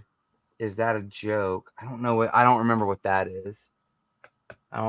Some of my notes are a little. I hear you. Sometimes my notes, Okay. And then we get to this part, which, okay, so this had me going a little crazy, because like she messed with Caleb so much that it had him wondering if he was real, and in turn had me wondering as an audience if he was real. And he's all like looking in the mirror at his eyeballs and like trying to see if like he can find like if he was actually had flesh, because she had just said something to him when the power was off and the generator was on. She had said something to him. Well, what makes you think he's telling you the truth about even yourself? So then, like, it cuts to a scene. He's all like looking in the mirror, and at that point, like, I'm so on the edge of my seat at that point, because that was, I think, the second time the power went out. I'm on the edge of my seat, and I'm like, well, maybe he's actually the AI. So the first time I'm watching this, I'm kind of all over the place as to what's really going on. And then there's that one scene which I absolutely adored it. It made no sense, and I loved it. But the dance scene Oh where yeah, dude gets crazy and he's just dancing and shit. yeah. He's like he's asking a question. He's like, well, Because what? he's all just like, because he's just drunk and just lounging the whole time. He's He's like, like watch super me tear lit. up this fucking dance floor. Yeah. What would you give this rating? This is a 5 out of 5, man. Like, Okay. I I actually forgot. so What did you give Unlawful Entry for? unlawful entry. I'm giving that one. Yeah, that one's still a 4. Yeah, so a 4, and then a 4.5 for Better Watch Out, a 4.5. Yeah. Yeah, so And then this 5 one's a stars. 5. So 5 stars, masterpiece. You see it as pretty much. Yeah, you and Johnny both say it's A24, buy it. Okay, so you had me watch 2 A24 films. That's an Uncut Gems. Yeah, I know. I already had Uncut Gems, so I had already bought it. You know what I mean? Yeah. I want Ex Machina now. And since then, since I've watched Ex Machina, I found another A24 film out and about, just kind of Blu-ray hunting, and I knew nothing about the movie, and I only bought it because in the back of my mind, I heard you and Johnny both saying it's A24 and we just buy them. And I liked Uncut Gems and Ex Machina so much that I went ahead and just got it. What movie? Moonlight. Oh, I think that's okay. the name of it. Moonlight. I like Waves more than Moonlight, but Which I know you like Waves too. And when I was watching another one on our list, there was a commercial for Waves. And as I'm watching, because I have it on disc here, they're showing trailers in front of the movie, and it was for Waves. And me and Bree sitting there watching trailers. I'm like, this is another A24, and Bob likes this one. So they had that trailer on in front of another movie. I thought Moonlight was a little overrated, personally. Like I said, I haven't watched it yet, but I found it like hunting around, and I bought it for like $2 on Blu-ray, and it had a really nice slipcover. And I'm like, well, Bob would approve of the nice slipcover. And I'm hearing Johnny in the back of my mind say, it's A24, we just buy it, you know? Yeah, And I figured for like $2, I mean, I'm not gonna rent a movie that cheap. So it's not bad. It's not bad. I'm gonna catch up with the chat. I'm gonna take spoilers off the screen. I am impatiently waiting my whatever my number one would be. But we'll get there. There's only 2 options left. I'm happy to see that it's my 1 through 4. I was pretty accurate with where you would be. I've only seen 1 Alex Garland movie in my life, Annihilation. I fucking hate that piece of shit. I haven't seen Annihilation. What's up, everyone? Sorry I'm late. Life got in the way. It's all good, Adam. Anthony says, hey, Adam. Hey, Adam. Just a lot of highs back and forth. Anthony, Doc, Adam, blah, blah, blah. Victor says, imagine if they got Rosie O'Donnell behind this. Oh, my God. Oscar Isaac, dumbass, needed more than a fucking pipe in case those robot bitches go nuts. He needed a gas. yeah, but man, he was tearing them up with that pipe, though. The candor, the candor. Okay, we already read that. Is more attractive. Deadly Spooky in the chat. What's up? I was talking to Deadly Spooky yesterday for a bit. I'm not fucking a robot, Bob. Let's see here. Billy 2000 had some decent looking robots, Johnny. I am not going to let my privates be muted. They're called fleshlights, Bob. I know what a fleshlight is. I don't use one. Sorry, Johnny. Hi, Tiana. I hope that you are doing well. Hey, Mrs. Caveman. Dell Movie says some guys definitely would. That's why there's blow-up dolls and more realistic dolls. But knowing it's a robot would freak me out too much. Yeah, see, I agree with Dell. I think there's definitely guys. And some of them guys would be like, I'm just glad I know. Like, I didn't really like the Megan Fox one all that much. It was just okay. Isaac's character describes her vagina and that she can be stimulated properly to get wet. Yeah, there's so much stuff that they talk about the robots and what they can do in it that it's hard to like keep Disgusting. up with Helen says, everything. "I don't see how it's a horror." Gleason's character will eventually starve to death or run out of oxygen due to the lockdown taking effect. Mm-hmm. The horror comes from the implications of the end, Yes. and everything else is just a setup. He Yeah, dies from the that's blue kind of where I was thinking. from blue balls. I kind of want to rewatch this one. I love Uncut Gems. Dell says, "I'm not the biggest A24 fan, to be honest. They have made some great movies, but most of them are just not my kind of thing at all. I think their movies are an acquired taste mainly for art house fans." I don't disagree. I think there's a lot that I really like, and there's some that I really hate, like Men.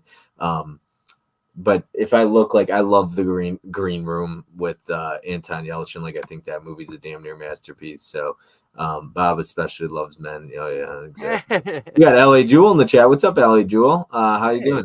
Huck is in the chat saying hi to Tiana. All right, number 2. Let me delete X Mac on I here. Well, there's only 2 options. I think I know what your number 2 is.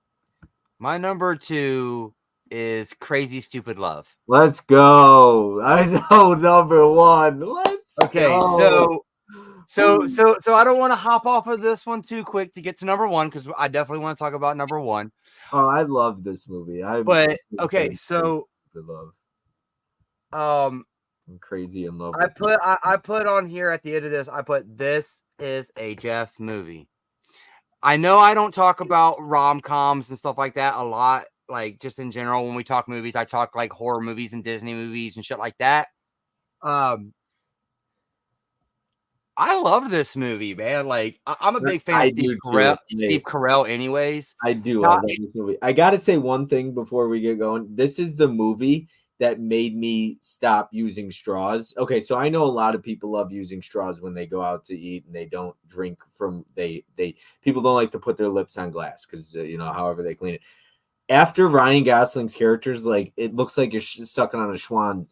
I was like, I'm done. I'm so I don't like when I go out. I don't. I'm like I'm not gonna use the straw. It's all good. It looks like I'm just sucking on a little dick if I use a straw. So I'm like, it's Ryan Gosling's character that said that. I was always like, it's always in the back of my mind whenever I use a straw. So something that I've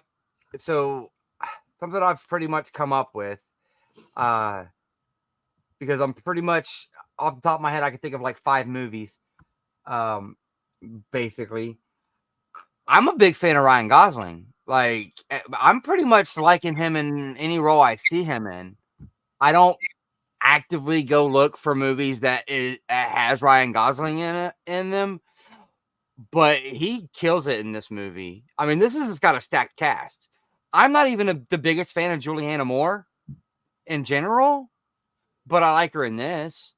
Just so everyone knows, if Jeff could choose his hall pass, it would be Ryan Gosling. Okay. Like I said, I've probably seen like 5 of his movies, but I like him in them. Like, He's The Notebook. great. I dig him in The Notebook. Ryan Gosling's great. What was he in? Drive? Was that the other one? He is.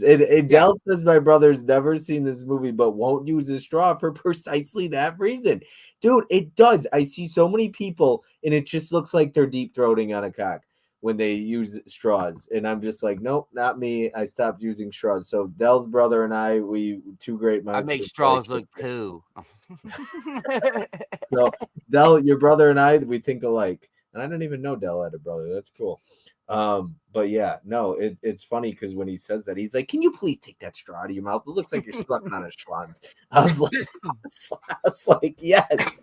When I saw that, I was like, "Oh, no more straws for me." Now, so like the way this movie starts off, like right from the beginning, from the get-go, I'm not gonna lie, man. Like within the first like 10-15 minutes, this was one of the longer ones. Because I got to a point where I was like, well, how do I want to like watch these movies? Do I want to leave a whole lot of long movies before the stream? I think about that. I want to kind of, switch them around a little bit, mix them up. So that way I wasn't stuck watching like 3 2.5 hour long movies right before. This was like over 2 hours long. I think it's about 2 hours on the dot. Like, Yeah. two in a grip, like 5 minutes, 10 minutes, something like that. It definitely did not feel like that, man. Like this felt like a 90-minute runtime. It just all the it just went. Like the beats were perfect for it. And like I said, I really like the cast in this. This movie is the reason why earlier I brought up Marissa Tomei, because I'm like, I bet Bob likes her in this movie. Like I'm watching. I'm like, I bet Bob likes her in this movie. This So is probably, I mean, not like the only one, but this is probably one of the ones that like really gets Bob's gears going in this. That her and Emma Stone, but she's like so Emma quirky. Stone is kind of like like anybody about our age probably has a thing for Emma Stone. Yeah, for She is sure. our age. Like that's Marissa Tomei's so quirky in this, and I love the way she's like, "You're so honest." yeah, you're so honest. And then like when she's all like, "You said that I was a mixture of hot or sexy Yeah, and cute." yeah. Yep, yep, yep. I think other people have probably used that one since seeing this movie. I wrote a couple. I actually have a lot of notes on this one, and that's it. Love how he jumps out of the car to start the movie. She's like, Yeah, "Don't you because have she's all anything like, to because say?" they're Like, sitting at dinner, and you yeah, think it's gonna be good, but I wrote, don't, it's like, I wrote, literally, I wrote, it's like, lady, you're the one who asked for a divorce. Don't you have anything to say? You're the one who asked for the damn divorce. I love the scene when, just for the record, I think of you when I do it, as he's telling his babysitter, he got contract off to her. He's like, I think of you when I do yeah, it. I wrote disappointed in Emma Stone after she said she'd do Conan O'Brien. I'm her friend when she says, ew, do better, Emma. I agree with her friend. He looks like a carrot, but uglier and less funny. I wrote, he's literally less funny than a carrot.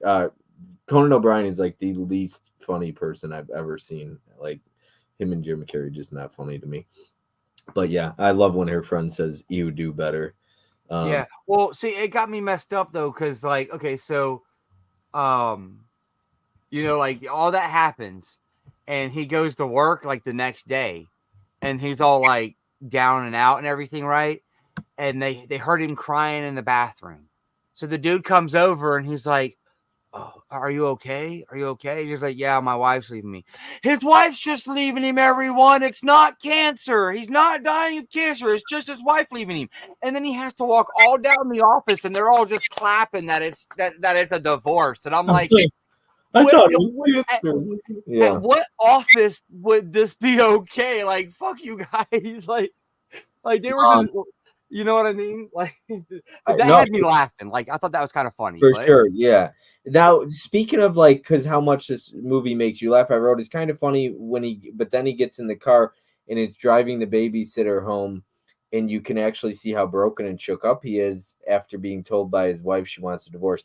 Kind of takes me back to when my parents divorced, just pretty shocking for the kid too. I can relate to the kid. I was about his age when my parents got divorced, so this movie is hilarious and a ton of fun for me, but it also hits pretty close to home and it has some emotion in there too. Like this movie hits the emotional beats pretty well. It's overly funny. It is hilarious, this movie, but it's really funny as well. Let's see here. When she says last week I went to see the Twilight movie by myself. It was so yeah, bad, yo. yeah, It's hilarious. I wrote Ryan Gosling is so smooth in this. If I looked like Ryan Gosling in this and was as smooth as he is, I definitely wouldn't be single. Let's see here. It looks like you're sucking on a tiny Schwanz. I swear I never use straws anymore. I wrote that down because of this movie. When he says, I wouldn't touch you if my life depended on it, that was Crystal Reed before the days of Teen Wolf. Funny to see her playing a character that's in a bar here, and then she plays a character that's a freshman in high school the same year. But yeah, it's funny when he says, I wouldn't touch you if my life depended on it.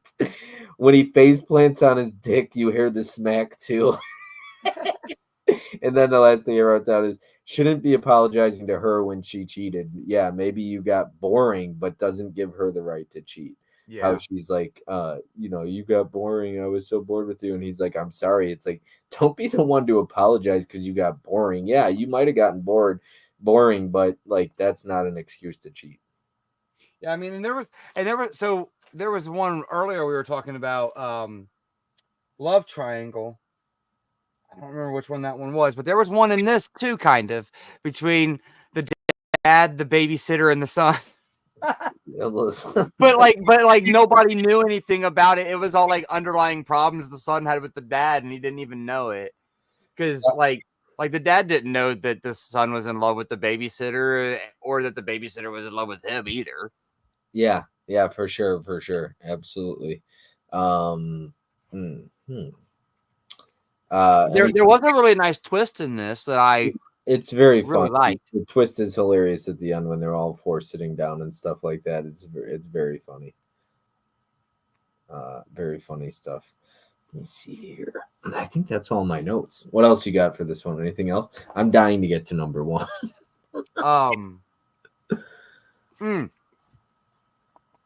Jacob's favorite line: the most money that Ryan Gosling probably ever made for saying the same words. Let's get out of here. He said it probably 40 times in the bar scenes. Let's get out of here. Let's get out of here. Yep. Like that was his MO. That was like the line. I love that. I thought that was kind of funny. Her son wants to stab David. I can't remember who David is. Oh, David is the boyfriend. That's right. Some chuckles. The son in the office. Something in the fellas in the sauna. There was something about the fellas in the sauna. Well, I'm assuming something was going on. I was laughing my ass off. He face plants on his cock in the sauna. That's what it was. Okay, yeah. Like the sauna just had that outrageous, stuff that you're only going to see that in either A raunchy comedy, or B, a romance comedy. That's it. You're only going to find it in one of those. It's either going to be heartfelt in a romance, or it's going to be dirty in a raunchy comedy. He's like, my dick is in your face. If you don't have a problem with this, there's something. Yeah, he was like, it's been in your face for the last 25 minutes. If there's not a problem here, there's something else wrong. Yeah, exactly. Oh, that movie's hilarious. Let me. This is another one. This is another one. Like, I'm wondering how I wonder how I missed it. I assume it's just, honestly, at this time, the only one that I probably knew in this cast was probably Emma Stone, maybe Ryan Gosling. I maybe knew him from The Notebook, but this was around the time that, I was kind of getting out of high school, and it wasn't cool to be liking rom-coms and that kind of stuff. So, like, I missed some of those until I got to where, like, I had somebody that went down and watched them with me. What would you rate this? I'm giving this a 5 out of 5, man. This is like, nice. So like the twist is great. Like this is like the pinnacle of a rom-com for me. Like this is a Jeff movie. No, for sure. I'm glad you like this one. It's a 4.5 star for me. I think this is damn near 5 stars. This is top tier right here. I love this fucking movie. Like I can see people that don't like Steve Carell still really enjoying this movie, because I know there's people that don't like Steve Carell. Yeah, your mom. I couldn't see you still not liking this movie. Your mom doesn't like Steve Carell, right? No, she says she can't stand him, but I don't know what she's seen that she can't stand him in, because he's not in a lot of stuff. Conan deflects Bob's words with immaculate here. Conan's a fruit. Conan is funnier than Jimmy Fallon. Fake laughing. I don't even know which one Jimmy Fallon and Kimmel are. I get them mixed up. I could never tell you which one's which. I've only seen Crazy Stupid Love once, but I remembered enjoying it. Ryan Gosling is always hilarious in these kinds of roles.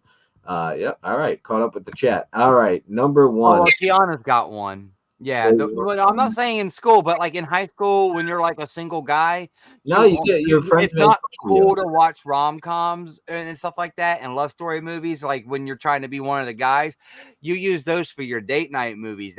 So it wasn't like cool, and you used to tell your bros, "Oh, I'm just watching it because it's the date movie." Well, it wasn't always cool to be the guy that liked those either. No, I completely agree. People, I got called gay and every other word by my friends for going to see movies. Like, I mean, it helped, like, going to see them with my mom, and then sometimes it didn't help because then they make fun of you even more. But I saw The Notebook, Dear John, all those movies. Dude, give me Nicholas Sparks. I have zero shame now, though, because I know I'm comfortable with who I am. I know I'm not gay. Doesn't bother me. I think, and I always tell people, I'm like, dude, I'm seeing a movie with Rachel McAdams in it. You're seeing a movie with a bunch of dudes, and you're calling me gay? Like, okay, I'm not understanding here I why was this is like, I romantic, was, but it's got Rachel McAdams in it. Like, okay, I think I was like a junior in high school, and I went to the movies by myself. I went to see No Reservation or which Reservations. Have you seen that? It's about some cooks. I was It's gonna say, got is that the cooking? Catherine Zeta-Jones and Aaron Yeah, Eckhart. I like mhm, Aaron Eckhart. I like him. He's a pretty good actor in my opinion. yeah. I started to But have I a went to see that by myself, and I remember my buddies being like, "Dude, that's the gayest thing ever. That's so dumb. Like, why would you go see that?" I'm like, "Cause it looked like it'd be a fun time." Like I'm not I'm not now. I'm not as I'm more open minded to pretty much watch anything at least once. yeah, Except no, for like some of the stuff. There was a few things that I seen you get from Tony, a few months ago that I wouldn't care to even watch once. But there's some stuff that I probably wouldn't care to watch once either, Baby Circle and whatever else. But uh, that won't be staying in the collection. But no, I was always pretty comfortable with that. Like, yeah, I got made fun of, but I didn't give a shit. I was like, okay, like talk your shit, go ahead. I never had a problem watching rom coms, high all the way during junior high all the way through high school. Um, I started to have a soft spot for rom coms. The thing is, you guys are talking about rom coms because this is a rom com. I was watching romantic movies though, no rom com in there, no comedy in there. It was The Notebook, which isn't a rom com. That was just romantic. Like I was always into that. Dear John, probably my favorite Nicholas Sparks movie. I don't give a shit. It's why I kind of a big reason why I fell in love with Amanda Seyfried as an actress, and I think it's probably one of Channing Tatum's better roles outside of Blink Twice when he did. But yeah, I always liked romantic movies, and I was always like, how are guys gonna call me gay because I'm going to see a movie with a bunch of attractive looking women? Like I don't get it. I mean, and I always tell people it goes a long way though, because when in romantic movies in particular, if you give me an actress a movie that I don't or an actress that I don't like, there's and it's a romantic movie, there's a good chance I'm not going to like it. I think when it comes to romance, the actress in the movie is so pivotal to my enjoyment of the movie because if it's an actress I don't care about, she's going to be the biggest point of the movie and I just don't want to watch it. No, not Hallmark, not my thing. And it's important to distinguish that rom-coms and chick flicks are two different things. I think most rom-coms can be enjoyed by anyone's. yeah, but the problem with that when you're in high school, they're kind of all lumped into the same Yeah. thing. Jerry Maguire is often stereotyped as a romance movie, even though it's more than that, and that's my favorite movie. I would categorize rom coms and chick flicks as the same thing oftentimes. Except I think I like chick flicks. I don't care if it's a chick flick, quote unquote. I think Crazy Stupid Love might be categorized as a chick flick. Just because a movie's so called chick flick doesn't mean a guy can't watch it. I don't give a I shit. mean, Some people shit, are man. so This was you gave me 10 movies where I feel like all 10 movies are good, and this is my number two. Come on, yeah, I think come on. so many movies people are so insecure that they just want to cut people down. It's like, you know what? I don't care. Y'all could call me gay all you want. Like I'll keep watching Dear John. Like I need to see Message in a Bottle because I just need to. But because that's I think Nicholas Sparks' first movie. All right. Done with the chat and done with rom coms. And you The know what number one is? I get to talk about number one. Who's in Number the chat? Let's one. see everybody in the chat right now. Pay close attention. If you know me, Yeah. yes. Oh man. Okay. Oh man. The count. What's So on the screen here? This is like, oh man, just so good. Go ahead, keep talking. I feel like I should have grabbed my box set that has his note in it. like Um, go how ahead. did I never see this movie? Like, how did I miss this?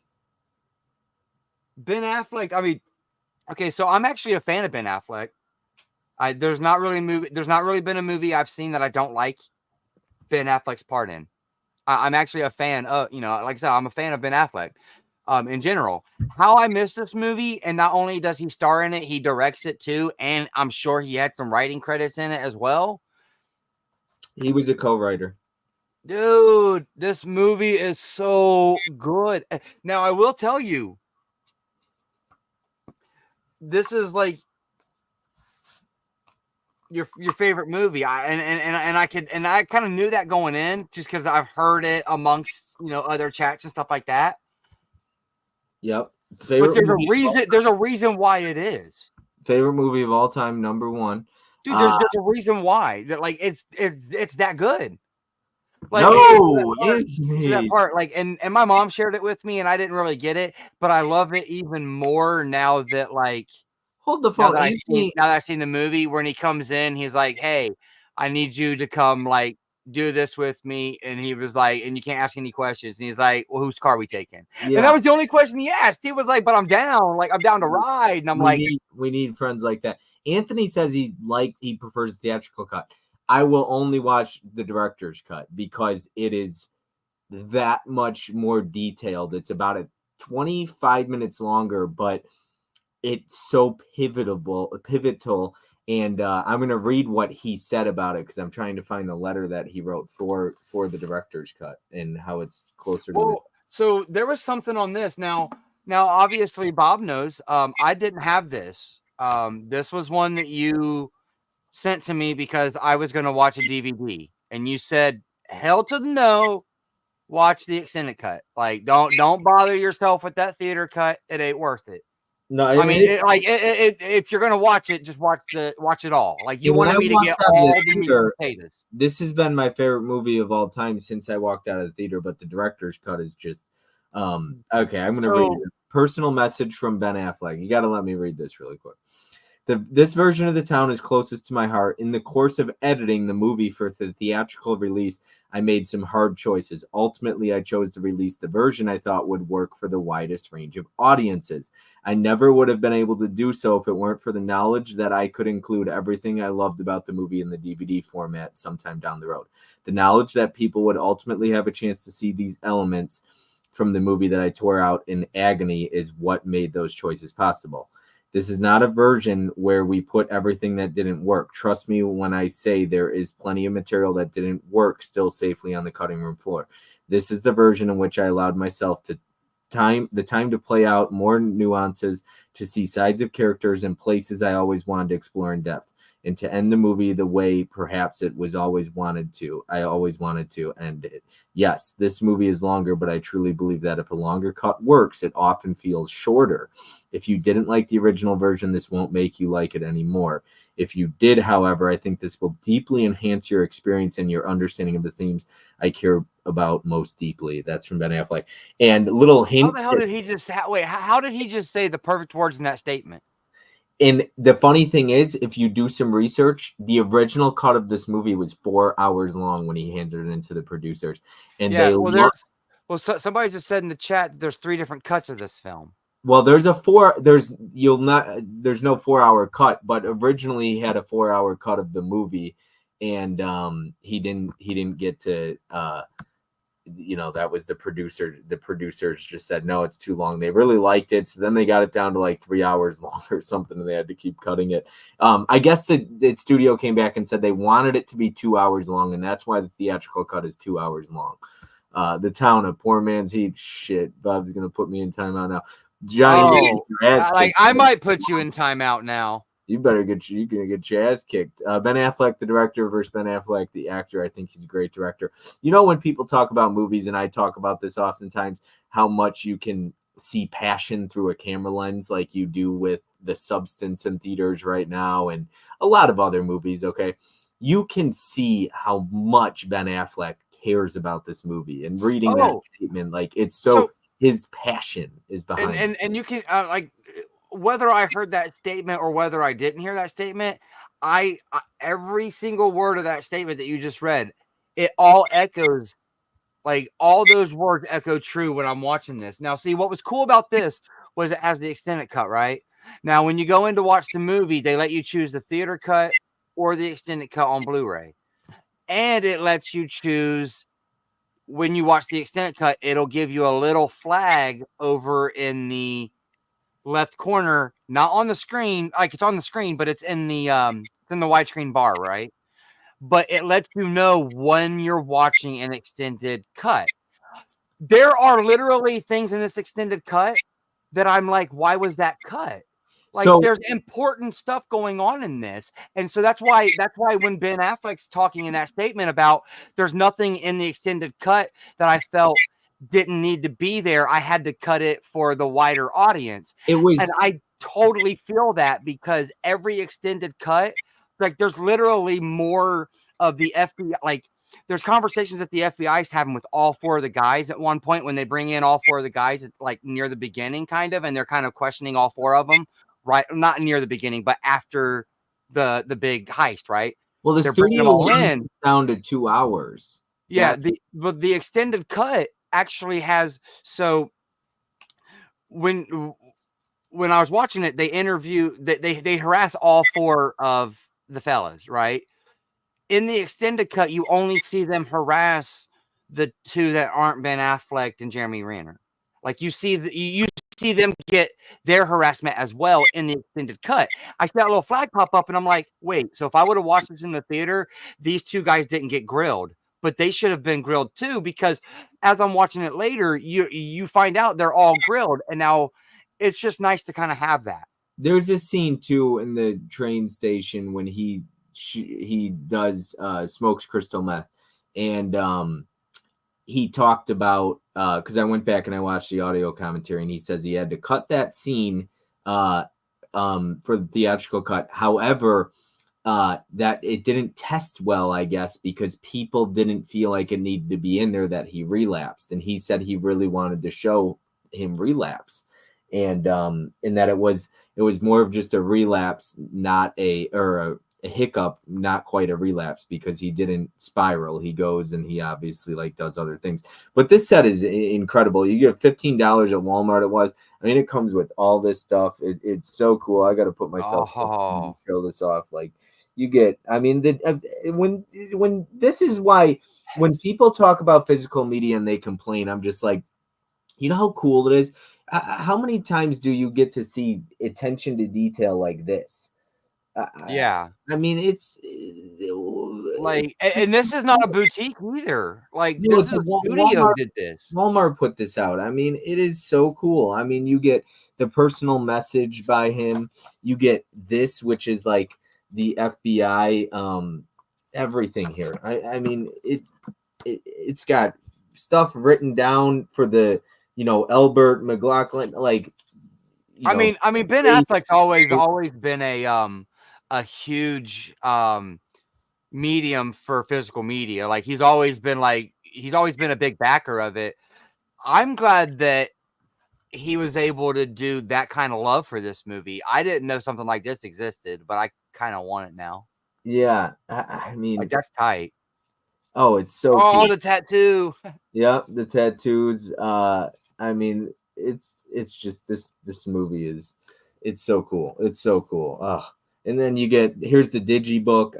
I mean, I'm just cheesing out over here. I'm sorry. I love this movie, but that's why I get really bothered, because I enjoy this space. This hate the word community, love it or hate it or whatever you do. But at the end of the day, like there's a lot of negativity, and it starts to rub off on me. And so I really love just kind of breaking stuff like this. Is a huge map of the town. Like it's like a double-sided poster, but it's of Charlestown or whatever. Yeah, it's just so cool. So cool. I absolutely love it. And then you're gonna get the digi pack type of thing. It comes in. I have every release of this movie. I have the DVD, and then here's your booklet that you're gonna get. Now, this is the digi book. It's the same thing. You're gonna get the same pictures and same everything in the digi book that you would in this, but this comes with all the extra goodies. And so yeah, it's just super cool. I love this movie. I remember seeing it in theaters. I walked out. Yes, it's the theatrical cut, but I love when you could watch a movie and you're like, man, the passion behind it. And that quote at the end of the movie, "I'll see you on this side or the other." I just like, oh, this movie is it's so good, dude. It's so good. The town, it's this. When people talk about, there's really only one movie out there that if people shit on, like, would bother me. Everybody has that movie, right? Like, we do these streams and Tim will sometimes be like, oh my God, no. And I've done it with Disconnect. I oftentimes hear people out, right? I'm like, okay, I can hear you out. This is one of those movies, but if they don't like a bank robbery or heist type of movies, you're not going to like this movie. But I'm just like, Oh how man, can you you know, not find I think I something good to enjoy, even if you don't like bank robbery or heist type of movies? Like, this movie is every bit of a masterpiece. Like, I've not seen a lot of heist movies. Obviously, I've seen like Reservoir Dogs. That's a big one. I've seen Heat, this but I is think I really like them. better than But it's gonna be but so far, I think it's gonna be hard for me to enjoy them as much as I've enjoyed this one. Yeah, Like, Johnny. I want to watch this again, and I just watched it yesterday. Johnny Like, could take because I wanted this to be fresh in my mind. I have no notes on this one. I got done watching it, and I'm like, this is why this is Bob's favorite movie. Like, this is great. Yeah, dude, it's such a nice box set. It's I nice. got every steelbook, the 4K, I got the Blu-ray, the DVD. I'm gonna get this movie. I'm gonna get this movie on 4K. I know that the 4K disc itself is just the theater cut, Theatrical cut. So but I never revisited it, because once I watched the director's cut, I was like, nah, I can't do it. If I were ever to get a tattoo, it might be of this movie. Yeah, it's so good. It's so good. Blake Lively. I mean, the cast, Rebecca Hall. I fell in love with Rebecca Hall because of this movie. Johnny, you could suck a fat cock, because this movie is better than The Heat, and it's not even close. So, yeah, it's just, yeah, it's masterpiece. I don't feel bad what I said to Johnny at all either. Well deserved. But I've always liked Jeremy Renner too. Like, he pops up and he pops up in the most random places. And he it's got an crazy because Oscar everybody's like, nomination. oh, Hawkeye. And I'm like, but he's done so much other stuff. He got I mean, an Oscar nomination for this movie. It's his he's such only a Oscar good wide range nomination. actor. It's his only Oscar nomination. It's the only Oscar nomination this movie got until Argo the following year, I believe, got a bunch of Oscar nominations. I feel like they gave Argo what The Town deserved, personally, but I haven't seen the Argo yet. So I haven't seen Argo either. So it's so good. I have Argo. That's the one that so see, you get to pick two Ben Affleck movies, and I picked Argo. The thing about this movie is that makes it so good too is how many movies do you see where they show them taking a shower, scrubbing the fingernails and the little dirt underneath? The attention to detail is what I appreciate about this movie, is that they're like, hey, we're going to show you how you get away with this. Like, how they're so smart. They go through and they cover all their tracks. It's just, the attention. Their biggest problem was they weren't allowed to get out. Because like Ben's character was trying to get out, and he wasn't allowed to. It was like, no, you don't stop working for me until I tell you stop working for me. I'm pretty sure the extended cut is the director's cut, though. Like, that's the cut you're gonna get. Yeah, see, that's where he was talking about, where he was like, yeah, there's 3 different cuts, and I'm like, your director's cut is your extended cut on this one, though. Because I've never seen director's cut listed anywhere for this movie. I've just seen includes extended cut. Because I already liked the movie, but the theatrical cut I did feel a little incomplete. Not incomplete, but man, that director's cut. It's good. It doesn't overstay its welcome. Anthony, you're treading. You better tread carefully here, Anthony. It doesn't suffer. It doesn't suffer. Yes, I have questions. It's because he likes 90-minute horror movies, and this wasn't 90 minutes. The only difference between the extended cut and what's called the alternate cut from the big box is only the ending, I guess. Because this is the Ultimate Collector's Edition. Now, there's a deleted scene, because I don't watch special features very often, but I did for this movie, and I watched some of the audio commentary to hear him, and he does the audio commentary by himself on this movie. But there's a scene in the director's cut, little spoiler alert if you haven't seen The Town. There's a what do you call it? A deleted scene where he gets killed. He gets killed in the the guys that he fucked up. They go and they mess him up. Remember the scene where he's like, "Hey, I can't tell you what's going on, but we're gonna hurt some people." Yeah. Well, that's actually one of my favorite scenes in the movie. Yes. I just think it's Well, awesome. those guys come back and they find him and they kill him. In the director's cut, after he survives the shootout on the street, he gets killed in the or not the director's cut. He gets killed in a deleted Now, scene. see, I'm pretty sure this has like the deleted scenes and stuff on it. I didn't want to watch anything else. Once those credits start rolling, I'm like, okay, I want to talk about this movie. I don't want to watch any of the deleted scenes or any of the commentaries or anything like that yet. But I'm going back and watching them. I didn't want to get like the extended or the deleted scenes mixed up with the extended cut scenes and what was actually a part of the movie before we sat down and talked about it.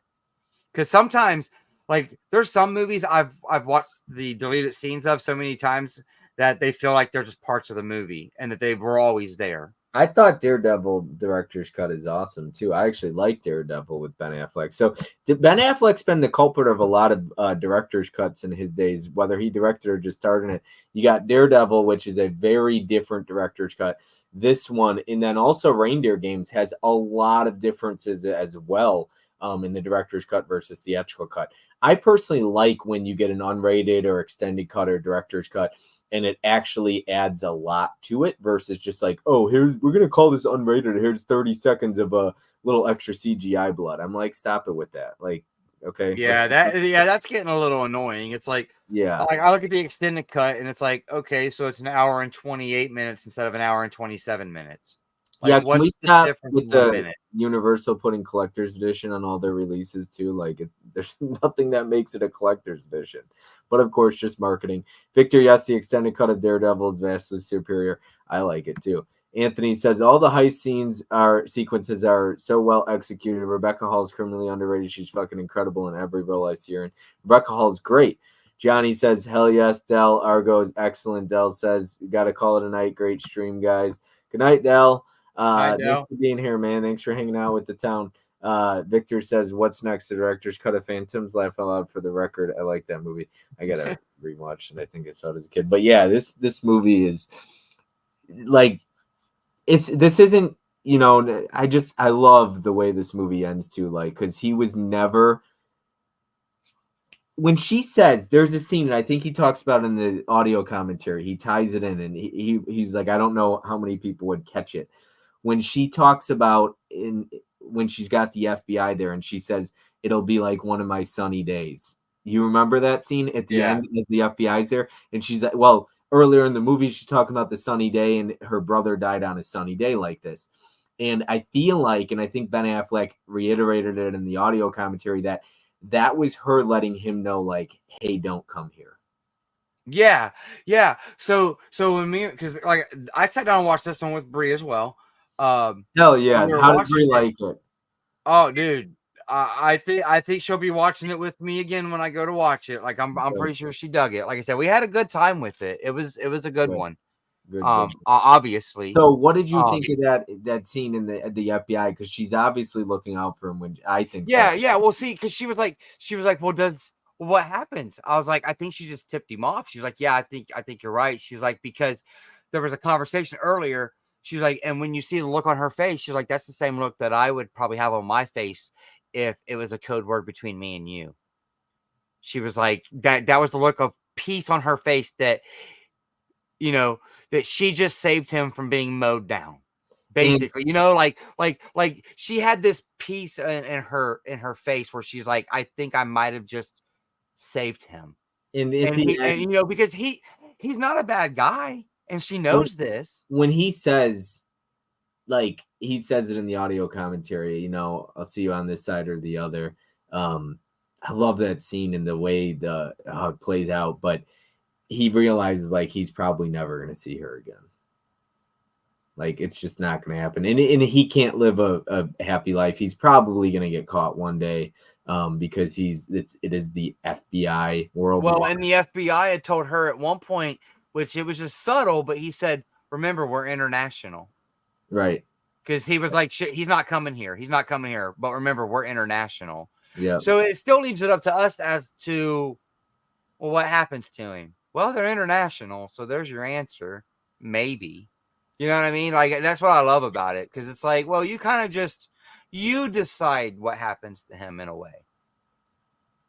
Yeah, for sure. Anthony, well, I don't know what happened here. That's fucking horseshit. Jeff, I watch way more than 90-minute extra films. I love longer films. I'm just I giving was just picking, Anthony. I promise. I was just picking, dude. I really promise. I was just picking. set on that one. I was like, boy, that came I actually like Anthony's taste in movies. hostile right there, hostile. No, I've given shit to everybody in the chat right now that's doesn't love this movie. If you don't think this movie's perfect, you're wrong. Like Yeah, that's where we're at. get fucked. Exactly. No, everybody has that movie, whatever I feel like everybody has that one movie where they'll just go sing it from the mountaintops, the rooftops of how much they love it and how much I just think this movie's a masterpiece. And I love this movie. And that is like something Anthony said, that is what's cool is even the biggest of horror channels, and his name also says horror in it. There's a lot of people where their names say horror in the channel. They still watch other movies other than Oh horror. yeah. Like I follow him on Yeah, Letterboxd, man. yeah, for sure. Yeah. He watches some good movies. Like I said, I was just picking on him because it's No, Halloween season. We're all that's watching 90-minute horror turds right now. will defend to his dying day. Yes, absolutely. The one film that I would, yes. And it's funny because it's not one that necessarily I don't cry in it. I never did. So there's more movies that might hit closer to home or something, but this is just my favorite film of all time. Like I don't think it gets better than this for me personally. So oh man, this movie I finally got to recommend it to somebody, and I'm so glad that the person gave it 5 stars. That makes my day. Tony gave it 4 stars, but he realized he had seen it, so I couldn't put it on his list. I love The Town too. Thank you, Brian S. I think everybody does. Oh man, it's just the 5 stars, right? Oh yeah. Okay. So I got. No, my twist was this is a 2-star. Oh wow. Okay. You could suck a big fat cock like I told John. Big fat cock too. The funny thing is, so you gave 3 5 stars out and 2 4.5s. The Town, Crazy Stupid Love, and Ex Machina. I think I only gave 1 5-star on this list as well myself. So I think that's super cool because your mom ended up giving me 2 5 stars as well. I'm pretty sure it was The Way Back and The Way Back. So I don't know if there was another one out there in there. It's a shame that Steenburgen will outlive the physical media shelf life of The Town. She might. Shut up, Tony or Johnny. But yeah, no, this was a lot of fun, man. I love this movie. It's so good. It's just so good, so good, so good, so good, so good. Yeah. Like And that, I had a shootout lot at of the fun with end. it. And I wish I didn't live in an apartment for movies like this and Terminator 2 because the shootout at the end is so loud, and I would love to just bump it as loud as I Dude, could. it was sounding good. What is it? The 5.1 like DTS or something? I don't know, but man, it sounded good. It was rocking. Yeah, it's really loud. I mean, I Yeah. don't know the metrics of everything, all that No, stuff. it was a full like it's a full surround. It was good. It sounded great. Yeah.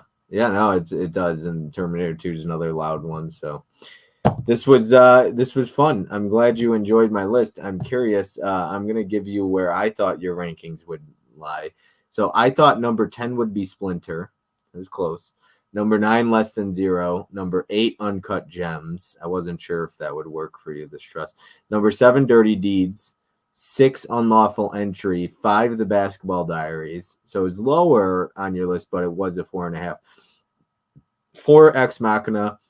This is where I had your 1 through 4 pretty much correct.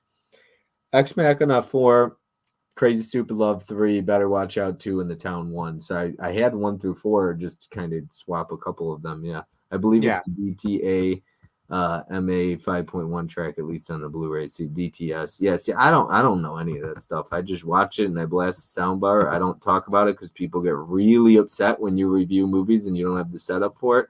So I don't really review movies. I just, when I do review them, I'm like, it looks good on my TV and it sounds pretty good. No, it's all good, man. The town fucking rocks. No matter which version you watch, it's just a badass film. Completely agree. Completely agree. I would love to go back and watch the theatrical cut.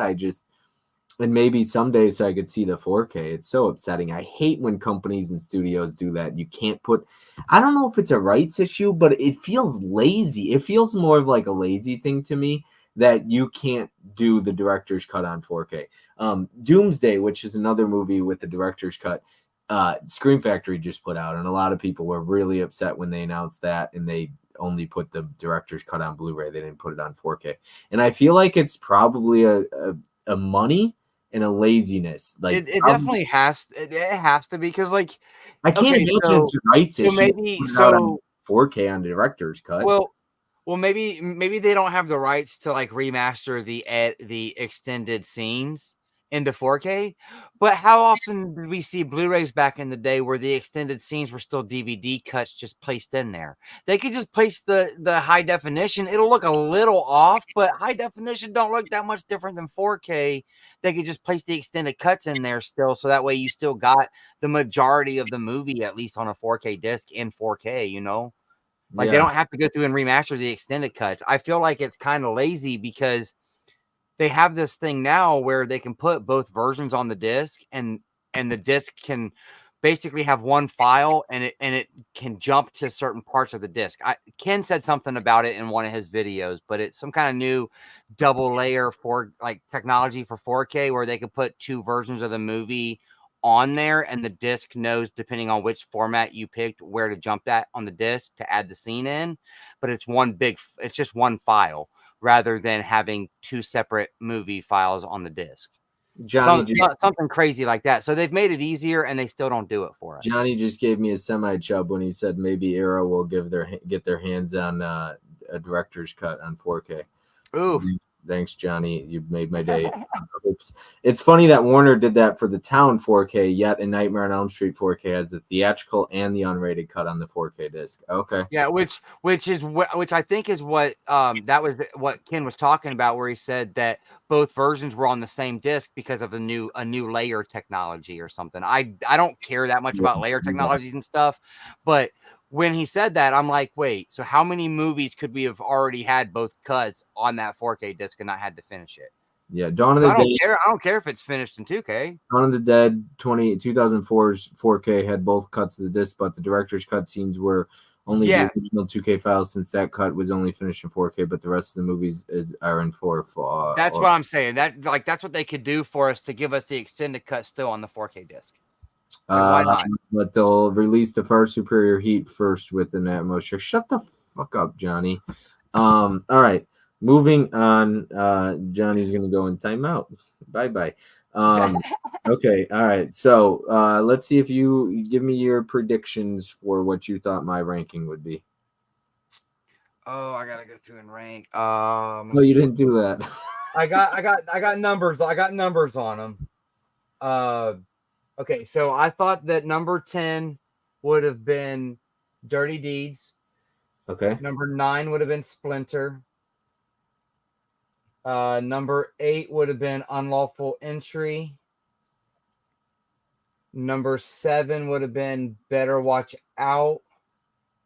Number 6 would have been Basketball Diaries.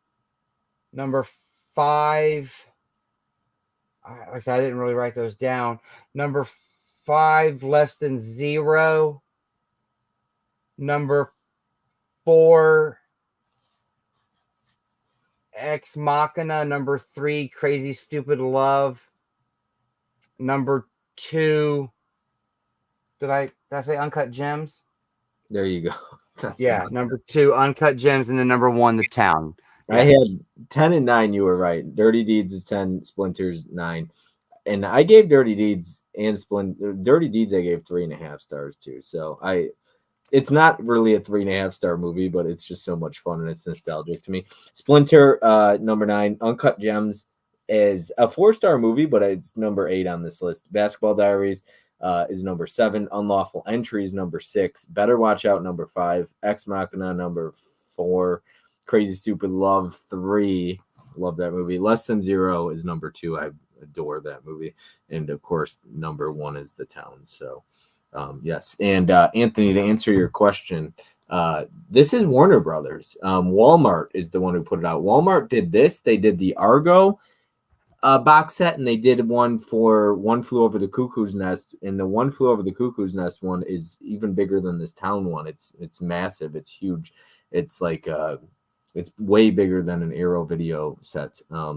Limited edition chunky box set. So that, and they were like $15 at Walmart, dude. These sets at Man, Argo. I seen the Argo one 15 at Big Lots Argo recently. one. Yeah, Argo One Flew Over the Cuckoo's Nest in The Town, and then they also did the Notebook, which sits right above Art the Clown up there. Now, see, I ended up getting the Notebook and One Flew Over the Cuckoo's Nest because, okay. I mean, spoiler alert for anybody that might not know, I fucking love the Notebook.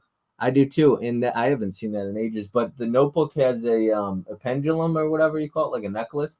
Yeah, I don't even think I've opened that, but yeah, I have another Blu-ray of that. I can't believe the Notebook doesn't have a 4K. Who put that out? I'm surprised. Is that Warner Brothers? Maybe Universal. I've never seen a chunky One Flew Over the Cuckoo's Nest. I'm gonna have to show the One Flew Over the Cuckoo's Nest right now. I feel like nice. I should go get the One Flew Over the Cuckoo's Nest one. I could probably show all of them, but yeah, there was like One Flew Over the Cuckoo's Nest. It's in the other room right now. Here, I'm gonna put up a question on the screen, and you can go ahead and answer it. Okay, let's see here. Would you recommend this list? Talk about it. Go ahead. I'll be back. I'm gonna show that. Yeah, I'd recommend this list. I mean, I don't think there was a bad movie on it. I would say that maybe overall Dirty Deeds and Splinter would probably be the two that I'd be tiptoey about who I'd recommend them to, because they're more of like they're your movie or they're not. But besides that, I think that most of these movies are must watches. Yeah, that's a nice box. Yeah, these are solid boxes, but yeah, I mean, so I didn't know that existed, and I actually found that in Ohio at a Dollar General this summer. Like, I was 500 miles away from home, went to a Dollar General, and they had that. I did not even know that box set existed for that movie. I didn't know it comes with a deck of cards. Oops. That's pretty cool. Patient files in here. And then you're gonna get your book, your digibook type of thing, because it came with the digibook, and then more stuff in here as well. Yeah, art cards and whatnot. So what have you? It's so cool. This was when Walmart was doing some really cool stuff, and putting out some ridiculous stuff. Just really appreciated. People don't understand. That's why I'll talk about it to the high heavens and back. I get people want what they want on physical media, but and I understand. I had this conversation with someone yesterday. I can't get down with the constant groaning about artwork and stuff like that. I'm not interested in it. It's why I've started to really step back from social media. I keep, like I said, my friend group pretty small, pretty limited, because I just can't keep. I mean, packaging is really nice. Like, I was excited for like 3 years for that new Hitcher 4K to come out from Second Sight. Of course, I spent a little bit of extra, and I got that big ass box set and got the Blu-ray and the 4K and all that built into it. But you know what? If they would have just came with a standard 4K of it, I would have still got it, because I just wanted the movie. Like, I had just been waiting for the movie in 4K. Like 3 years ago, I didn't even know who Second Sight was when they announced the Hitcher. I just knew that they were bringing me the Hitcher. I would have still been just as happy about getting it in just a standard black 4K case. No, and that's the thing, is packaging super cool. I totally agree. I don't disagree with that one bit.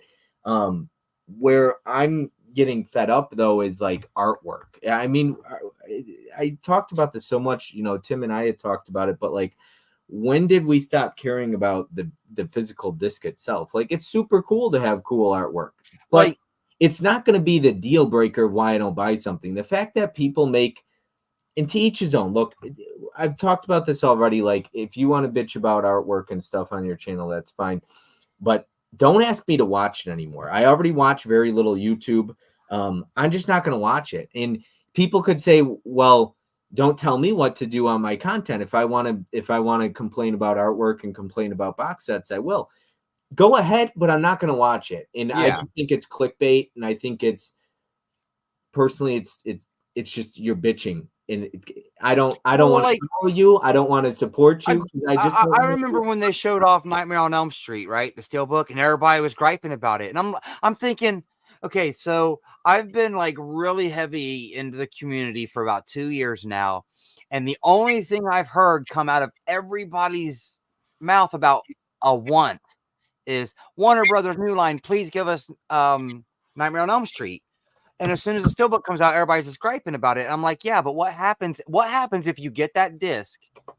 You put it in at home, and the disc is beautiful.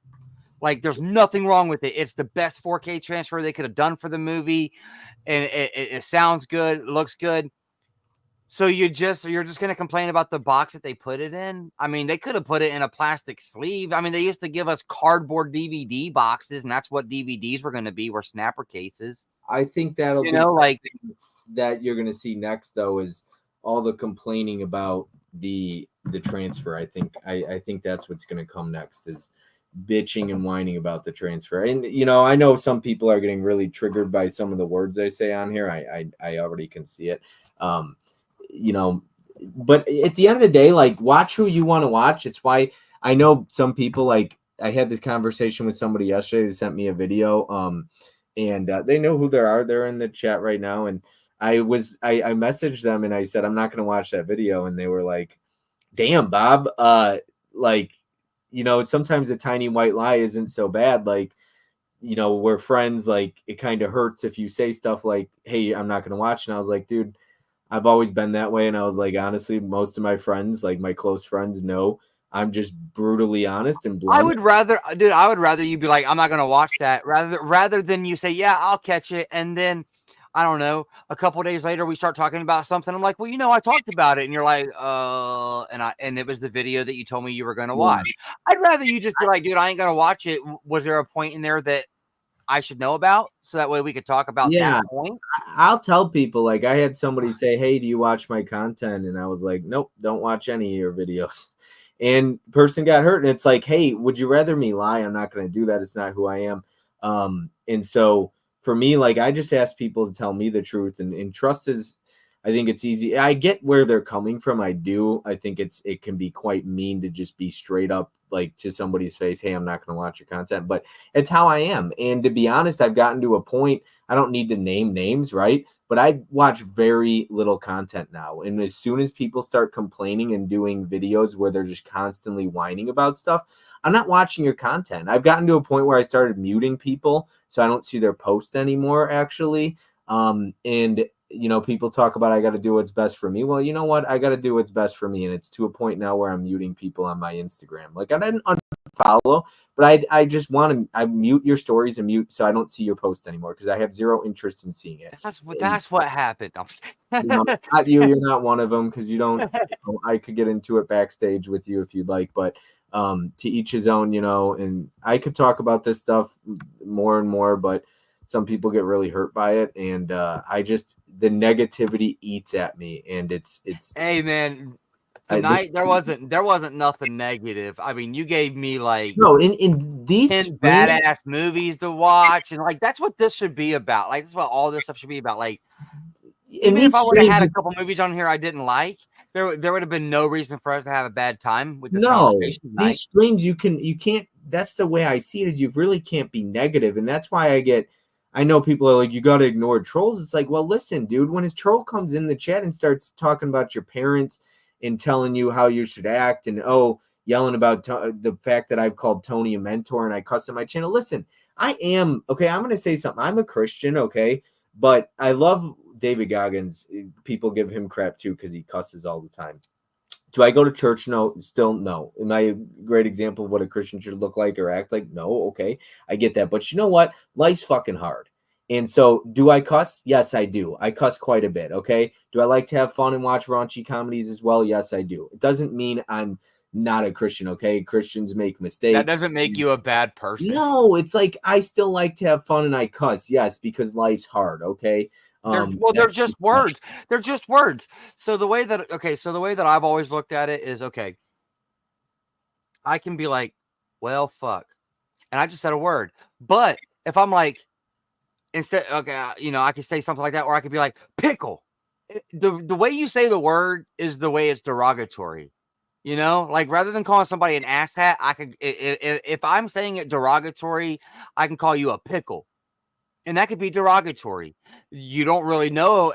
It's the way that I imply it, and it's the way that I'm meaning for the word to sound to you. Words are just words. It's the way you imply them, and it's the way you use them as to whether or not whether or not you're a bad person or whatever. You know what I mean? Like, you're just saying words. You're not implying that, like, I think words. you're not projecting those words onto someone else or inflicting harm with your words. So I think words are the why power should you you give them tiptoe around to. what you're saying? I think words are the power you give them too. So I had a friend ask me not too long ago, why do white people not get offended when they're called a cracker or a honky? And I was like, I don't know. We're not easily offended. I don't know what it is. I was like, I just don't like cracker honky don't bother me. Like, and I don't know anybody else in my life that it does either. I was like, so I think words, I think a lot of times it's the power you give it. Because at the end of the day, it's like, I don't know what, like, I don't know. I could get into that way more, Yeah. but Well, I mean, it's just words. Like, words it doesn't change who you are just because you're saying a word. Like, yeah, I just choose not to get offended. Like, but then there are words that I get offended by. Like, I don't want to be called a bitch. Like, you call me a bitch, those are fighting words to me. You know what I mean? Like, I just don't like it. So I get it. People could say, well, there's words you're offended by. So, but yeah, The Notebook was done by New Line, which is now under Warner. Okay, cool. That Cuckoo's Nest is off the chain. Yep, and I think she wanted to put that one on my list, but I had seen it. I think to me, artwork doesn't really matter that much as long as the disc is inside that damn case and it works and looks good. and there isn't a fingerprint on it.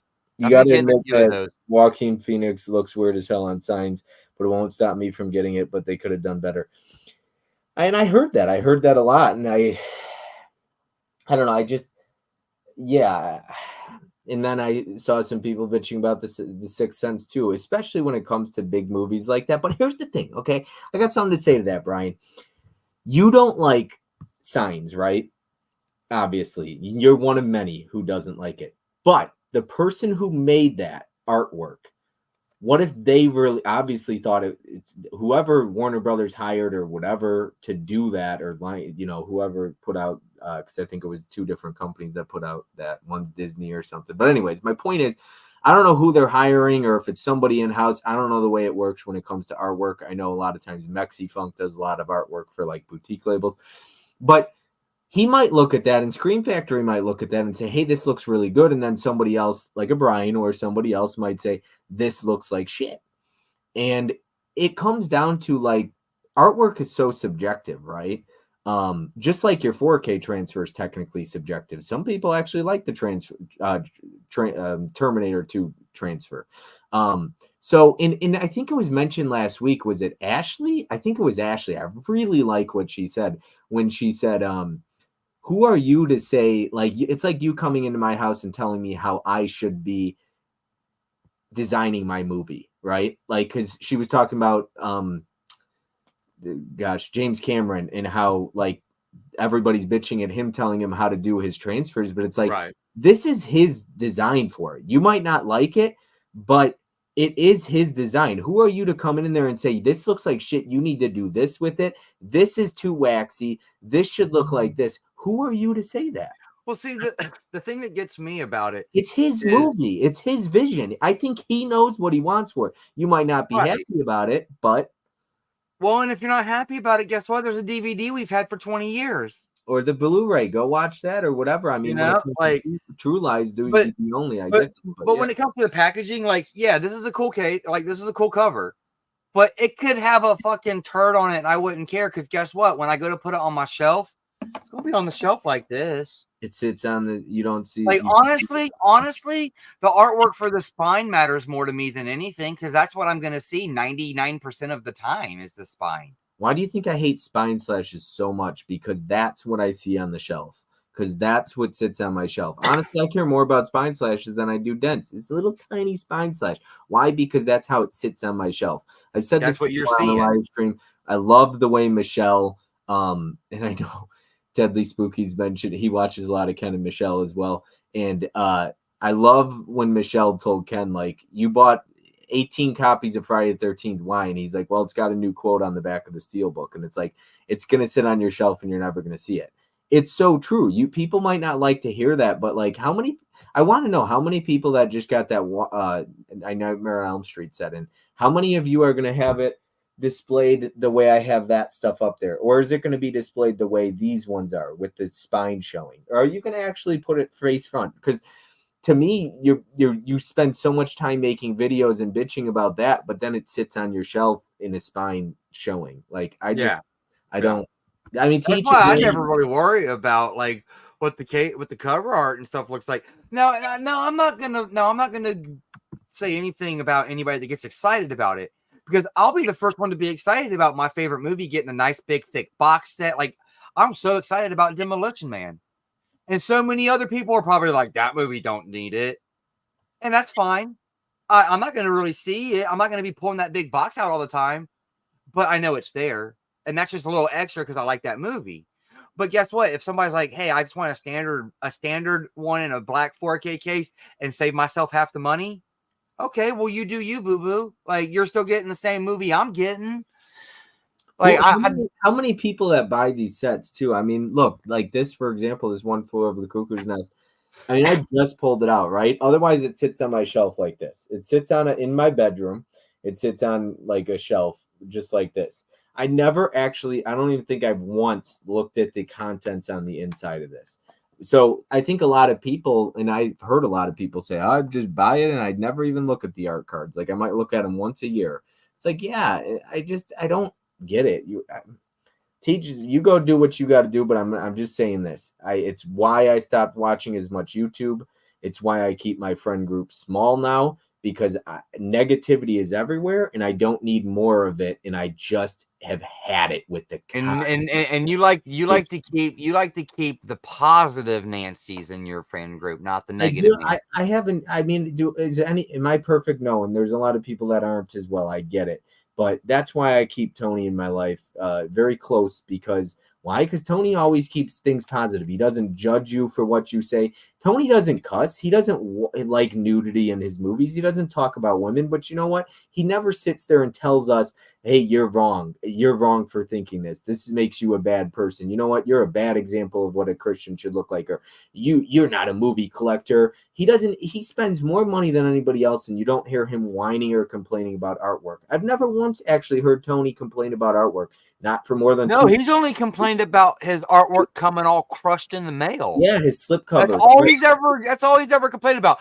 Well, it looked good until the mailman crushed it. Like, He just wants his stuff mint. That's all, and he pays for it to be in mint condition. So I get where Tony's coming from. yeah. So I choose to surround myself with people like Tony more lately, and you, because I want to be surrounded by, and also politics is another thing, like getting away from that, like, and stopping those conversations, because things like politics and bitching and negativity and whining about things, it's already It never everywhere. made me happy. None It's of it ever already made me happy. already everywhere as it is. It's like I don't want to have those conversations. Like, and so that's why I've been muting people, because I just have zero interest in hearing you complain constantly. I have no interest in it. And there's a lot of people that are probably watching this right now that say, I really like watching that stuff, right? Or they're watching it and they might know who I'm talking about or whatever. But I'm done watching it personally for me. And a lot of people would never be willing to say that. I'm okay with that. I'm okay hurting feelings. I don't intentionally seek out to hurt people, right? But if you ask me a question, do you like me? Do you watch my content? I'll tell you, honestly, dude, I don't like you as a person. I'll tell you that to your face. I don't really know you, but I don't. No, I don't like you. And I think that's where you got to get to know people, though. So there's a lot of people I don't watch where they're like, do you not like them? And I'm like, I don't like their content. I don't know them as a person, so I have nothing to say about them. I just don't want to watch them. I don't like what they have to say. I don't like their content. But I I have mean, nothing to and you sit know here what and though? talk You trash know what about. though? When it comes to like, I don't really know them, so I don't have an opinion. That's okay. The problem is people are like, you're not allowed to not have an opinion about somebody. Well, yeah, you are. Like that I think that's a bit of a problem too, you know? And let me tell you, Because there people are ask you for an people. opinion, you're like, I don't have one, and they're like, some people get offended by that. Well, you There have to have an opinion. there are people that a lot of people love to watch, and there's probably a lot of people in here right now that would say I love this person, and I would be like, you know what, I stopped watching their content because all they do is whine in 80% of their videos, and everything else they talk about I just don't have an interest. And guess what, that person probably doesn't watch my content either, and that's okay, right? I'm not forcing anybody to watch my content, just like they're not forcing me to watch their content. They like to bitch and whine, that's fine. Go do that. You got your subscribers that are watching very clearly and evidently because you're getting a lot of views. It's fine. I'm just not I'm for gonna sit over here in my happy bubble and have fun with my friends. Yeah, I just don't want to. I just don't need to watch it. I like the Nightmare on Elm Street 4K box set. I'm glad we got a steel book of it. I'm glad they put one out in a chunky box. I think it's really cool. I'm happy for it. I love that Second Sight does stuff. I don't care if the artwork is similar to their other releases. I love this stuff, so you're not going to hear me whining and complaining very My often about it my at all. my biggest whole issue when it comes back to any of that is I am noticing that a lot of the people that complain about the packaging were the same people that were complaining about not having the movie to begin with. And So they exactly, complain about not having the movie, and then when they get it, it's not good enough. I don't get it. Yeah, you can't ever be happy. I think people just bitch to bitch is my thing. Like, at what point do you just find things to be grateful for? We talk about Thanksgiving, give some people do like 5 things to be grateful for at the dinner table. Like, I mean, people do different things, and I'm just like, do you ever have anything nice to say, or is it just constant nagging? Like, I don't get it. None of it. It's how I want it to be. It can all piss off. Like, Yeah. Paramount Presents is a perfect example. The Paramount Scares. I think that I didn't even get it yet, but I think that second set is so cool. And the funny, yeah, I like the second and set. one of the funniest parts is some people. This might piss some people off, but there's people out there that bitch about stuff and then get it sent to them by a studio anyways, and they're not paying for it. I'm like, and yet you're here bitching. So I I've seen people bitch about. Like, if you get it for free and you review it and you have problems with it, okay, that's fine. Mhm.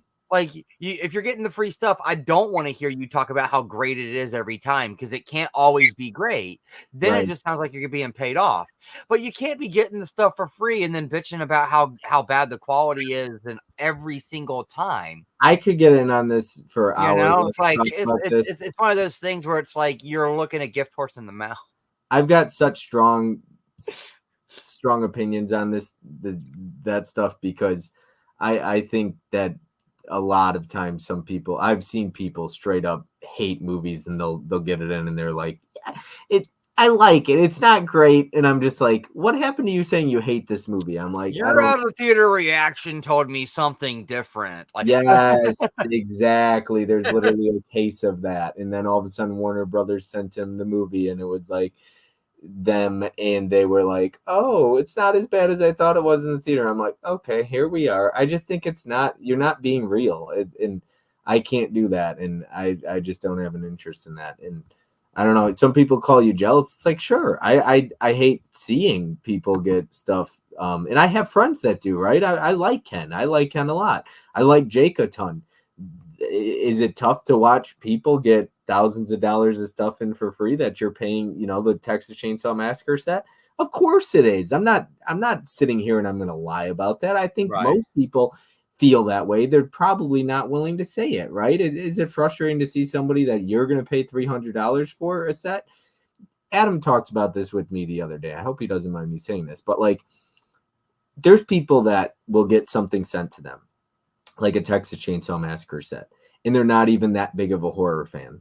And then Yeah. there's people like Joe, who's the biggest, it's his favorite movie of all time. If you're going to send it to anybody, and I know Joe doesn't have the subscribers and maybe studios don't like him, but it's like, those are the people to me that should be getting these sets who really are going to appreciate it. And The people that when they open up that box and they're talking about it for 15 or 20 minutes on their channel and they're talking about that one item, their eyes are lit up the Yeah. whole time they're talking about it.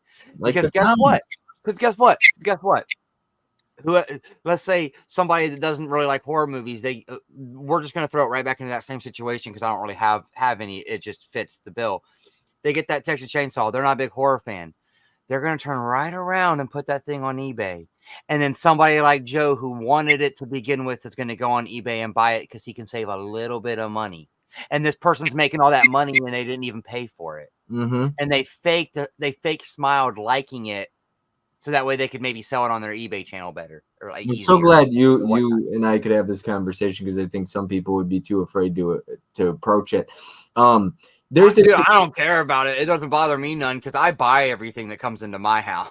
yeah, and well, I'm very thrifty, so well, I don't that's the have thing, to though. do I that. know that you're friends with a lot of people. You might be friends with people that I might be talking about, but I mean, I'm not talking about anybody. I'm talking about what I am seeing from conversations obviously people we are know having about people it. that get studio mail in, but like Tim said, it gets to a point where you're getting frustrated when you reach out to these studios like Tim did about vinyl or it was posters. Yep. And they're not, and they don't even get back to them, but they'll send it to people who don't give a shit about posters. I can see Tim's Yeah. frustration. I can. That's a frustrating thing. Like I spent thousands of dollars with you and you can't even get back to me. I would like to, and he said he wanted to have them on his channel to interview them, but yet you're sending it to people that don't even give a shit about this stuff. Yeah. And I'll just say one more thing and then we could kind of wrap this up. I remember I was at a family party and this was when gas prices were outrageous, about $6 a gallon out here. I think 7 in California, I believe. And I remember hearing them constantly bitch about gas prices. And I was filling up every 2 days because I was driving for DoorDash and Uber. Okay. So I'm putting about $95 into my gas tank every 2 days. Now I know that's my choice. It's my reality, my situation. I just go out and do it. Right. I wasn't even really complaining because I have to do it. I got to get gas. I got to drive. It's how I make money. Well, I remember being like, dude, you fill up once a month. You work from home and you're out here complaining about gas prices. Like, There's always the people that didn't really have to do I it. was like, shut up, dude. You fill up once a month. I fill up once every 2 days. And then I remember my uncle getting involved and he was like, well, we could bitch about gas prices if we want, even if we only fill up once a month. I was like, it's so annoying to people like me who fill up once every 2 days. And so I'm just going to say it, but people will make videos and complain about prices of steel books, which I get, right? It's frustrating, the prices of steel books. And But then I just pre-ordered all 4 of these. but you're getting stuff in for free. And yet if anybody should be complaining about steelbook prices, it's Tony who's That dude's buying every single one of them. not somebody who's getting them in for free. And you might not like to hear me say that, and who knows but the reality of the situation is Tony's the one paying for steelbooks. If you're getting stuff sent to you by studios and you're complaining about the prices, I don't really get it. I don't get it. That's one of them. That's one of the moments where you should probably just put your foot in your mouth. Like, I understand you probably want to make that content because it's what's going to hit on your channel, but there's that saying. What do they say? You can't have your cake and eat it too. And there's a lot of people that are trying to do that because I think Yeah. that's what it is. They're getting the free stuff, and then they're like, "Well, so and so's video just popped off with them complaining about the steelbook. I'm going to make that video too." Mm-hmm. Because that's what is trendy. That's what the algorithm's hitting. Clickbait. But there's certain people that they get too gung ho on this platform or this platform showing off this, and this, that this company and this company and this company showed them. Well, at that point, you really don't care what your opinion is on what it costs. I've seen you get too much free stuff. Yeah. And that's just me coming from someone that's never gotten a free thing from anyone who wasn't my friend. Right, exactly. Look, Tiana in the past has sent me movies in the mail, right? She likes to hook her friends up. I know she's hooked other people up by sending them stuff. I've received subscriber mail from people from Brian Disconnected's channel who reached out and said, hey, I saw you missed out on the Texas Chainsaw Massacre 2, and I know you really wanted it from Vinegar Syndrome. And I was like, I do. He emailed me. hit me up with it, sent me it in the mail. Same thing somebody did for City of the Living Dead. And the one person said, I don't even want you to give me a shout out or anything. I'm just doing it out of the kindness of my heart. That's cool. But, you know, the studios never once sent me anything, right? And I know we don't have the kind of subscribers. I don't do the kind of videos that other people do, so we don't put the work in. I understand that. I've had conversations with someone about this. But at the end of the day, I've actually seen people that put in even less work get free stuff. Exactly. And that's just what I've seen. And I don't even pay much attention to it. I just don't want to hear you bitch though when you're getting stuff in for free. That's all. Like it's just a slap in the face. Like, okay, you're out here. Tony's out here never complaining, and he pays more money than anybody else will in our space, I believe, for physical media. Never complains a day in his life about it, to me, in my opinion, not from what I've heard. And yet there's people making videos complaining about the prices of steelbooks, and they're getting stuff sent to them in studio mail. And I know these people would say, well, you're just being jealous and you're just ungrateful or whatever. And I'm just like, well, maybe a little bit, but it's like, that's fine. At least I'm speaking up. I guarantee you other people think it. They're just not going to say it. It's just the truth. I'll say the hard things. I'll say the things that will piss people off, and I'm just not afraid to do it. People could screen capture it and put it on YouTube and say, oh, he's talking about me. That's fine. I don't care. I'm not out here trying to kiss ass, and I know I'm not everyone's friend, and I know I'm not everyone's cup of tea. I got 17 people watching. There's other people that'll have 80 and 100 and whatever else. That's fine. I appreciate the ones that watch, like a Victor right here, who's new to the channel and says, I appreciate, you know, your what I like about you, Bob, is you're honest. We need more YouTubers like that these days. And there's a lot of good people out there. I just choose to keep it straight. Paramount Scares I don't have, but from the pictures of it, I saw it. I don't understand the hubbub about it. The hubbub about it. The hubbub about it is honestly just that you're getting 4 movies for an overall pretty good price. That's what I think the hubbub is. Like, the actual packaging and stuff is nice, but the 4 movies they put in it don't make much sense to go together. But it's nice to get all 4 of them for that price. I think that's what the big hubbub is about the Paramount Presents, was they were like, here's 4 pretty good movies, and we're actually giving them to you for under $20 a 4K. Right. And then you get a Fangoria magazine, I think a magnet, maybe a couple pins as well. Yeah. So it's pretty couple cool. Little shenanigans. Yep, exactly. So yeah. All right, let's see here. We could talk about this all day and night. I mean, I seriously could. I just don't, because I don't care enough about what people think of me.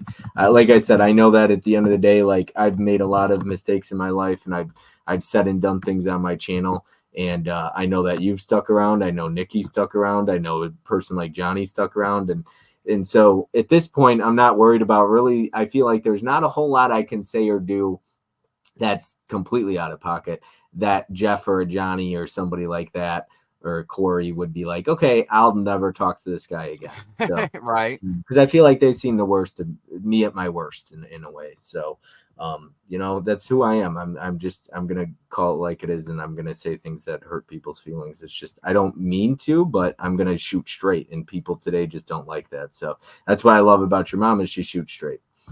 I mean, and honestly, like I've said things before where it just came out wrong, and I know I hurt somebody's feelings, and I'm like, I did not even mean to do that. So you even get some of that stuff going on sometimes, you know, where like you just happen to say something that doesn't come off quite the right way, and then you've rubbed somebody wrong. So even when you're not trying to do it, like when you're not trying to rub the genie bottle, sometimes you rub that genie bottle, you know? Yeah. Now you said you've already bought most of them. You would buy Ex Machina. And what would you rate this list? I would rate this list. I'd give it a solid 4 out of 5. I think 4. I think a 4 out of 5. I mean, if we wanted to do like quarter stars, I'd do like 4 1/4. Only because I got a couple 3s in here.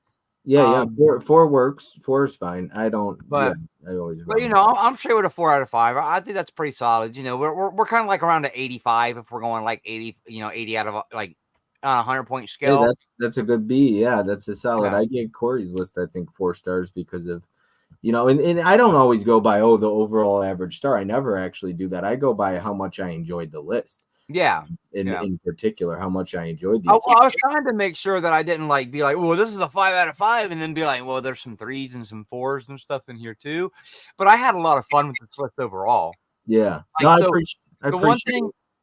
the one thing that I got from this list is that I think out of all of my friends, you have the most overall best taste in movies. And that's just because I don't think you gave me a movie here tonight that you don't enjoy to sit down and watch. And these were all good movies to me. That's high praise. Now maybe it's just you can read people a little better than what I think, and you kind of get what people like in terms of being able to give recommendations.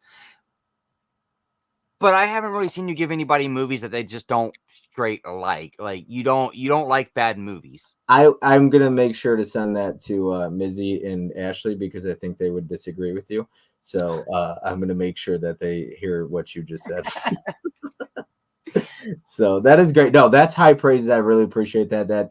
That means a lot because I actually take these seriously as well. So once again, like a movie like Dirty Deeds, it's like somebody out there would enjoy this, and it gets really hard when you're doing these every week. And so every week I have to give almost every week, about two or three times, I have to give another set of 10 movies to recommend. And I'm getting to a point where eventually I'll get to a point where I'm like, Somebody else is getting to town. Like what is there left to recommend, right? Because I have yet to double up on a recommendation. That's like my cardinal sin. It's my one rule I won't do.